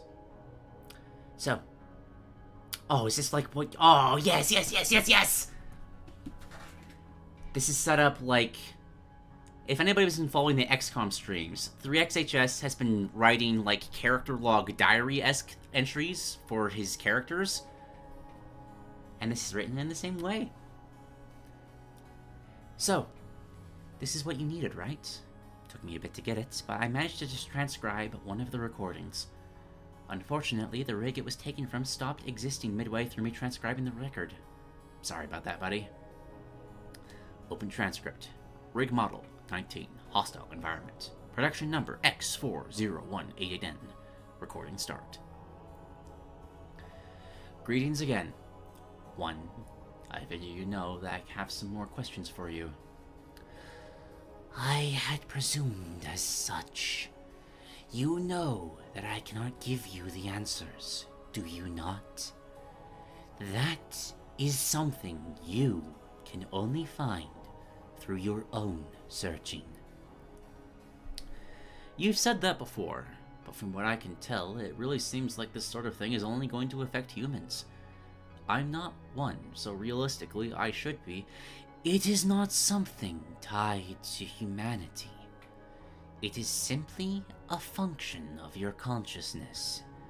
Even despite your unique state, attempting to answer your questions would simply result in the destruction of the mind within your current rig.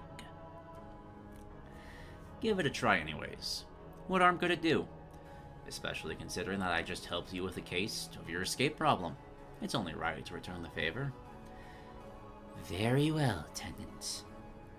I think it is a foolish course of action, but I shall at least attempt, in order to show you why it will not succeed, no matter how. Recording data missing, and data not expected. Restarting in process.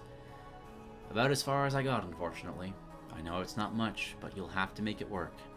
As for image files, I don't have any of those. Visual data fades faster. Best I can do for you is a rough sketch, so I hope that's enough for you. System. Null point error. 1 info. History contained. No data. Visuals. While scanning the area, I saw a person before me. No, it couldn't be a person. But what else could I call the being that stood there? They were about as tall as a person, with long hair that seemed forged of bronze. 2 massive wings stretched out behind them, seemingly made of Layers upon layers of mechanical structures, of brass and steel and metals I didn't know. As I watched the being that stood in front of me, I felt pain running across my arms.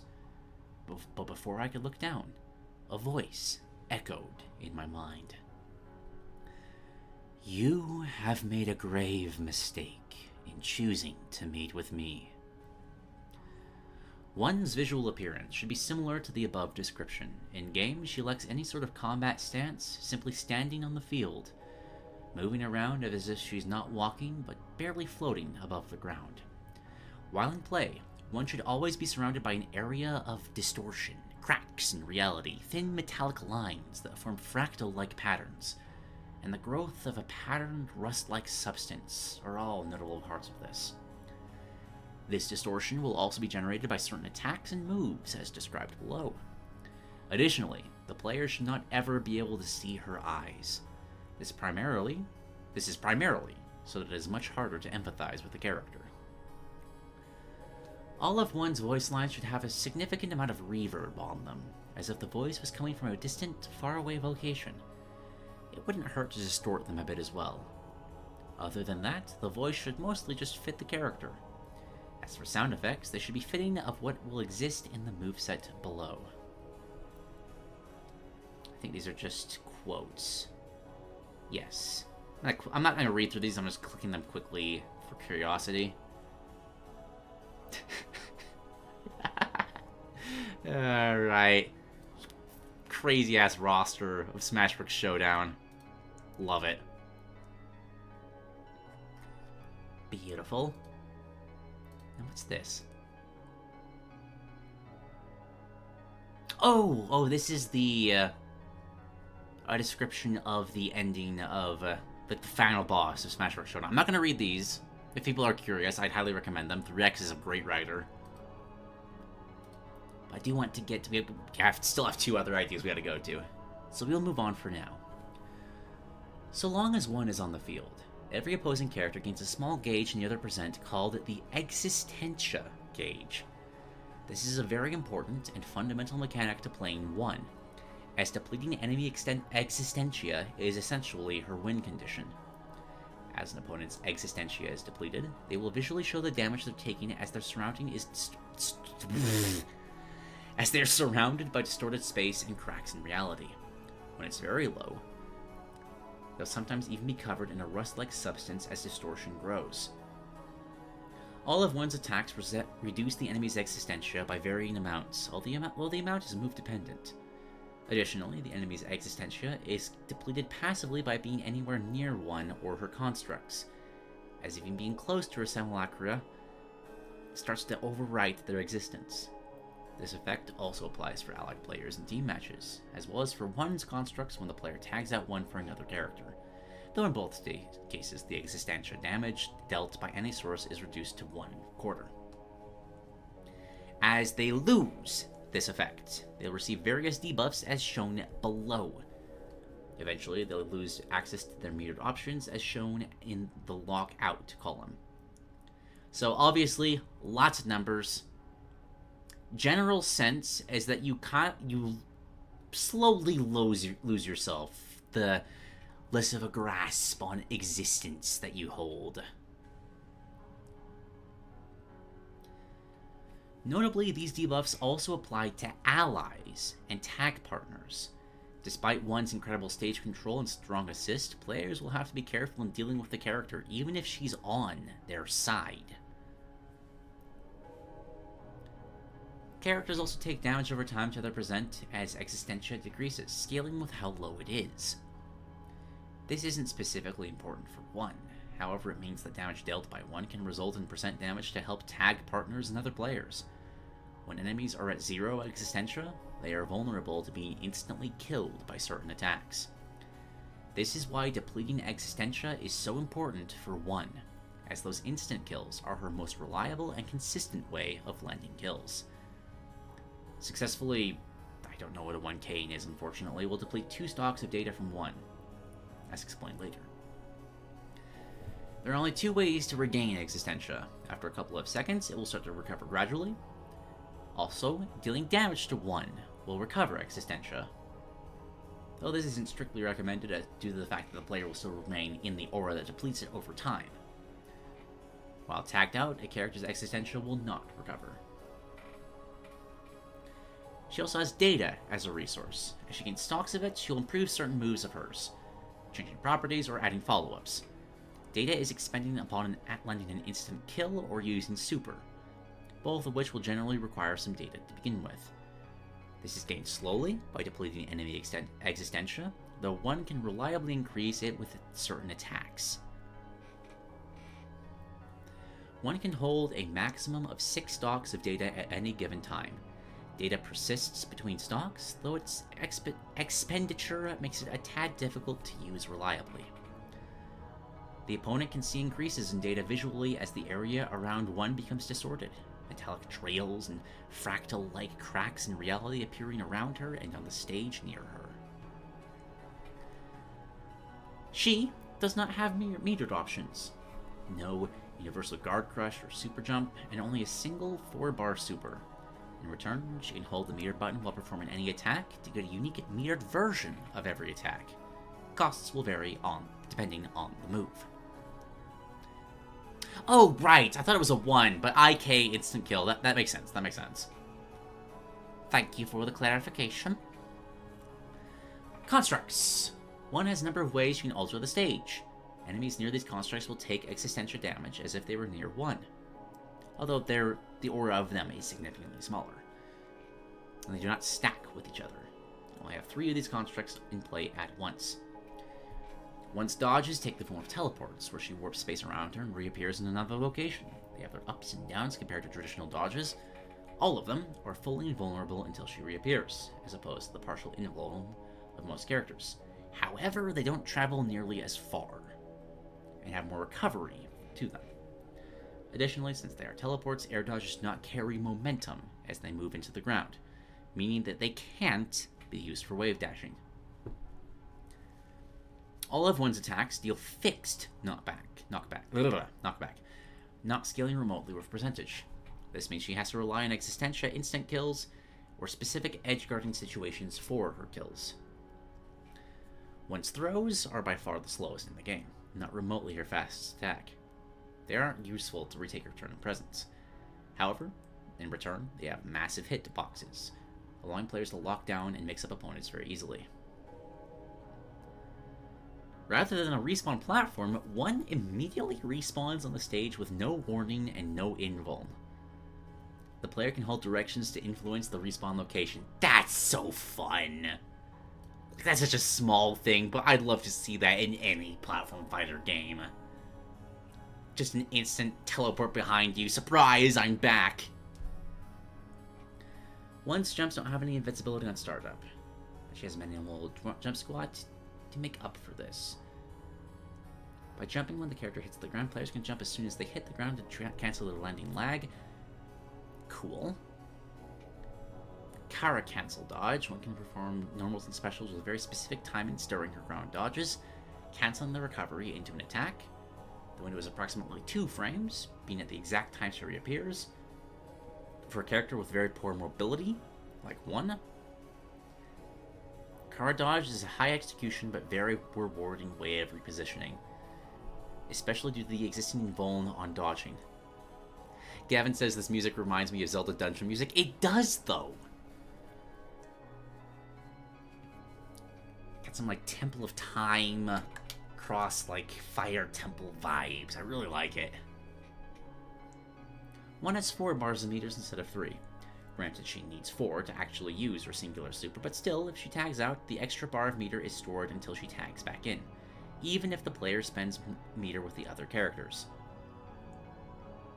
Interesting. One can only gain meter in her 4th bar by actively landing attacks. However, she can't gain meter from starting dashes, jumping, blocking, or whiffing specials. Stats. Numbers.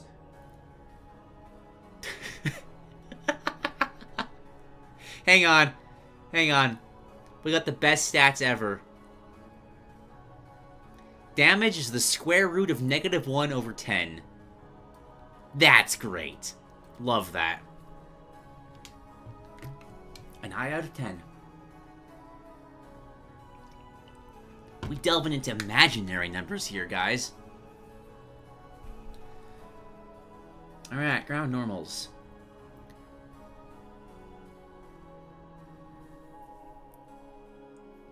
Oh gosh, I can't remember. Oh, 3X, did you give me, like, quick descriptions of what these acronyms are? I can't quite remember. I'd say ground normal. Oh, normal ground? Light normal ground? Is that what I'm seeing? That's probably what that is. Simple wing slap, leaving thin trails of distortion in the air behind its trajectory. Deals fairly low damage. Damage is Essentia, but is one's fastest attack. Knockback is so low that the opponents are left standing. Solely a mashing tool. Metered, slaps like the Meteor's version, but this time the area around the wings fractures, and a swarm of Julia sets to create spinning gears seen a number of times. Slower, but deals more existential damage and is plus on block. Forces opponents to block for some time. Data enhanced while oh gosh. Oh boy. There are 3 variations of each of these moves. Here we go. Alright. I can do this. With data, she can cancel the metered midway through the animation into a throw or dodge. Good for mix-ups. Light up ground. Quick forward arm swing. The swing doesn't have a hitbox, but it forms a very large area of distortion, which does. Large hitbox, useful to catch approaches. Metering it distorts the area of the hitbox for a short time afterwards, with gaps in reality forming inside the area. Now it inflicts gradual existentia and percent damage. Light down. Swipes a wing across the ground, leaving metallic trails in the air. I gotta say, really powerful, like, mental images on this one. Just everything with the metallic, bronze-ish stuff, the slight distortion, this visual effect. It's giving a very ominous mental image for all of these attacks in my head, and I'm really appreciating it. With great range, good poking tool. It doesn't do a lot of extensia, but good at keeping opponents away. You follow up with this if you have data. Overhead swing, ground bouncing the opponents. Good way of starting combos. Alright. And if metered, her wing extends metallic pylons, increasing the range of the attack. Knockback on the outer hits will pull the opponents in. Good for, like, if you have distortion already up. I like this. Data follow-up metered, similar to the metered version, but I can do a follow-up by pressing light attack. Pawns from the force attacks explode in a maelstrom of bronze and steel, pushed apart by the formation of a hole in reality. Slow, wide range, sweet spot at the point where reality breaks to deal very high damage and instant kills enemies who have 0 existentia remaining. Oh, you're wondering what she is? Well, don't know if I can really explain, since I don't know myself. She called herself Supra Comprehensio. I think she said she was human, though isn't anymore. Yeah, I got nothing, buddy. Light.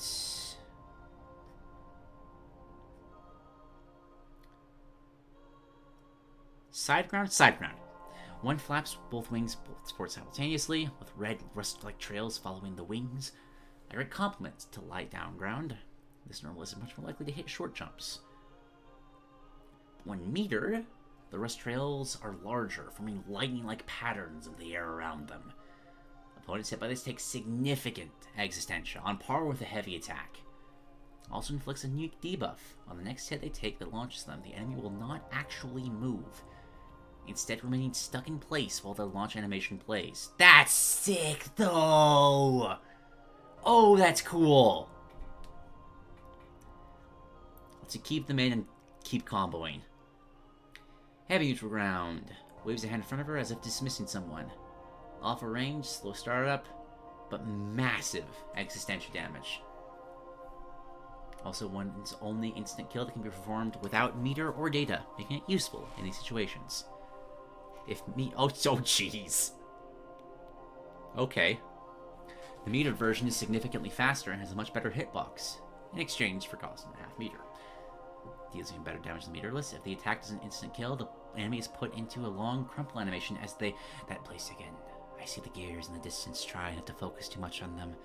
The thin, prickling sensation on my arms and legs told me that I wouldn't have much time. That was okay. I had something. I was seeking. The knowledge I thought was so close, palpable, that my research would be complete. I looked out and saw. I looked out and saw. I looked out and saw. I looked out and saw. I looked out and saw. I looked out and saw. This is fun. This is very fun. I am enjoying this. Heavy, up ground. One makes no movement as a thin tear in reality appears before her, stretching far up and down. Very inconsistent as an anti-air due to the thin hitbox, it's a strong pressure tool. Plus on block, and while range is lacking, it's great for close range scrambles, as it's pretty fast. On with its back though. Meter version has the Terror Remain, dealing existentia to anyone nearby, and blocking movement for characters who are not one. After that happens, other characters will be able to move through the area again, meaning it can't solely shut out characters from the ledge. With 4 stacks of data, this move deals damage and will instantly kill on hit. Now, down stabs her wings into the ground, and their tips spear up on both sides of her, alongside thin lines of metallic distortion in the area around it. Very fast, not too much end lag, deals okay existentia. It's a bit high on knockback. High knockback is a bit of a downside for one, but the move is still remarkably effective as a punish or to catch enemies. Alright, and when metered, instead of appearing as wingtips, distortion shaped like a dragon curves, spears out of the ground on each side, before turning into a form similar to her wings. Similar to the base version, but with significantly larger hitboxes. It deals much more existential damage. And then heavy side. Thrust one wing forward as a spiked piston appears from it, stabbing forward. Heavy existentia, but much larger hitbox. And then while metered, shares an animation but surrounds the area with fractals similar to certain Julia sets. I love the little terms for all of these patterns here. Makes it feel a little more otherworldly. Have a much larger hitbox, making this move extremely strong for space control. Hitting with the fractures actually has more blocks done, making it much safer. If the actual piston hits, however, the opponent will be skewered on it, going into an automatic follow-up, or they themselves are broken apart by the fractures. This deals more damage and an instant kill, with no extent. Data enhanced. This move has a super gimmick with data. With 5 stocks of it, you can press the special button during the attack startup. When this is done, one will compress space-time as the attack appears, looking like a hole of darkness appearing on the screen to the player. This hole, like all of one's constructs, deals existential damage. What am I? You are an extension of me, and yet I am different from you. We are not the same body, but you can hear my voice within your mind. I do not understand. That is okay. There are others who I have made. They will help you. This is just a vibe and a half, and I'm feeling it. I'm loving this so much. Opposite sides of the rift are treated as adjacent. Any attack or projectile that touches one side of the will have the remainder of the hitbox appear on the other side. Oh, that's sick, though. Oh, ooh, that's good. Literal temporal distortion? Oh, that's cool. Characters who move partially into it will have their other part appear on the other side of the rift, and characters can fully run through it to teleport across. This applies to the original attack, though the rift persists for around 10 seconds after the move is used. Activating this gives the side massive range and allows one to close in on an opponent after it's used. God, that's so cool. Just imagining a character just walking straight through this and appearing from here to here instantly. God, that's cool. Very cool. Forward throw. Catches the opponent, closes her fist as space runs around them. The most straightforward throw she has, this attack deals the best existential damage of any of her throws. Will likely knock the opponent out of range. Meter throw, but makes the opponent stay in place.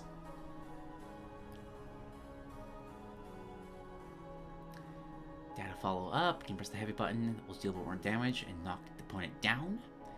Back throw throws the opponent through space, having them appear behind and above her. Reliable combo starter. When metered, gets more control in how the opponent is teleported, being able to hold a direction. Fun. Down throw, one grabs the opponent from a distance and stabs them with a spike from the ground, deals good damage to the enemy's existentia, and keeps the opponent close to you. Though not as strong as forward throw. It can be comboed off, though that's somewhat difficult to do for a true combo, and doesn't get as much as compared to back throw. When metered, this is the shortest range, but for good reason. One grabs the opponent with one hand and causes large distortions around them, dealing severe existentia. This move can instant kill. Even if it doesn't, one may press a button during the special attack to have a variety of effects. She can disable any options any player has of which button you press. That's fun. She can stop all meter being gained. She can stop all guard gauge. She can stop the opponent from tagging out, reduce jump height, deal damage, or just taunt. Reappearing on the respawn platform with an extra stock in tow. Holy shit, that might be one of the most disrespectful stocks we've ever seen. This isn't enough. Here's an extra stock. You're not doing well enough. That's so good. That's so good. Aerials. When holds out a hand, as the area around her is covered with thin, fractal-like strands of corruption that cause the areas they inhabit to become see-through, letting you directly see through characters into the background. Deals low damage, but has massive hitboxes and hits many times. Also very safe. Meter has a more block stun, and when data enhanced, can be cancelled into an air throw or air dodge during its animation. I will say, buddy, that I don't think it's safe to try and find her yourself. The only reason I'm alive after speaking to her is the fact I'm not biological. When one of my rigs stops existing, I at least get to stay around.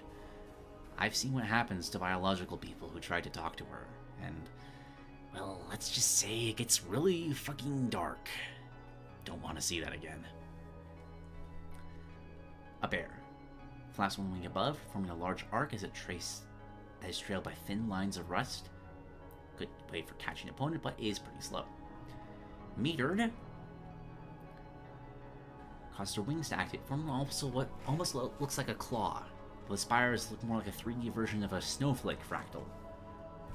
The massive anti-air will be better on block, dealing chip damage to enemy existentia and always safe when air blocked. Lie down air. Swings a hand below as metal spikes jut out of her arms, spreading threads of distortion and downwards arc. Staple move due to its short duration and solid range, making it an effective neutral control tool. But lacks damage, not good for combos. Metered. This gives a debuff, which has the meter gain for 7 seconds. And if you have a data, plus 1 full meter can only be used up to at or above 5 stocks of data.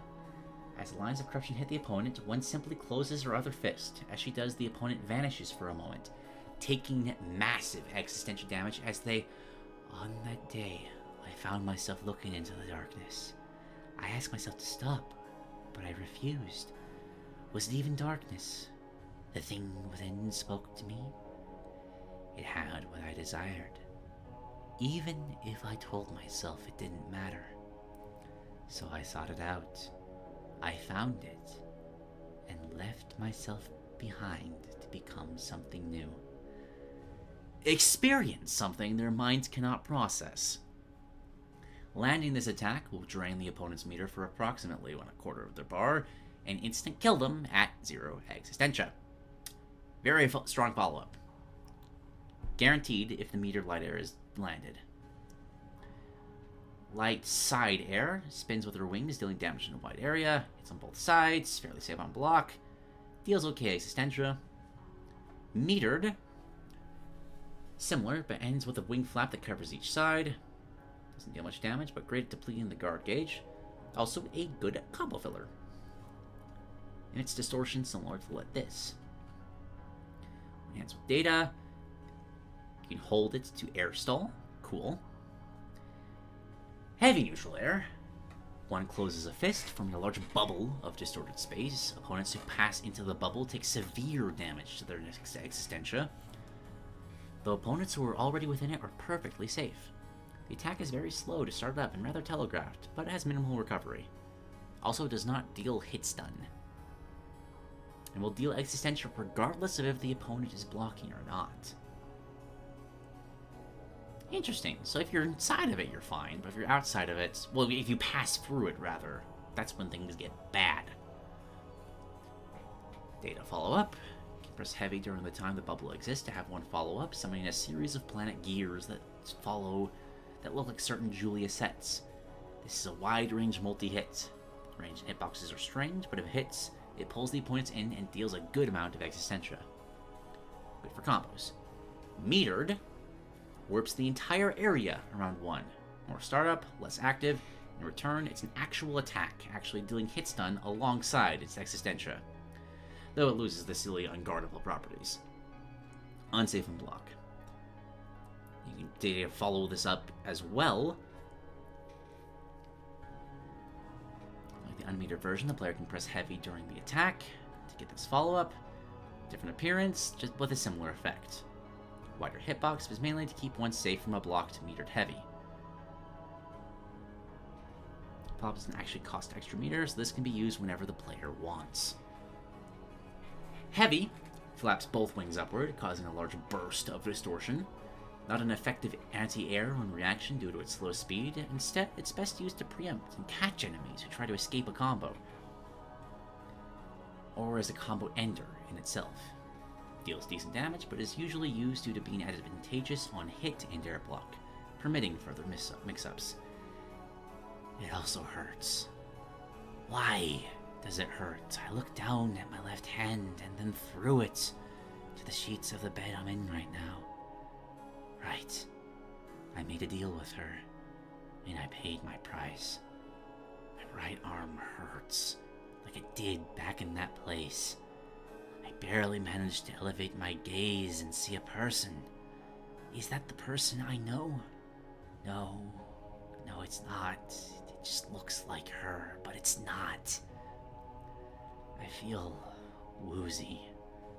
My head starts to pound and the pain in both arms starts to surge. The person leans over me. I can see the mask they wear away. They inject something into my body, and I feel my mind start to fade again. Metered up air. It's a sphere of translucent copper material around the area where it hits. Lasts for 5 seconds, and all knockback in the area is reversed in direction. That's fun. Allows one to reliably combo in places you wouldn't be able to normally. When enhanced with data, they get faster and wider hitboxes, becoming larger and emitting a copper glow. Makes it more reliable against grounded opponents, and it makes it a more effective combo tool. Also has instant kill properties. I looked into that old mirror and I saw myself. Then I looked again, and there was nothing. I looked one more time afterwards, and then never again. I'd seen everything in that pain, and feared what would happen if I looked once more. Heavy down there. One prepares for a moment, then flapping both wings at a diagonal downward angle, forms a rift at the center of her wings. A rare move for one that is actually used to kill opponents off stage, as it sends opponents at a nasty semi-spike angle. Useful to stuff approaches and end combos, as it can result in a knockdown on hit, allowing for further presence. However, it's fairly slow and predictable, and not good on block even when spaced at the edge of its large hitbox.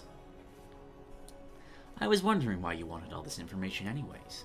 I mean, after all, you weren't created to find this stuff. After hearing that story, though, yeah. I'll see what I can do to help out with what you're trying. With data, gains a small sweet spot at the center, which makes it instant kill as well as all the other stuff it can do. If metered, creates a sphere of translucent, silvery material around the area this move hits. While characters can move through it easily, any knockback taken will treat the sphere as a solid object. It lasts for about 5 seconds, and will be broken if hit twice. Useful to use when you're getting a knockdown with heavy air, as it can be used for combos and further pressure. It can also just be set up for raw damage, for use in for raw in edge guarding or combos. Costs a third of the meter. Side air swings one hand sideways as a flat line of broken reality appears near her, damaging nearby opponents. Has surprisingly low recovery and good range, making it an excellent poke if it lands, especially since it can allow for combos afterwards if used when descending because of perfect rejump. However, middling damage, thin hitbox, and very long startup, making it somewhat difficult to use reliably. But if landed, very effective poking tool. I sometimes sit out there, on the precipice near the waterfall. Sometimes I wonder what would have happened if I hadn't followed one. If I had, though, what could I have done? Try to stand up to her and fail? I would have died, and been replaced by another as soon. I am an extension of her, and as such, I was nothing. Some things just cannot change, no matter what we do. If you enhance this with 2 stocks, horizontal range is increased even further, although this is essentially a sour spot. Metered. Asymptote. Its name is Hell, to bring with us the tyranny of Xeno, such that we must forever endure. The limit to infinity is a path of suffering. Even Sisyphus had a moment of rest, a moment where he could see his work achieved before all was brought to naught. What of us? No, we shall never see. Our fate is to approach ever closer, and never truly find ourselves. Our wayward wishes never achieved, if only we could find our true purpose. Metered covers the entire screen, deals damage proportional to the distance, and has much longer startup. This will instant kill if they're within a drain aura. The line made up by it will linger for about 6 seconds. Any opponent who attempts to cross it will not be able to. Oh, that's cool. Falling into it from above does not count as a wall. Instead, anyone who falls into the line remains falling, despite the fact that their vertical position does not change. Also really cool! They can move back up by using options that give them upwards momentum. Attempting to jump into the asymptote from below will result in a suction effect, keeping the opponent falling up towards the line, rather than having them fall, unless they use a move that gives them downwards momentum. After the line disappears, any opponent who's been caught in it regains their mid-air jumps and mid-air air options. These mechanics also apply for other methods of travel, like special movement options or super jumps. This is useful for disrupting the movement of opponents and punishing bad air options. Air Throw. Takes the enemy and teleports them in the direction the player holds. Pretty long range. If the player doesn't hold any direction, the enemy is simply teleported close to one. Doesn't deal much damage to Extensia, but is plus on hit, allowing for combos. With data, it gets increased range, and when metered, deals Existentia. And deals it teleports the opponents in 2 seconds or immediately after they're hit, so you can kind of swap things up. Oh, what's this? Excerpt from a Liverpool newspaper, issue 1304, 1871. A shocking report of murder. At this time in the morning, our newspaper has received some terrible reports of murder in the city. While our esteemed writers do not wish to stoop so low as to become blind sensationalists, we have heard rumors that upwards of 15 men and women in the slums of our cities vanished in a single night. Word has gotten that the disappearance might be the work of some awful killer. No doubt, the Liverpool Albion will bring you the first news of any such murderer being discovered. Had to go look for this myself in my old records, but I managed to get it. Take that, archivist. I can find information just as well as you. will be a baseline. A good baseline to compare other information. Neutral special, I don't know, reculate simulacrum.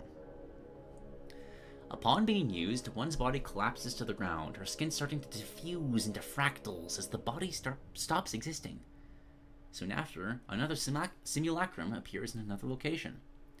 Somewhat unconventional teleport, having quick startup before vanishing and short end lag after reappearing, but a longer total duration than most teleports. The player can hold the button to delay one's reappearance. In general, this is one of one's best movement options, as it allows her to bypass her poor grounded movement in order to chase opponents. It's not as good on defense, as it can be hard to properly start her offense afterwards, though it is generally safer than most teleports, as it can be hard to punish. However, given one's lack of options against pressure, it still isn't the best to have your opponents make you start blocking as a result. When metered, this is called Rescribit Mundum. One seems to stand still, watching the stage before moving her hand and rewriting existence, changing the location of objects in the stage. This move is a bit strange. The move teleports the nearest available target, either opponents or her own constructs, in the direction she holds after starting the move. If an opponent is teleported into the air, they regain air options. The player can choose to hold B during the move, and then press light or heavy to select the object or player they want to teleport around. Regardless of which way the move is used, it has fairly long startup and doesn't deal damage at all, alongside leaving one slightly minus. To avoid unblockables, players who are teleported by this move gain a few iframes during which they can block or dodge. That is fascinating. Just the freaking Abra Pokeball, but as a move that's actually somewhat fair? That's so cool. Up special is Cubus Existabat. One raises a hand, creating a meager sponge, making it clear that a Menger sponge has always... Menger? Might be Menger. Has always existed in front of her, like all of one's constructs. This deals slight existential damage over time. This construct doesn't have a timer. It can be used for a number of purposes, blocking and controlling approaches, recovery, and combo extensions. I feel like this concept is very slowly but deliberately dealing existential damage to myself at the same points. It is very... like, it's not complicated, it's just... almost Lovecraftian, as you can kind of feel your brain just ever so slightly disconnecting. If it's not connected to the brown, it can be grabbed on the sides for recovery purposes. The cube can be revealed in another location by holding a direction during the move startup. The cube can be destroyed when it takes 15%, or when one reveals another cube, in which case the earlier cube never existed in the first place. When metered, one molds light, forming a medium-sized area of darkness around her. While it starts out as a sphere, over time it retracts to form an image like the Mandelbrot set. This area lasts for around 8 seconds, and the actions of characters within are obscured. Additionally, characters other than the player who set it down and enter the area will take continuous existential damage. And while the damage is significant, it's fairly avoidable.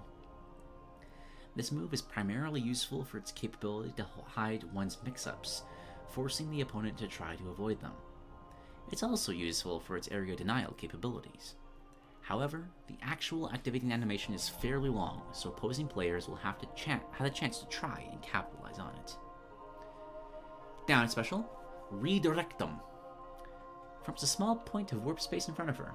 Any character who contacts it will immediately have their current horizontal momentum reversed, without changing their facing direction.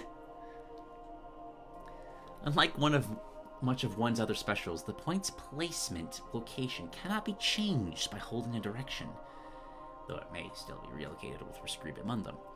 While the point is out, it can be detonated by pressing down special again to briefly form a small area that applies the same momentum reversal, as well extending any current hit stun the opponent is in. The distorted point remains until a player makes contact with it, until it is detonated, or until it is removed by other means. Like, just to give people a cool mental image of this, picture Ike's side special. Like, the charge rapidly goes forward, but upon hitting this, it's still looking like he's swiping forward, but he immediately hard turns and just moves in the opposite direction without anything else changing. Still in the same animation, he just rapidly shoots backwards. That would be so cool. When metered, one gazes out to the battlefield as lines of distortion move towards her as if being sucked in by a vacuum. This expends one's bar of meter in exchange for 2 stocks of data. If one is hit during the move startup, you will not lose any meter or data. Mostly just there to allow players to manage their resources. Open transcript. Rig model 19. Hostile environment. Protection number X40167N. Recording start. So, what are you actually looking for? It is impossible to articulate in your language. It does not possess the capability to even ask the right questions, let alone giving the right answers. That's a little discomforting, but okay. In that case, what language do you use? No mortal language can describe it accurately. It is best presented in raw data. Try your best to describe it anyways. You will understand it when you learn what questions to ask, Tenant. Before then, it is futile to explain. Recording end. Side special. Congrego data. A command grab and a very long range one at that. One thrusts her hand out, sending out a wave of distortion. Any opponent in the area will be brought into close range as one extracts data from them. This attack does minimal existential damage, but brings the opponent close and gives one a full stock of data on hit.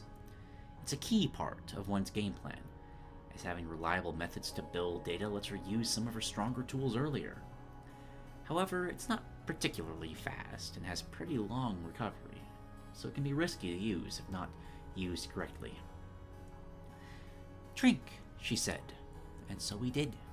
We sated ourselves on knowledge, quenched our thirst with those data long forgotten. It hurt at first. Some died, their minds pulled apart by that knowledge unknown. Yet we drank still. She and her replicas? No, it could not have been her. We would have perished if it was her. Her avatar and her replicas granted our gluttonous requests, those hopes of our greedy minds. No humans were left in the tenement after that day. There were only corpses, and whatever those who remained had become. If you meter this, it becomes Quero data. Command grab with excellent range and speed, making it a strong offensive tool. One pulls the opponent close as one hand transforms into a metallic spike. She then stabs it into the opponent, dealing good existentia and gaining a stock of data. An incredible offensive mix-up tool that happens to grant resources. What makes a person into a person? Is it some immaterial soul? The state of their mind? No, we say. What makes a person into a person is their data. That set of information which includes all they are. Nothing else can truly compare. Notes. Excerpt found by the archivist inscribed on metal plates. Analysis of plate material is underway, but current results say they are not made of any known metal, suggesting another connection. Cross-reference later.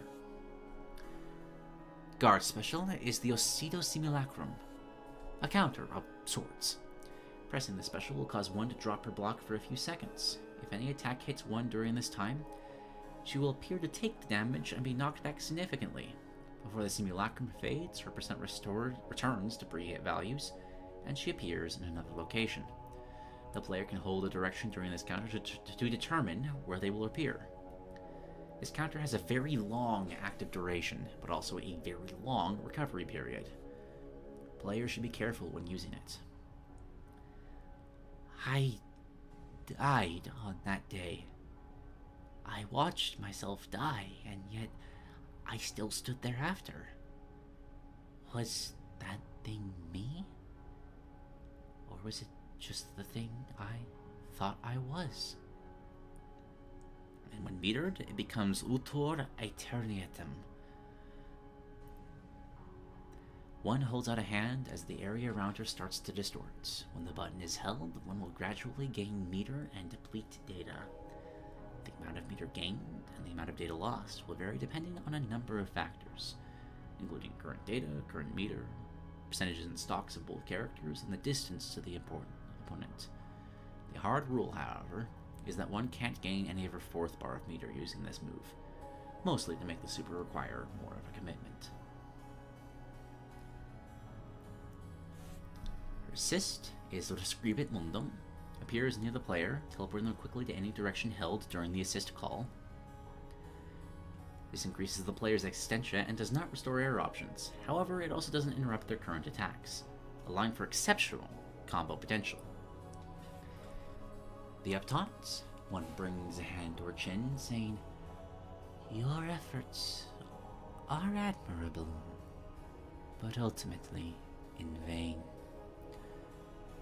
You can meter a taunt?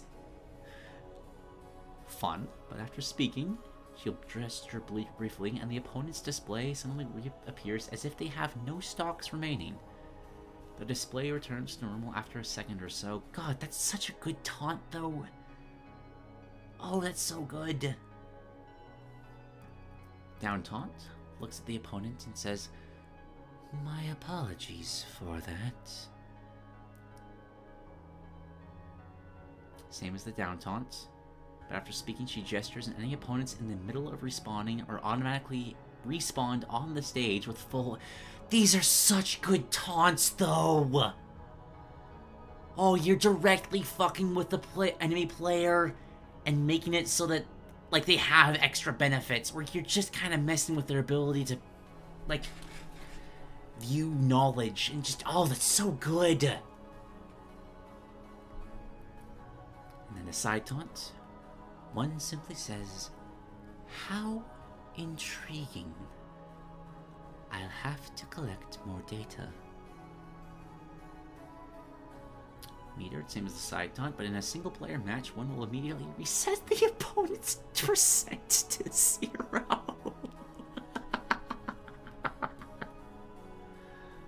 It's so good. It's so good. One is a very strange character to play. She has strong neutral and pressure, but weak defense, kill power, and damage. The most important things to consider when playing her is managing her own meter and data, as well as enemy existentia.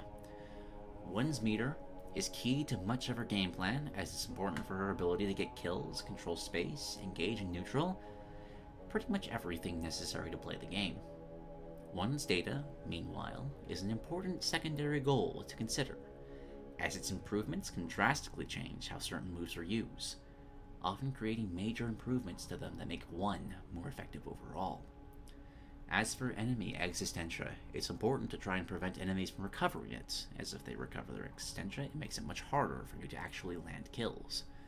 Keeping them close to you, or to your constructs, is key for this. In a tag game, this is even more important, as swapping out can make it hard for one to land a kill. Another important thing to learn is that one's unique mechanics and execution. Her basic gameplay is fundamentally different from every other character at a base level, so learning to use her will take some effort. Also, perfect rejump and card cancel dodge are both pretty important for moving, as one's base movement is less than stellar. Other than that, however, much of the game's focus will be on making use of her normals, managing resources, and using her strengths to the best of your abilities. Excerpt from a tablet found in a Byzantine library, believed to be dated around 209 CE, Translated by Arlie Ocasas. I was afraid on that day. I covered my eyes as the others looked, and when the sky turned light once more, I was the only one left. I felt thirsty, as if I had not drunk in days. From that day on, I abandoned my studies. Notes. Could this be connected to the first of them? We'll have to cross-reference with other reports.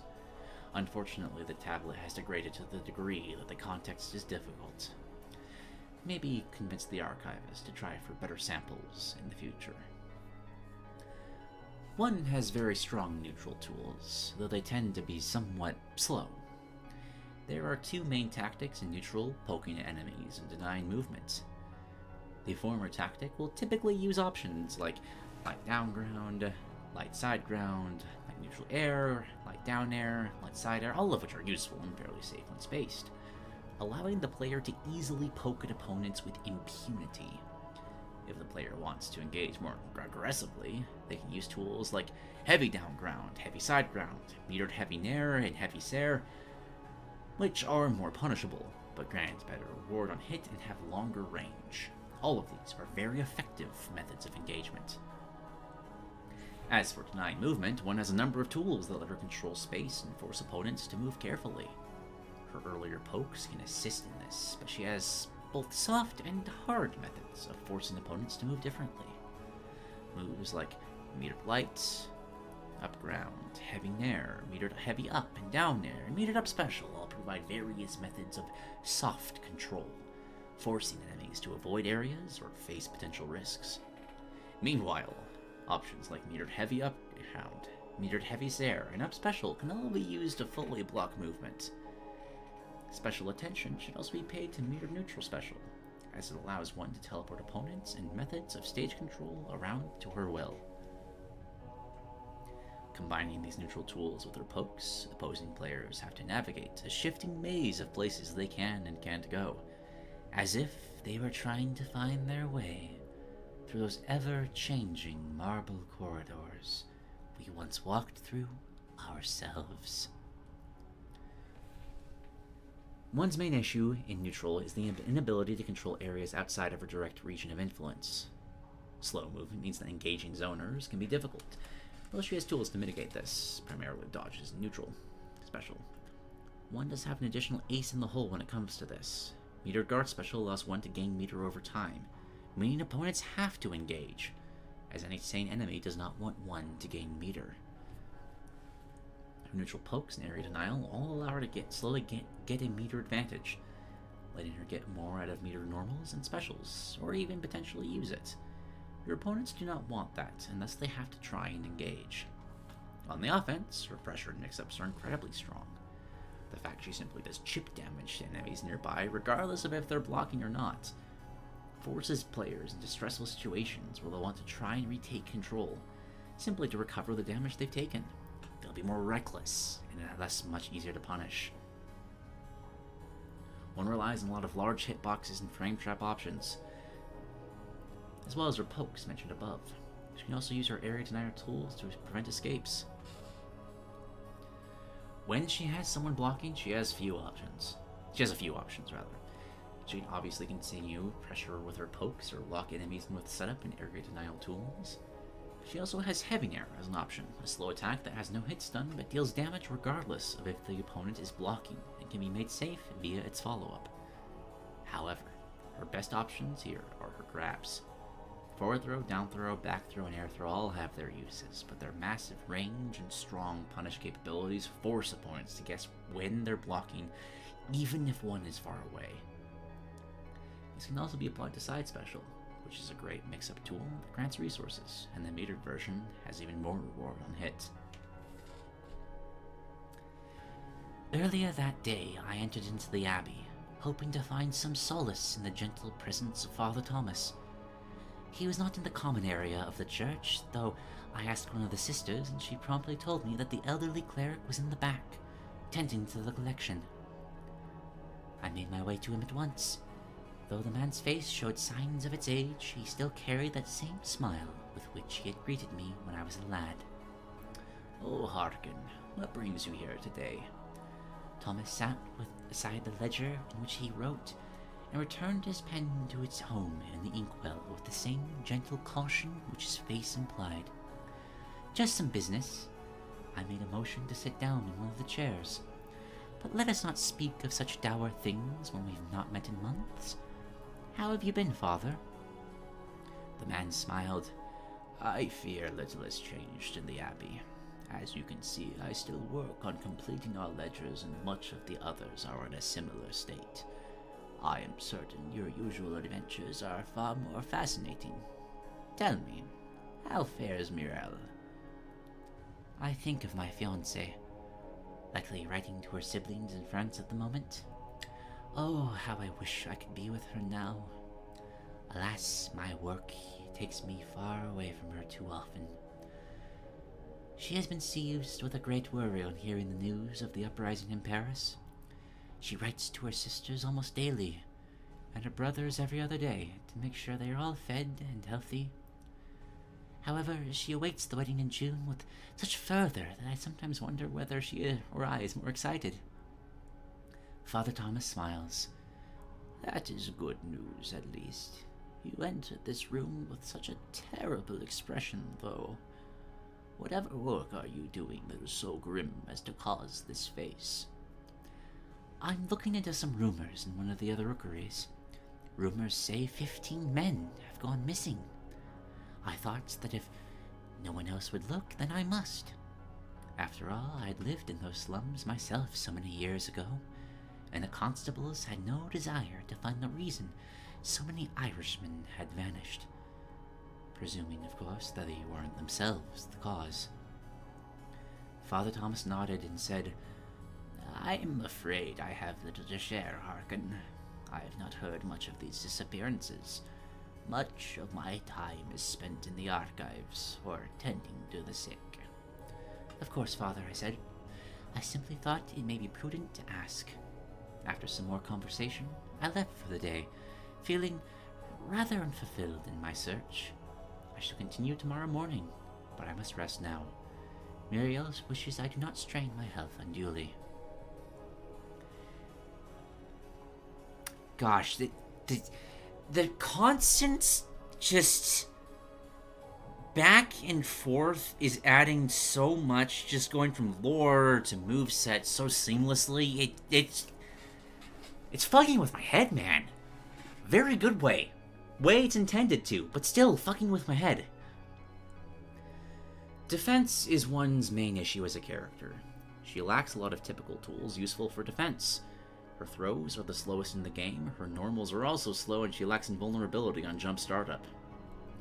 Her dodges are fully invulnerable, and she can use her teleport and counter to try and avoid taking damage, but generally she lacks many tools to properly get out of defense and retake advantage. Much of the time, you'll be waiting carefully on defense for a good opportunity to escape with Kara Cancel Dodge, or evade by using neutral or guard special, which isn't strictly bad, as opponents will be having their existential drains as they pressure you. Her recovery is okay. She has multiple jumps, and neutral and up special give her recovery options, but it's not excellent for her, as her massive hurt box makes her easy to edgeguard. One's combos are interesting in that they require setup beforehand for her most damaging options. As such, I'll go over her basic options before discussing how her various setup tools can be used to enhance her combo game. I think this is just a list of, okay, use this move, then this move, so I'm actually going to skip over this. Moves lead into more moves that give her instant kill options, which is very, very cool, and a very cool thing to design a character around. Many combo opportunities in so many different ways. My history? I'm not too special, honestly, at least not compared to you. My creator, Arlie Akasis, created me to help her find knowledge. Apparently I was a project passed down from her grandmother, but that's not too important. I basically go and find things, archive them. Sometimes it's information, like that about the one, and sometimes it's something as trivial as someone's research about a new species of beetle. I send it back to her when I have time. Other than that, well, there's not much else. You'd be best off talking to Arlie yourself for more information, buddy. But that's something for later. you've got a lot on your plate already. Fighting this character, you either want to outrange her, stay out of her range, and if you can't, you have to get in and force as much pressure as possible to keep your existentia regenerating. Either way, you need to be very careful with your own existentia gauge as to not get debuffed and killed. Super. Supra Comprehensio Incarnatus. This super costs 6 stocks of data and 4 bars of meter to use. When it's used, one focuses for a moment before her simulacrum starts to overrun with reality distortion. The stage changes to something which almost looks like a mirrored plane below the characters, with no location to fall off. Oh god, what's this mathematical bullshit underneath this? The edges of the screen become impenetrable walls. In the background, far away, players can see thousands of faraway gears, all turning in some sort of gargantuan mechanism. Though some are obscured by what looks to be skyscrapers extruding from the mirrored plane before them.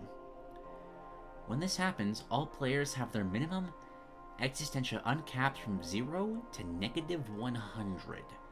Their damage values are adjusted by the following formula. Oh god. Let H equals P plus EI be a complex number representing the health of each character, where P is the current percent, and E is the amount of damage they have taken to existentia. Their damage values are now adjusted such that their percent is now 0 and their existentia is 100 rather. Minus the absolute value of H, or P minus the square root of P squared plus E squared. Oh, my voice is giving out. But this is so fitting and so bizarre at the same time. The amount of damage they take from any source is adjusted similarly, meaning that they exclusively take existentia damage from all sources. Additionally, the opponents will start to take a flat damage over time to their existentia. This, combined with the changing of the percent damage over time to start affecting existentia, causes incredibly fast existentia depletion for every available character. So long as the super is active, if any character is reduced to -100 existentia, their existence will immediately end, causing them to lose a stock. The only character this does not apply to is the one who used the super. Instead, that player will immediately lose a stock when the super ends, as the simulacrum is removed from existence. Despite the utterly massive cost, the super is one of the strongest in the game, as it makes one's ability to kill enemies go from relatively poor to incredibly easy. It's not unfeasible to get multiple stocks off the super in exchange for the one you lose. However, realistically committing to using this option is unlikely, as one would generally prefer to use meter for other uses, especially since losing a stock with large amounts of meter remaining means said meter is essentially wasted. It remains a rare but devastating super that can win games if it's able to be used. If the game ends by an opponent getting KO'd while the super is in play, there will be a unique win screen. Rather than a typical victory animation and score screen player out, after the last character stops existing, one simulacra will vanish into fractals as the screen remains on the eternal mechanism for a few moments. Then, I learned what fear is. I saw her. One, she called herself. It was for about a few seconds, as my body started to vanish into nothingness. I reached out one hand to the being who stood there. She looked down at me. Her expression, I couldn't tell if it was apologetic or resigned. She did not lift a finger to help me, and I met with the eternal emptiness on that day. I still worry that I made the wrong decision back then, that I had failed the people I knew. I couldn't fight back, though. She said as such, I was there to take her bargain or to die. What could I have done? I knew others had searched for what was out there, tried to find that knowledge lost. Seems to me like we don't have a choice but to leave well enough alone. Otherwise, well, you get things like what happened to him. Some people wondered who I was before. I was just a simple scholar, nothing much. But when I found what I did, I knew I knew. Even then, I was not the first to have taken this path. She was. I had only come long after. She had forged the testaments we follow. We have her to thank for what we know now. Oh, Mirabelle, what a fate I have wrought for myself, to die here in this search rather than to live my life with you. I pray you will be able to live your life without me, that your siblings in Paris will be well within the commune. That prickling on my skin feels like the coldest winters I had endured in Britain. I look out to what stands in front of me, a plain like Mercury below, and what must have been the inside of the largest clock tower man had known above, and whisper a prayer to God. Can God even hear me in this place? I tread on, not knowing the answer to that question. I can feel it. I'm so close to this revelation. Just a little more and I'll have it complete. Just a little more. Doesn't matter what I've abandoned at this point. I've gone too far to stop now. I have to continue. I wish you luck on your goal, buddy. I can't give you much more information in the time until you go. Just remember to keep in touch, okay? It would be nice to see you in person. But that's a bit more of a moot point now. We can save any and all celebrations for later. Go and rescue him. I believe in you. God, the sheer brilliance, I'm sorry to ruin the vibe, but the sheer brilliance of using, like, text spacing and font size and italics to denote various people talking, like, that's impressive. Before me stood 1,000 skyscrapers, extending onwards and onwards until I lost sight, as if I were standing in an infinite city. They stretch on forever, above and below, as if the ground below me were mirrored. Beyond them, I could make out what looked to be some massive mechanism. Gears upon gears, a sphere of copper clockwork that seemed to be hundreds, no, thousands of miles in diameter. How large was that place? How and why did it exist beneath their facility? I looked and saw her. She looked almost human, and her two wings, covered in mechanisms like the inside of Muriel's old pocket watch, were almost as large as me. Her visage was terrible, fear-inspiring. I tried to summon my courage, but to no avail.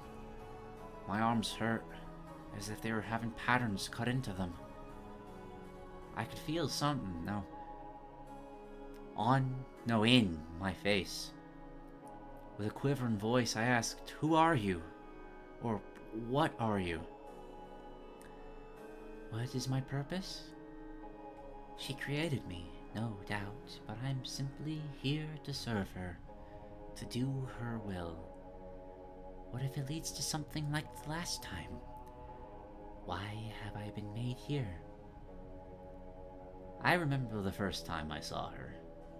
But by that time, I knew that I'd need a separate rig to make sure I didn't just vanish. Harley had done her research. I still wasn't prepared, though. I still wasn't prepared. Sometimes I used to sleep well at night. Back before I saw what I saw that day. Now I can't get a wink of sleep. All I see when I dream now is that God's forsaken place. I drink, I hold knowledge in my hands, and I drink. The feeling is unlike what I have described. The pain, I drink, and he asked me, thank her when she told me I needed to find drink. I don't know how to handle that. God, I'm so tempted to copy-paste this and see what it says, because I think it does say something, but I will respect the artist's interpretation. Blood. An ocean of blood and rust. Of iron, I wade through it. I don't know who it belongs to. Maybe I'll turn back and find out later. But for now, I have a more important goal. Are those wings emerging from the sea? Yes, they are. Wings of metal, of copper and silver, of cadmium and nickel, stained with blood. They stand like ancient monoliths, and there are gears too, so many I can't count them. I continue moving. I can investigate those later. My goal lies further on. As I trudge further, past the wings, toward that light in the distance, I step into something. I go to step over it and hear a loud snap as I do. My foot crunches through to land in something squishy and wet. It does no matter. If I were to look back, I'd see 1,000 more bodies behind me. I have given up everything for that knowledge just in front of me. Nothing else matters now. Only this. I reach my hand out to the light. The answers I've sought for so long are in my grasp. I seize it, and I know. Fatal error. System.information overflow. System overwritten by heavy information density. 10 to the power of the 36th. Shut down? Yes. Shut down. Commencing shutdown. Resolving error state. System state resolved and unwritten. All measures at acceptable rates. Shutting down.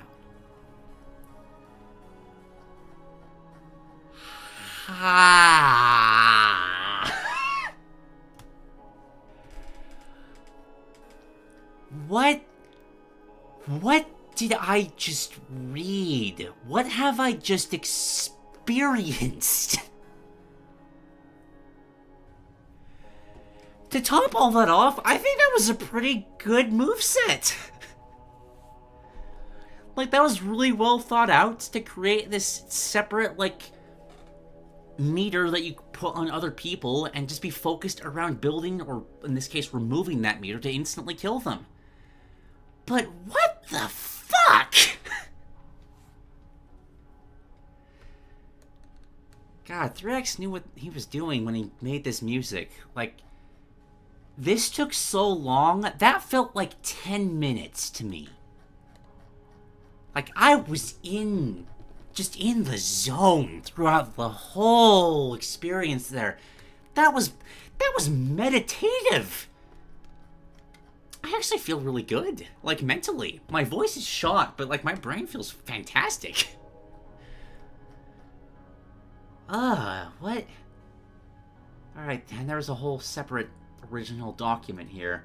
I'm just gonna very briefly skim this. Design goals, free reign, gameplay serves as a reflection of your character, variety of options, you can play gameplay, what's intentions for fighting, separate from any other fighter. Yeah, no shit. Sure, that's clearly holding back. Make the opponents feel dread and fear. Very much so. Give players a lot of room for expression in how to play the character. Screw the rules, I have a cool idea. No, there's conclusions. Yeah, I think you've succeeded so well in all of these elements. God damn. That wasn't just an otherworldly design, that was like an otherworldly just narrative experience.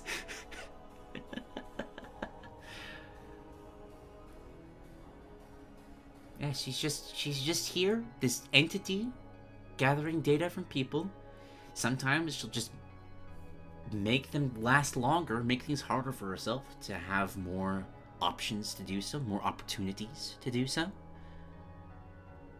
But she's some strange being. Clearly not trying, but at the same time doing so much more than any other creature could ever hope.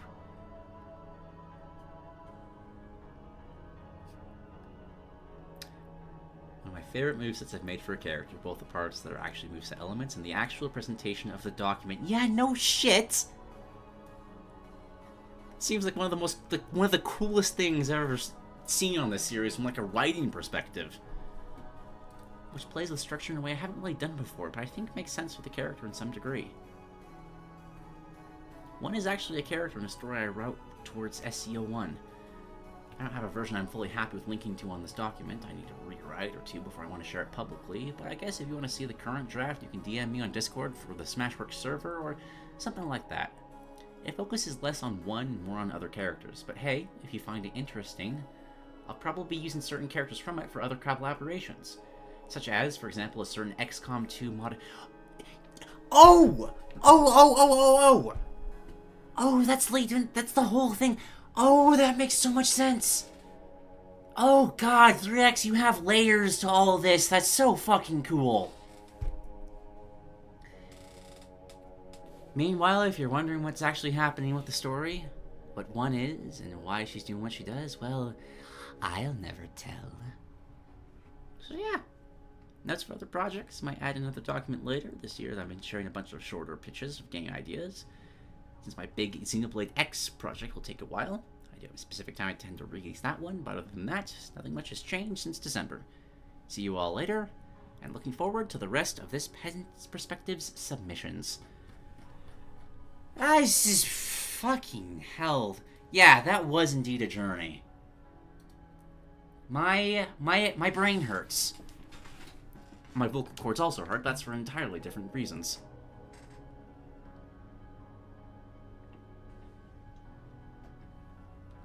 Yeah, getting some water. Wow!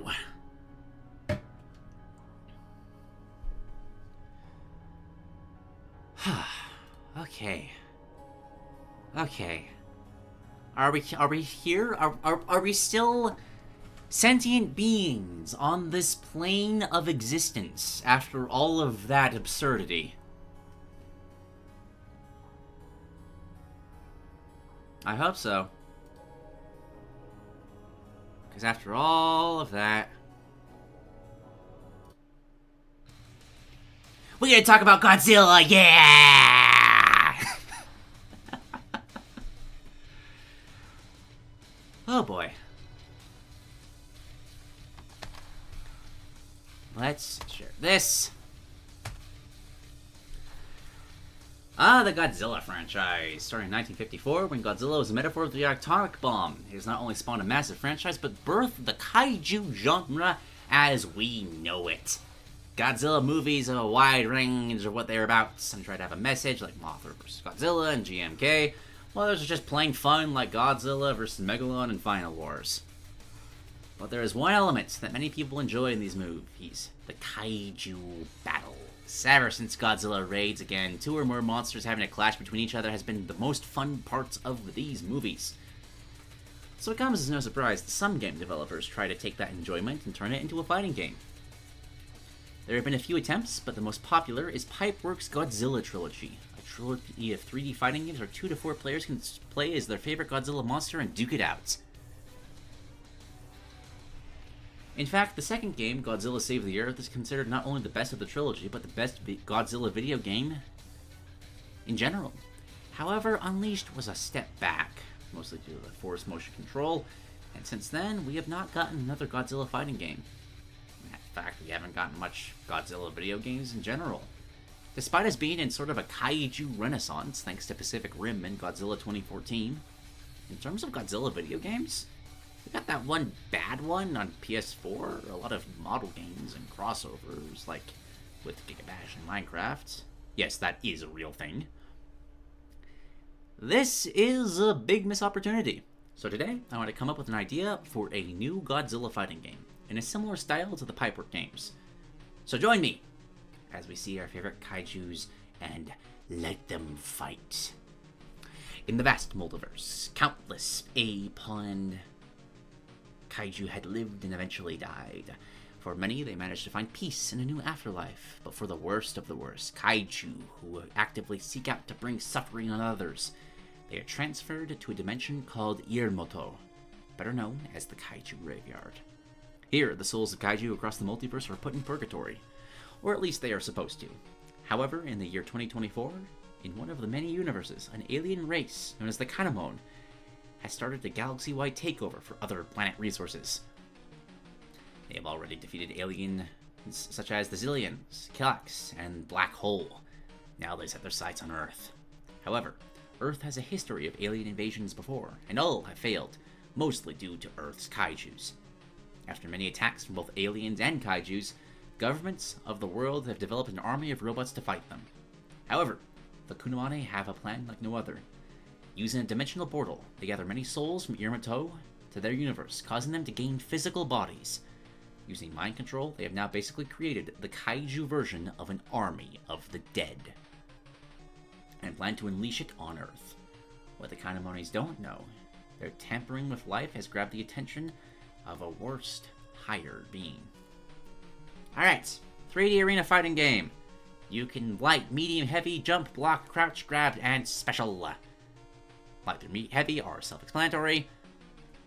Use body parts to just smack people around. Special are where most unique attacks go. Beams, burrowing underground, and more. All monsters have an energy attack, coming in two forms, a tap and a hold. Gives some sort of quick projectile that can have different uses depending on the character. Holding is a beam attack. Some use it to zone, some to detect get-ups, and others just to counter other beam attacks. If two beams collide, opponents will be put in a beam clash, where they have to give a series of 4-button imports, and the first person to press them all in that order wins it. Fun! Every character has an energy bar tied to specials. Jump is a jump. By holding jump, some kaiju will float for a short period of time. Grab is unique because everybody has a DK cargo throw. There are 4 throws. Forward throws, throw them forwards in the chosen direction, down to the ground, up, upward, and rush as the kaiju rush forward while holding onto their opponent. To slam them, oh yeah, just taking like Mecha Godzilla and slamming them into a skyscraper. God, that's why you watch those movies. You also use grab to pick up buildings, large rocks, and other stage stuff to throw as projectiles. You can also pick up teammates and throw them. Throw guys you can act out of attacks. You have blocks, 2, high and low. You also parry by pressing the special and block at the same time. And if you have full energy, you can perform super moves. There's also a knockdown mechanic. If you hit somebody hard enough, they will be knocked to the ground. You can tech to get up faster, but your opponent can also try to tech chase. In terms of rules, usually best out of 3 game. You can jump to bump, but you can choose to bump it up.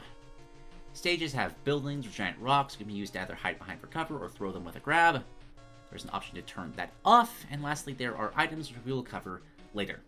Now, basic mechanics out of the way, let's go for the roster. For the number of fighters I chose, I'm going with 20. I originally wanted to go into more detail with their specials, explaining every single one, but how long that would take this presentation to be finished, and I wanted to do other projects, and how school life comes first, I toned the ambition back and made more simple descriptions. Radfarious added 2 tracks from GVK and Okay, so I anticipated that. I ended up just going with the soundtrack of like a playlist of multiple Godzilla games. So I did make the own soundtrack with this.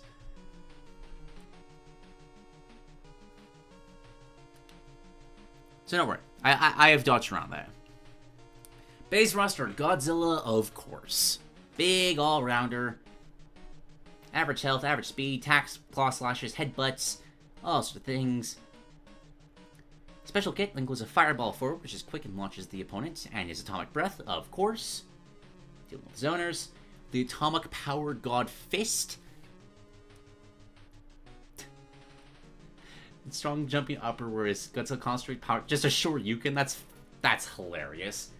And atomic flight, in which he slides on his tail feet first. Yes, I've seen that gif! If this is used in the air, Godzilla will turn around and fire an atomic blast to launch himself forward. While Godzilla is simple, he is versatile, and beginner-friendly. I'm Grilius, the fierce dragon. Oh, I shouldn't have done that. Oh, I shouldn't have done that. Ow. Defensive powerhouse. See the spikes on his back? Well, they aren't just for show. When he blocks, he turns around. If any opponent attacks him, they will take damage from his spikes. Attacks at lower roll can still hit you, so mixing up your high and low blocks is more important for this guy than any other character. His beam, a sound wave, acts like a shotgun, too, which is badass. Rodon, the fire demon. Rushdown character, of course, makes sense for him. Low health pool, but high mobility. Can easily move around Kaiju. Also a very quick beam attack. We have Mothra, the queen of the monsters. I'm going to assume this is supposed to say Footsie's character, but I do love the idea of a Footies playstyle. That sounds funny. Mothra is a versatile Footies pair of great poke tools and defensive options. Strong burst poke can make your opponent struggle to approach. Basic attacks cover her in an aura. Has poor disadvantage and will take a beating if they can break through her defenses. Most notable special is Pressure Field. There's a bunch of dust in front of her. Multi-hitting damage from them and can combo into her normals. Does not combo into itself. Easy costume in the form of Leo, Mothra's son, one of the few male Mothras shown on the screen. Maybe puts him on par with Tekken characters. Let's just make him a costume for the smaller roster. Ghidorah, of course. Godzilla's arch nemesis. Big ol' villain. Big body all around her. A lot of health. Slow. Big hitbox. Hits hard. Gravity beams. Shoots lightning. Just big ol' powerhouse. Also gets Mecha Ghidorah as a costume, which is also awesome. We got Mecha Godzilla, Zoner. Disjointed heavy attacks and several projectiles. He has great range pressure. With his rainbow beam and missile fingers, gives him good burst. Very heavy meter management. We got Gigan. Oh, that's a sick design. I haven't seen a lot of these. Last cannon character. He has a little mix of offensive pressure to murder any kaiju that stands in the way, and a few defensive ones, which is good, as there is one thing that Gigan lacks, it's health. Just get in, slash them apart, take no prisoners. Byleth, the bio monster. This is the game's dualism. The character uses long-range attacks to hit opponents, but comes at the cost of extending her hitbox. Plus, slow and big. Byleth, to make up for this, her energy attacks leave acid around, and she can order giant vines to grow as traps. Ooh, fun. We've got Megalon, the insect monster. Playstyle bullshit! Brawler character that is designed to be more of an annoyance and childless than an actual threat. He can burrow underground. In this state, he's unable to be hurt by anyone. His options out of it are limited, them being nothing or grab. Still, the ability to not be hit is strong. His knowing moves are the returning napalm bombs, a move that lights the opponent's foot on fire, causing them to be put in an ouch hot foot animation, effectively acting as a stun. Though getting follow-ups on it can be tricky, causing the fire to hurt, because the fire can hurt him too. Crouching multiple times, Megalon can regenerate and regain energy faster, and has a taunt that causes his horn to glow. Glow only going away when he is hit. It can act as a way to track how long it's been since you were hit. If you like being toxic, this is your guy. We get the Jet Jaguar, the stylish robot. Fan favorite robot from Godzilla vs. Megalon. Stance change character, can use energy to change his size. Making him big, causing him to be low but hard hitting. And making him small makes his attacks do less damage, making him way faster and harder to hit. In many ways, he's like Kiryu in Yakuza 0. Which is ironic because there's another mech named Kirby, but we'll get to him later. Getting good with him requires you to figure out when to change size for the best. We've got Orga, the space monster. He's in the house all-rounder composite. This is the Kirby of the game. Main special is Absorb, stealing their DNA when he grabs people. This allows the player to steal a special of their choosing. Fun! I know many who have played the previous games are disappointed, as Orga in the original game is the closest thing the game had to a grappler. However, I have come up with a replacement for Orga's old playstyle. Just wait. We've got Baragon. Kaiju wants to always be on the move. Does not have a usual energy attack. Instead, he has a flamethrower, which can be used on the move and in between attacks. Well, that's fun. You also bury underground like Megalon, but it does have some differences. Mainly, you can perform other attacks out of it. We have Moguera, anti-kaiju weapon, mid-range zoner. It's to fight at a curtain range. He's surprisingly fast for a zoner and a plethora of ranged attacks. But his range and effectiveness are limited in their effectiveness at longer ranges, and his melee attacks, while quick and not the best damage, with them being get-off-me moves at best. He is also a character who is heavily reliant on managing his energy meter. Blaze Morgera if you want to keep at a certain distance and manage your resources. We've got Mega Gurius, a super flying bug. Fast, deal quick damage with small combos, but low health. Also doesn't regenerate energy, and so you must attack your opponents with your tail attacks and throws to get energy back. It's kind of mosquito-esque. I like it. We have Space Godzilla. Claim to fame is summoning large crystal-like structures. They regenerate energy faster, which is good, as he's heavily energy reliant. You also order the crystals to do attacks, like crystal launching them as missiles, with pressure, or even rig them to explode. They also act as walls. Very fun. We have Kiryu. What is this? Why is Kiryu actually here? Go skin where Kiryu wears a case of Kiryu's clothes. Yeah, sure. It's actually him piloting this mech. There's something for every situation. Good combos, check. An energy sword for mid-range, check. Homing missiles for pressure. Good damage and energy beam. All of the good stuff. You have lots of options for Kiryu to play him as you want, making him very adaptable to different situations. We have Destorolia. Big ol' bruiser boy. Large, slow, hits like a truck with his horn katana attacks, sure. As the bruiser curse does not do well from a distance. His beam is another short-range attack compared to other characters. He does, however, have a gravity well bomb. Pulls opponents close, then explodes. Very cool. We've got King Caesar. Footsie's character lets the counters to get into his effective range. Two main abilities are Absorption and Focus. Focus, Duke. You've almost got this. You're almost there. Absorption has his eyes start to glow. If a monster fires an energy attack at him, he will gain energy and store the attack for later use. Focus, meanwhile, has Caesar ready for a punch. Notice he gains armor to tank a certain amount of damage. Once done, he will release the punch so hard it will put the opponents in a knockdown state.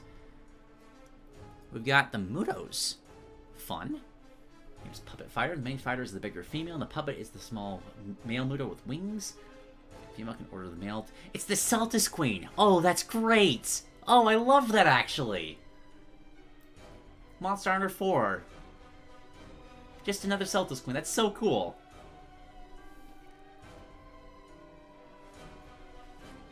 Use these two in sync with each other as the main skill gap you'll have to learn. Keep in mind that the male Muto has a mini health bar, which when depleted will cause the male Muto to go on a cooldown. So you have to keep your longtime lover safe. Of course, you gotta have King Kong these days. Like, you just gotta. Here's the grappler. We have the guest character, King Kong. Kong is the replacement for Orga's old grappler-esque moveset. Kong's grabs are not only flashy, but can start some of the series' juggle combos for great damage. Pair that with an electric energy beam that acts as a Scorpy-style get-over here, you get one wild ride of a character. Just be careful of Destoria. And for fun, 5 DLC characters, because why not? We have Varon. Fast Kaiju sets up great combos with his sonic waves. Slow-moving net projectiles that when they come into contact cause them to trip. Very cool. We got Sanda and Gyra, the Gargantua brothers. Join the battle as grapplers. Gyra being a skin. Unlike Kong, who's more about getting insane combos, these guys are more traditional one-hit and you're dead types of grapplers. Their tap energy causes them to spit out a sort of pink mist. Interesting. We've got a really hideous Hedorah. Zoner with great stage control, throws sludge balls that explode. We have 2 on screen, also produces toxic gray gas for his heavy attack, giving them good range. We have Zilla. If Ghidorah is the Ken of the game, then Zilla is the Akuma, a character that takes the main all-rounder's moveset and trades defense for offense. As Zilla, you want to keep the pressure on your... Oh, Zilla, right! The really weird... Like, what was this? The 2003 Godzilla? I might be wrong on the numbers, but that one weird, like, middle ground story that kind of caused Godzilla to exit, like, public consciousness. Fun bonus character. And last we've got the Scar King. Zoner uses his whip made out of bones to space out his opponents. On top of that, Scar King can summon his soldiers and Shimo to have them do attacks such as Shimo breathing her ice breath to freeze opponents. 1998. Thank you, Radfarious. Thank you. Alright, cool. Zoner bait and punish Zoner. Cool. Stages. What do we got? We got Tokyo to throw buildings. We got New York to throw buildings. Oh, you can't... Oh, sorry, you can't throw buildings in New York, but you can knock opponents into them. You knock them... You go through the buildings here. You don't throw them. Monster Islands, where you throw giant rocks. London, which is in an ice age right now due to an undead snow monster. Fun. San Francisco, Golden Gate Bridge, which you can break apart and use as a whip. This is why these games are so cool. It's just fun being able to do these sorts of things with, like, popular landmarks. It's just cool. If you play a Scar King, you get to dual-wield whips. Boston, monsters attacking the city, this time a lava base, which means there's a pool of lavas all over Boston. Oh no. Hong Kong has 4 very tall buildings Kaiju can climb. The neat thing about them is the items, which we'll get to later. We got Skull Island with the massive walls with spikes on them you can get launched into. Cool. We got the Hollow Earth taking place in a mountain area. Portals scattered around as you travel to the top side of the... Oh, that's cool.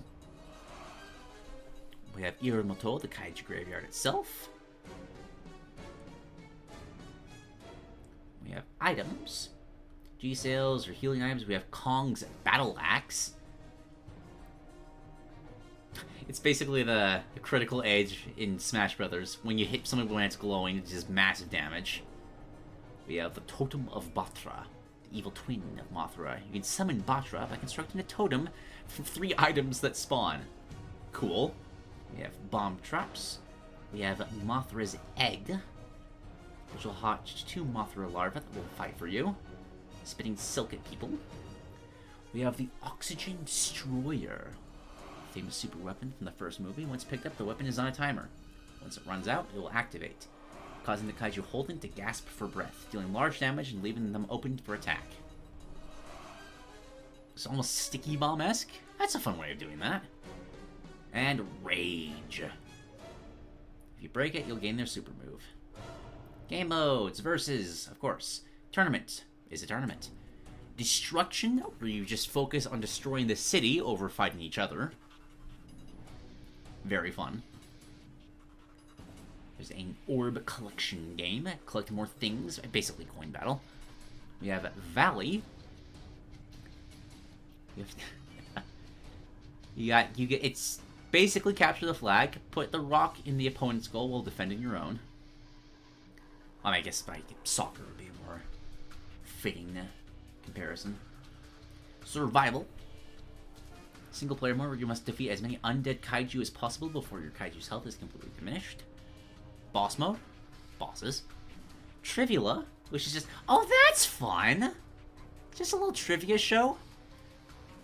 Please say, like, it's set up in the exact same way as, like, Banjo-Tooie's multiplayer one, but it's just kaijus using, like, skyscrapers as their desks. Instead of a buzzer, they have, like, oh, I don't know, like an aircraft carrier that they just slam into the skyscraper to make their... There's cool things you can do. There's fun things you can do. Dance. You can have Kaiju Dance. Love it. 10 out of 10. Creation Vault. Love it. Get cool things to collect. Arcade. Fight between several rounds with the game's characters now in new undead looks. You have to fight one of the strongest kaijus in the Kanumon army at the end. Bosses you might have to face. We have Long Legs. Basic boss tries to stab you with legs and bite you. It's a spider. We have Ultragon. Ultragon main ability is mandatory overtime when he summons... Wait, is this capitalism? That's amazing. Doesn't do much damage himself, but his workers do. Ultragon main strategy is to knock you into his minions so they can do real damage. You gotta work around Jeff's minions and try not to get launched by them. You get a much higher score if you manage not to attack his minions. We got Shin Godzilla, powerhouse of his owner. Toxic gray clouds, purple beams, wants to keep you at bay. Does mucho damage. Monster X, final monster from Final Wars. Very rushdown fighter.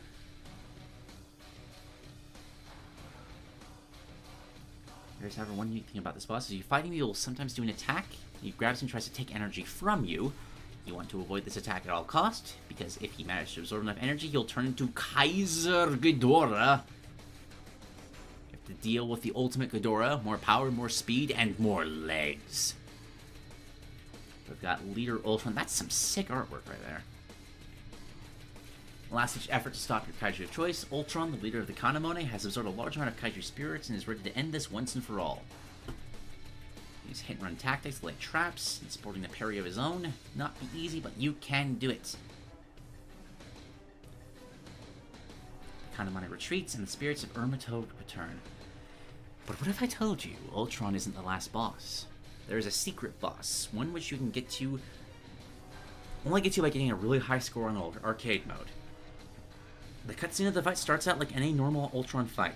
Before Ultron can fire a single attack, Ultron is attacked by a large, blurry figure, slashing him and turning him into red dust. Your kaiju is shocked at what they see. They turn to look around and see who did it. They hear an unholy noise from behind them. They turn around and see red. Turns out, when you try to play God and bring dead back to life, you kind of pissed off the gods. Red, ruler of Irmoto, is not too fond of people taking spirits from his realm, and now seeks to destroy this universe, as he sees it as a threat. Now, for the sake of the entire universe, you must defeat Red. And boy, I hope you get used to the parry mechanic, because this boss will test you on it. Uses demonic power to cover all bases. Such amazing moves as Judgment. Die. Thy end is now, and I will have order. These attacks will bookend your run and do it real quick. However, there isn't a single move you can't counter. Plus, he announces them really loudly. Once the arcade mode is finished, you are given a collection of rewards. There are two in particular I want to mention. Just by completing the arcade mode, you get an undead skin of your kaiju. And if you have a high enough score, you'll get a golden skin of your kaiju. Very fun. We can have spirits here. Ultraman has spirit system first, would you believe me? Well, yes, when Smash Ultimate did it later, Ultraman had a game called Ultraman Fighting Evolution Zero did something similar first, and unlike Ultimate, they had actual descriptions of the characters like trophies had in the past. Spirits in this game will act as a cross between the two. You can gain in many different ways, including them from different modes, to find them in the shop. Spirits can be equipped at all kaiju. You give your kaiju a buff of some different kinds. Some are basic stat buffs, some are summons, and some even let you kaiju use a unique move. Customize and combine to your liking to create something that fits you. We also have the mode Kaiju Rush. In this game mode, you and 4 other kaiju are in a maze-like area of Irmoto. Here, hundreds of undead kaiju under the Kanamon's influence are ready to fight. These kaiju come in the form of a mix of familiar faces with new undead looks and many new undead faces. Here are some that you may see. See Skylar right there, or Scylla, however you want to pronounce that. And I do not recognize the rest. Might be Tiamat. We got spiders, we got bugs, we got dinosaurs, and we got crab. When you defeat a kaiju, you release their spirits. You can take their spirit for a buff. There isn't a time limit on how many you can take. Once the timer goes down... Oh my god, it's Smash Run! Oh yeah, it literally says that. This is basically Smash Run, but you actually play it with friends instead of just a CPU. And also, all the enemies are literally dead. That's cool. We have Defenses, a new PvE game mode. You and other players are tasked to defend a structure against waves of undead kaijus. As you mow down the undead, they drop their spirits when you use to upgrade your kaiju. On top of that, you can also use them to summon other kaiju, aliens, and human versatiles to build up a defense to help defend the structure. That's fun, I like that! There is a shop. We get some cosmetic stuff in it. K-cells, the game currently, you can buy them. But how do you get K-cells? Well, by completing it and winning the different game modes. Why am I...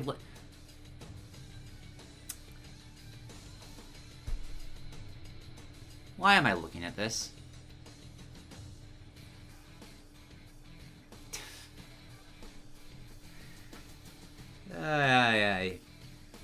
Playing the game gives you money, but if you want to make real money, if you want that 5-star hat for Destroya to meme on your friends, you can fight Korin.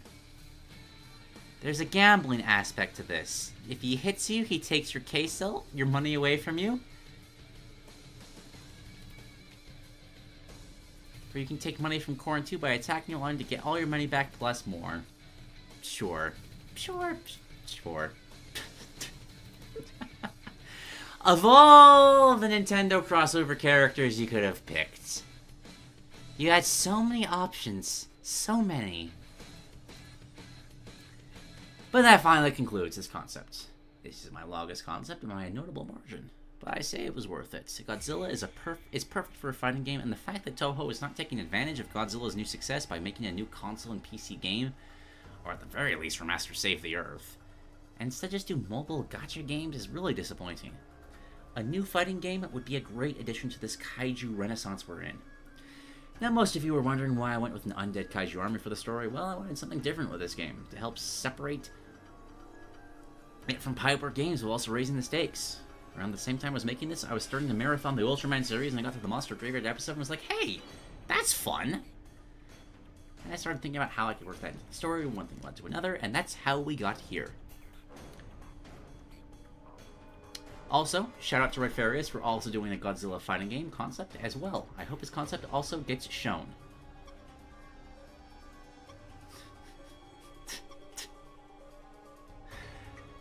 What?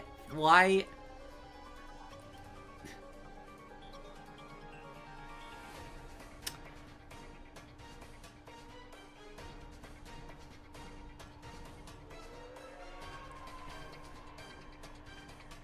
Oh, God, do I do this to myself? No. No, I don't. If I had... What is that? Like, I don't remember putting that there. I did not need to see... Did not need to see Korin photoshopped onto Armstrong's body. If this was hour 4, or maybe even hour 5, I would voice that. But given that we're rapidly approaching hour 6, I think we're gonna leave that as a funny haha, suddenly buffed Korin, and move on. Because as fun as that one is, you know, one Godzilla-centric submission... That's cool. But you know what's even better than one Godzilla submission? You better believe it, because we got 2 Godzilla submissions! I've had a nickel for every time I had a Godzilla submission in Peasant's perspective. I only have 2 nickels, but it's weird that it's happened twice. This one comes from Radfarious. What the fuck has Godzilla been in the game department? The big G-Man hasn't been in a game to call his own in over 10 years. That sucks, especially with the recent resurgence in fighting games in 2023 and 2024. The Monsterverse has been confirmed to have a game in development, but I don't know, I feel like a fighting game for Godzilla would have been a better choice since everyone seems to be making one nowadays. That's why today, I'm bringing to all of you a concept for how I would bring the King of the Monsters back to the realm of gaming.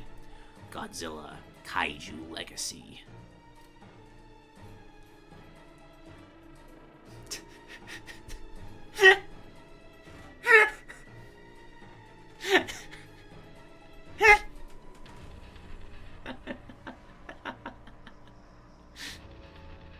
One second, I'll grab the link. There we go. There we go. How would this play like? This is a Tekken-inspired fighting game featuring the many kaiju of the Godzilla franchise and some others that are known by many. This game would have you transition from 2D to 3D gameplay very frequently, much like in Tekken. 3D is way more open, letting you dodge attacks better, while 2D is much more traditional fighting game experience. I chose to do this style over something like the Pipeworks trilogy, because as much as I find those games fun, I'm looking for more of a traditional fighting game with these kaiju. The roster. Oh shit, is that Clover? Oh my god, that's awesome! Oh, that's a cool pull. Hell yeah. Roster of about 30 would be good for this game. It allows for many eras of Godzilla to be represented and the other kaiju franchises to do so as well. This probably should have brought up why this is called Kaiju Legacy. Other icons of the giant monster variety will appear in this game, sort of making this a game a crossover. But think of it more of a Mario Kart 8 Deluxe situation, and not a Smash Brothers situation. Yeah, here we go. What have we got here? See a Pacific Rim Jaeger. Oh, I can't remember his name. Well, we got some kaiju from that as well. Pacific Rim is one of my favorite movies of all time. It's such a fantastic, just turn your brain off and watch a giant robot hit a monster with a giant shipping carrier. Such a good movie. So fun. Got a lot of similar characters here as well. There's Muto, Scar King and Kong.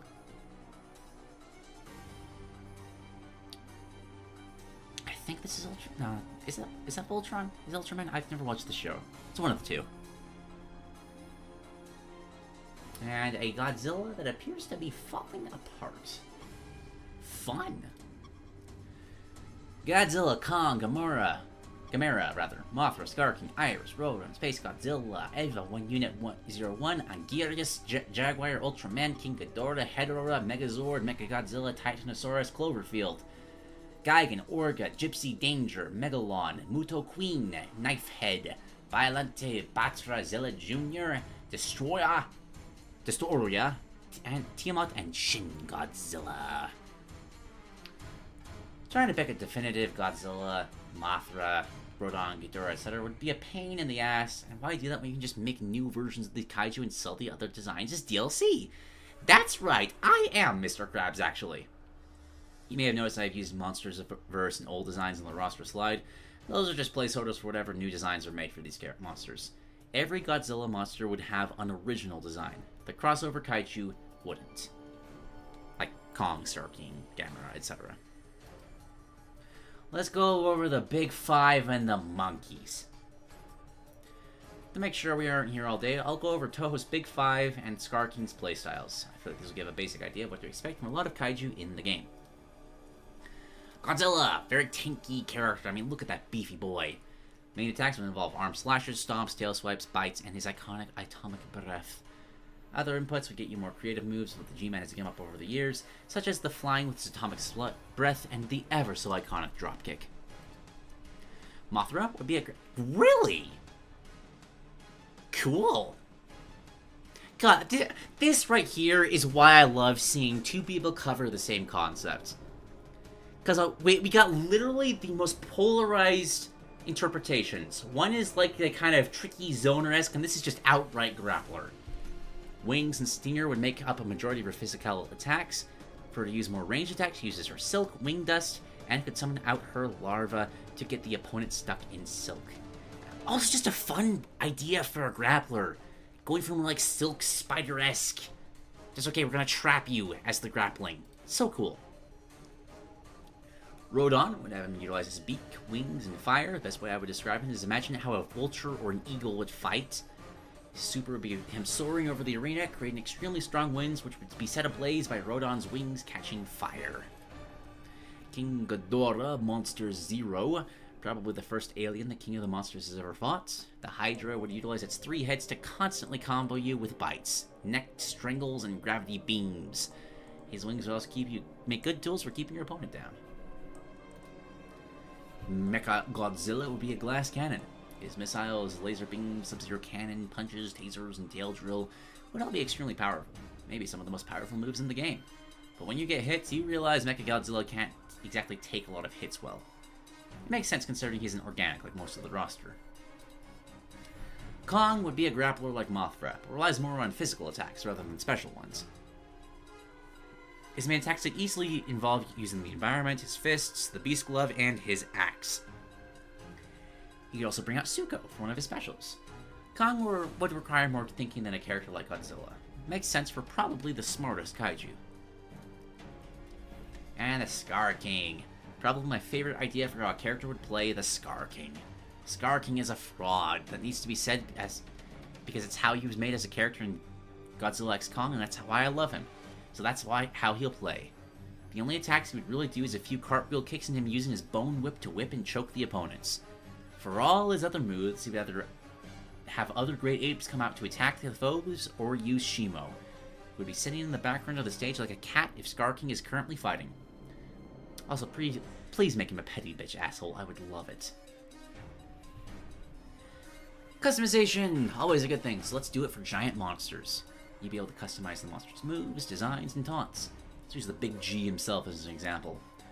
Let's say, instead of his basic design, you wanted to use his evolved design, Godzilla and Kong, and the -1 atomic breath. Just press the select button while selecting Godzilla and you'll be able to do so. Stages!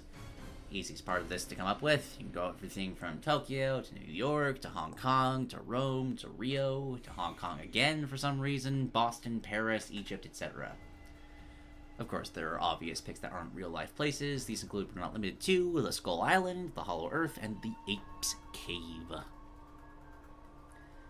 Arcade mode would have 5 routes with 6 different characters per difficulty. Here they are. Neat. Story, more accurately, the Expedition mode would have you pick one monster for an entire playthrough.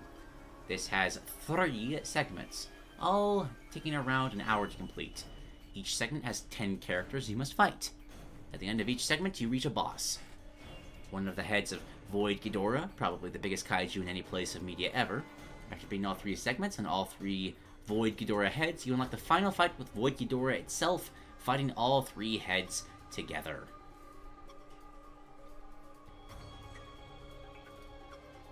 Extras! We would have music, trailers, concept art, behind the scenes, scrap camera free roam, statues of all fighters and characters and enemies.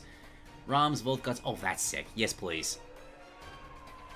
This would be such a fun way of re-experiencing all the old Godzilla games. Different menu styles and achievements. I could talk about modes, but it's literally just the modes in normal Tekken. I really want a new Godzilla fighting game, and I hope we get one sometime soon. Whether it be like Tekken, Smash, Mortal Kombat, the Pipeworks Trilogy, or Street Fighter, just let me be the funny lizard and let me do the tail slide, please. Also, shout out to Dylan Watts for having the same idea for a Godzilla fighting game. I'm hoping both of our submissions make it onto the stream. Well, took a long time. I don't believe you. Nope, I saw Cranky and just nope. Of course. Alright. Not one, but 2 Godzilla games, each taking things in completely different directions. Honestly, why not both? Just why not both? Give me both. There's more than enough content in this franchise to be able to handle 2 games working simultaneously, and they just would play differently enough that they would be able to stand side by side. I will see it oh gosh, this is just, oh my gosh, this is weird. I had a second, I just couldn't open my mouth properly. Interesting. I think that's probably a sign that we should stop off for now. But just to double down, like, I'm in full agreement with you guys that a Godzilla game is such a no-brainer. There's so many easy things they could do with it, and it would do so well in today's environment. It's bewildering that hasn't been exploited more. But hopefully this game will come out, hopefully it'll be good, and hopefully we can have some fun times breaking down cities with our favorite kaiju. And with that, what a stream. That was, holy shit.